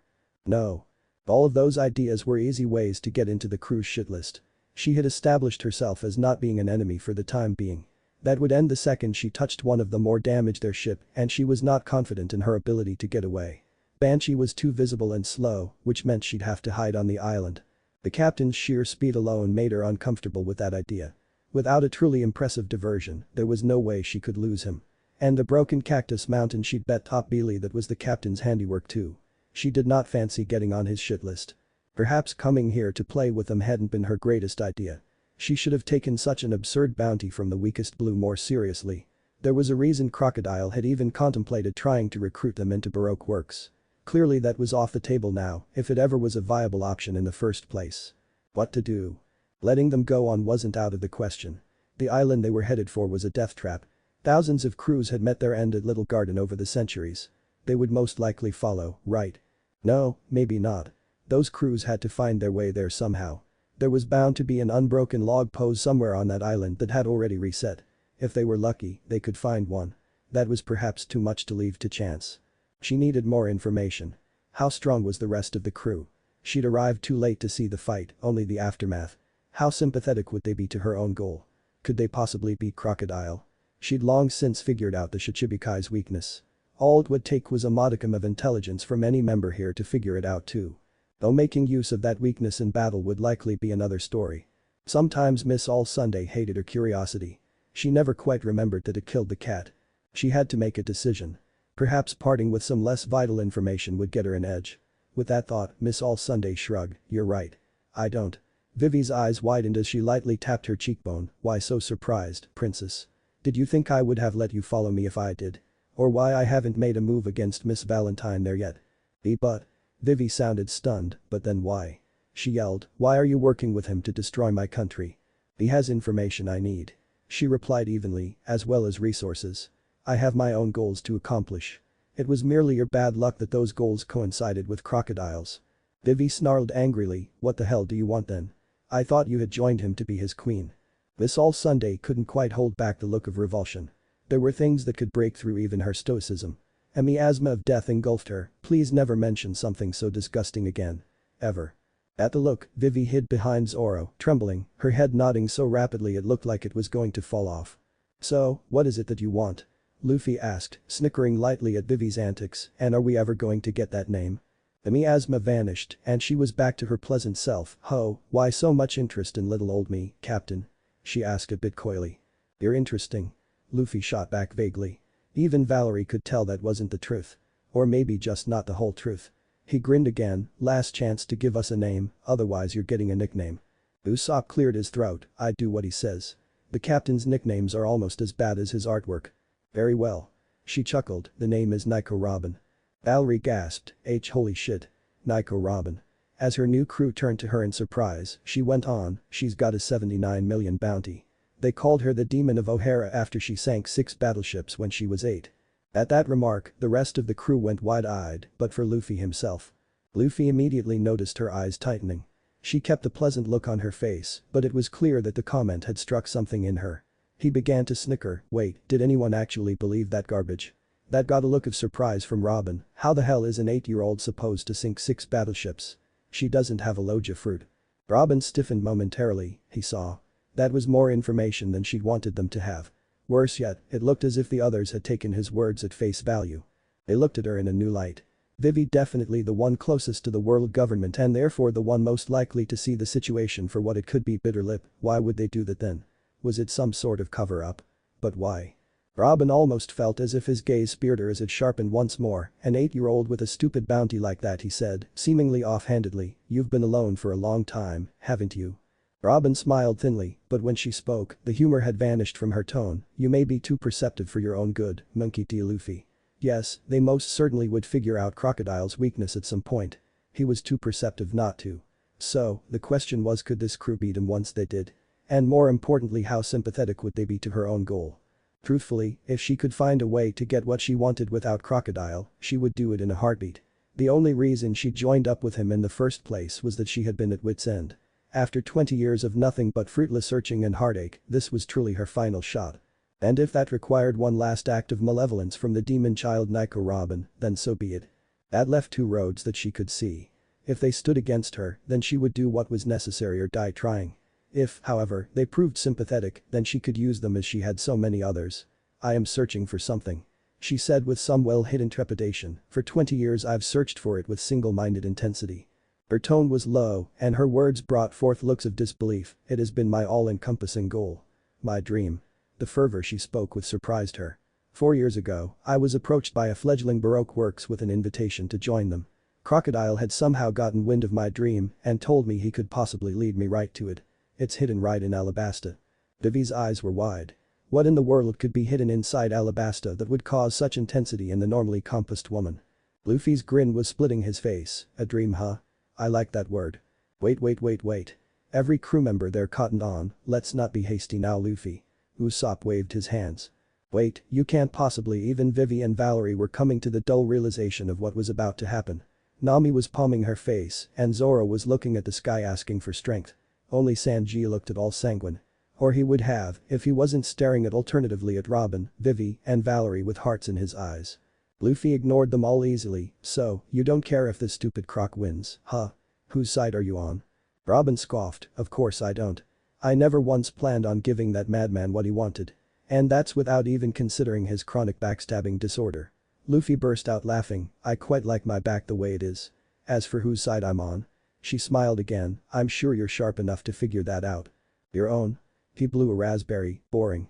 At that, her eyebrow twitched and he grinned, "Why not join us then?" Luffy? Vivi interrupted him, scandalized that he'd actually gone through with it. Valerie I'm okay with, but she's Baroque work second in command and information officer. This is crazy. Yufufufu, our little princess has a point, Monkey-san. I could just be lying to your face right now. Robin couldn't quite keep her renewed amusement down as she teased the captain some more. I could just cover your faces with a pillow as you sleep, you know. Luffy burst out laughing again, sure you could. If you wanted to get sent to the moon. Robin blinked at the response, excuse me. Nami jumped in, looking amused. If Luffy didn't wake up for training immediately, he usually had fun things happen. Oh? Robin turned her attention to the navigator. Her morbid humor senses were tingling. What kind of fun? Well, there was that time I got thrown halfway across the island into a tiger den. Luffy was picking his nose, and everyone who hadn't already heard the story turned to him and goggled. They were delicious. He said wistfully. Vivi had a full-on twitch developing in her left eye, that explains so much. Privately, Robin agreed, though she had to bite back another chuckle. In her head, a chibi version of Luffy wielding a knife and fork was running after a terrified full-grown tiger as it ran away, crying. He flicked the booger away and turned serious again, or as serious as Luffy could get, at any rate, I don't think you're a bad person. And certainly not as bad as you're pretending to be. If you were you would have lead Vivi right into stupid Croc's arms instead of allowing her to see what she needed. Robin swallowed, once more feeling disconcerted. She'd felt that emotion far more today than she ever wished to. She'd taken a look at his bounty poster and saw a boy grinning like a mad fool. She'd assumed that he would be just that. Judging a book by its cover was a mistake she didn't make often, but it had her on the back foot practically this entire conversation, all the same. Join us. He said again, join our crew and help us take this asshole down. We'll help you find what you're looking for. She sniffed lightly, looking at him through lidded eyes, that's not a promise you can make. She smirked and her next words were spoken in a challenging tone, and that would mean you would need to beat whatever information he has out of him. Zoro spoke for the first time in a while, and the alternative is any better? He asked dryly, a matching smirk on his face, you've already said he's as liable to stab you in the back as he is to help you. And that's already the plan. Luffy picked his nose again with a grin, you're just adding reasons to make us excited, you know.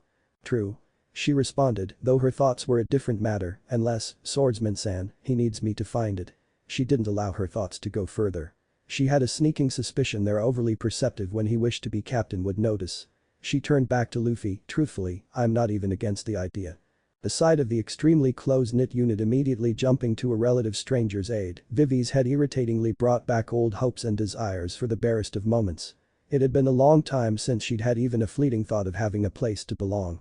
She closed her eyes and let out a melancholic sigh, funny, I thought I killed that part of myself off.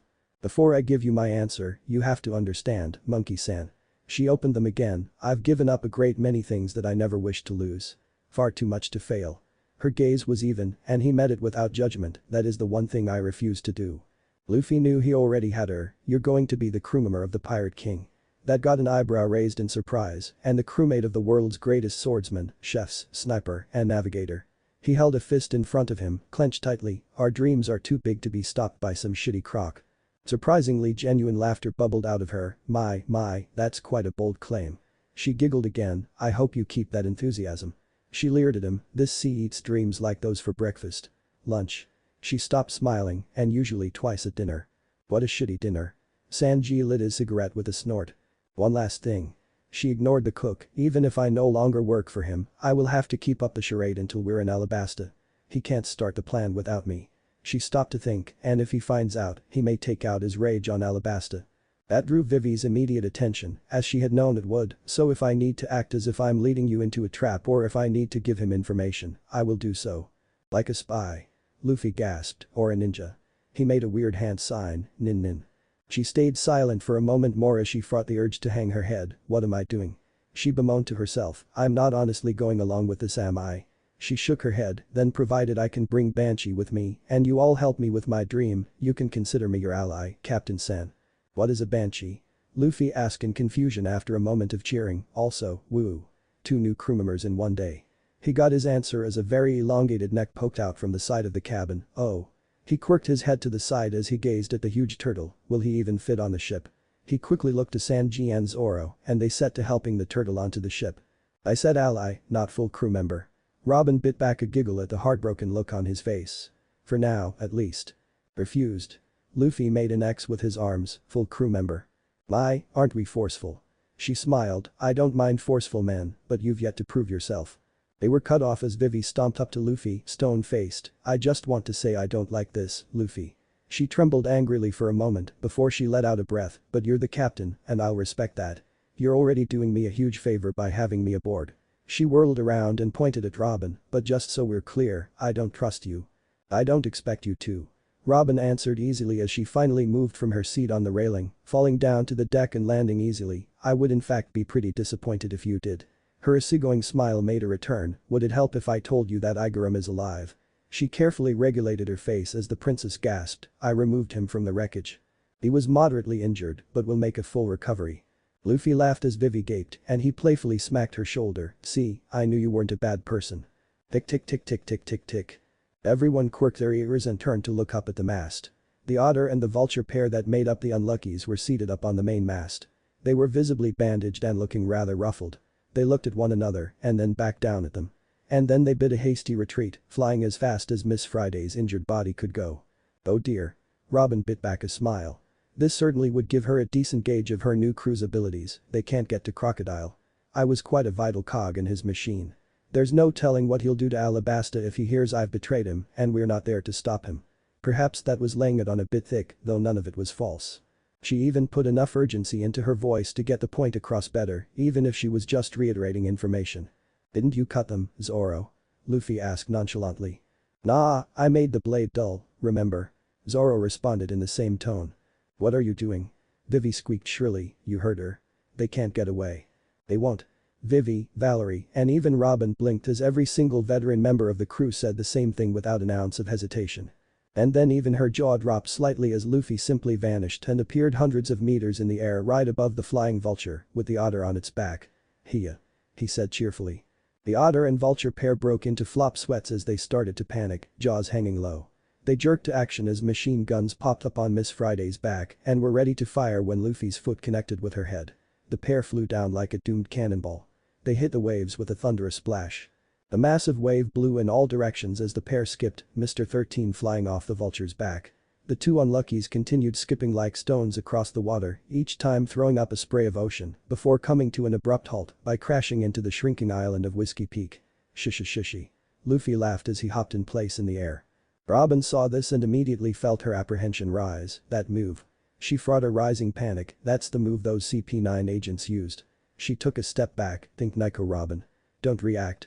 They're pirates. The world government wouldn't bother with a charade like this, right? They would just send CP9 directly if they had found me while I was under Crocodile's aegis. She swallowed heavily as she fought her panic down. Captain San.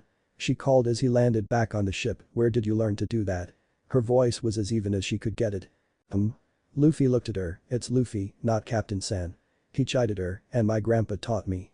So, your grandfather is a marine. That deepened her anxiety somewhat. Nami snorted, he's the marine as far as most of them are concerned. I'm surprised you didn't already figure it out, Robin. She stopped, her eye going wide. Your Monkey D. Garp's grandson. At that revelation, Vivi and Valerie both gasped audibly, staring at Luffy in shock. Yep, crazy old grandpa. Luffy chuckled, he was never around much. I usually only saw him once every couple of months, if that. He trained me whenever he showed up for a couple days. He snickered, well, I say training, but really I think he just liked having a couple of brats to beat on. Jerk kept wanting to make me a marine and kept trying to smack the pirate out of me. He eyed Robin, and despite her attempts to hide her unease, he still realized she wasn't as comfortable as she had been before he got rid of the pair, and he couldn't really tell why. But from her question, it was clear that his Gepm had made her uncomfortable for some reason. He gave up after a Tenrik Beto killed my sworn brother for no reason other than being in front of him. The ones who weren't already in the know, which was only Nami now that he thought about it, reacted in horror. The navigator merely looked at him soulfully, knowing how much talking about that day hurt him. I think that was one of the worst days of his life. I asked him why he wasn't arresting that bastard, and he had no answer to give me. He knew any chance of making me a marine had vanished with my brother. Off to the side, Vivi was clenching her trembling fists and biting her bottom lip. Even more than Crocodile, nothing set her off quite like them. She thanked the gods of the desert quite often that her ancestors had refused to ascend like them. There was no love lost between the Nefertari and the celestial dragons, and she knew the feeling was mutual. Hearing that this kind man who took her in without asking for anything in return had lost a family member to one of them was already bad enough. Knowing without being told that the bastard who did it didn't even get a tap on the wrist for it inflamed her anger as easily as the thought of that sand bastard causing havoc in her country. No one noticed the princess's turmoil as Robin relaxed. "I'm sorry, Luffy-san." And she meant it. She knew what it was like to have something precious torn away from her. And she could see in his eyes that his pain was just as raw as her own. There wasn't any faking that. There was no way he was an agent. That realization calmed her fears more than anything else could have. He smiled at her use of his name, even if the san irritated him. "Anyway, enough about that. We have new crew members. Let's party." Luffy. Nami and Zoro had pulled him away from the party for a moment. Even Vivi had managed to unwind a bit despite Robin's presence. Everyone was good and distracted. "Why did you invite her to join the crew?" she asked him. "She's dangerous. How can we trust her?" The witch has a point. Zoro had his arms crossed, ignoring said witch's glare with ease. "We went through all of East Blue and didn't even come close to a full crew. You were pretty picky. And now we get two in the same day. What changed?" Luffy smiled sadly. "She reminded me of how you were, Nami. Back when we first met." "What? What do you mean?" Nami asked him rapidly, her eyes narrowing slightly. "She's lonely. She's been on her own since she was 8 years old. And unlike you, she had a stupidly sized bounty on her head. A beacon for any asshole willing to exploit a young girl. That drew both of them up short. The whole world must have been after her for decades. I think it's time she finds a home." Above them in the shadows, a disembodied eye and accompanying ear were listening in. Their owner on the deck was merely pretending to enjoy her newly acquired book. In reality, she was listening in with no small amount of shock. "So, you knew who she was from the start? You were staring at her quite closely?" Nami asked in surprise, the tiniest amount of jealousy present in her voice. He shook his head. "No, it was her eyes." "Her eyes?" Zoro looked at him like he was a weirdo. "What the hell is that supposed to mean?" She smiled and laughed, "But they were fake." He replied, "Her eyes were dead." He looked away then, frowning as memories came back to him of another person with eyes like that. "She had eyes like Ace used to, back when it was the three of us. Until we gave him a family." He smiled and laughed just like she did. Like he was just going through the motions. He said after a moment of silence. She smiled like she was already dead inside. As if she questioned her own right to live. Like she didn't care for her own life. The only time that changed was when she talked about her dream. "Ace did?" Nami gasped. "Fire Fist Ace Whitebeard's commander? That Ace?" Luffy nodded. But why?" Luffy pursed his lips for a moment. "That's not my secret to tell, sorry."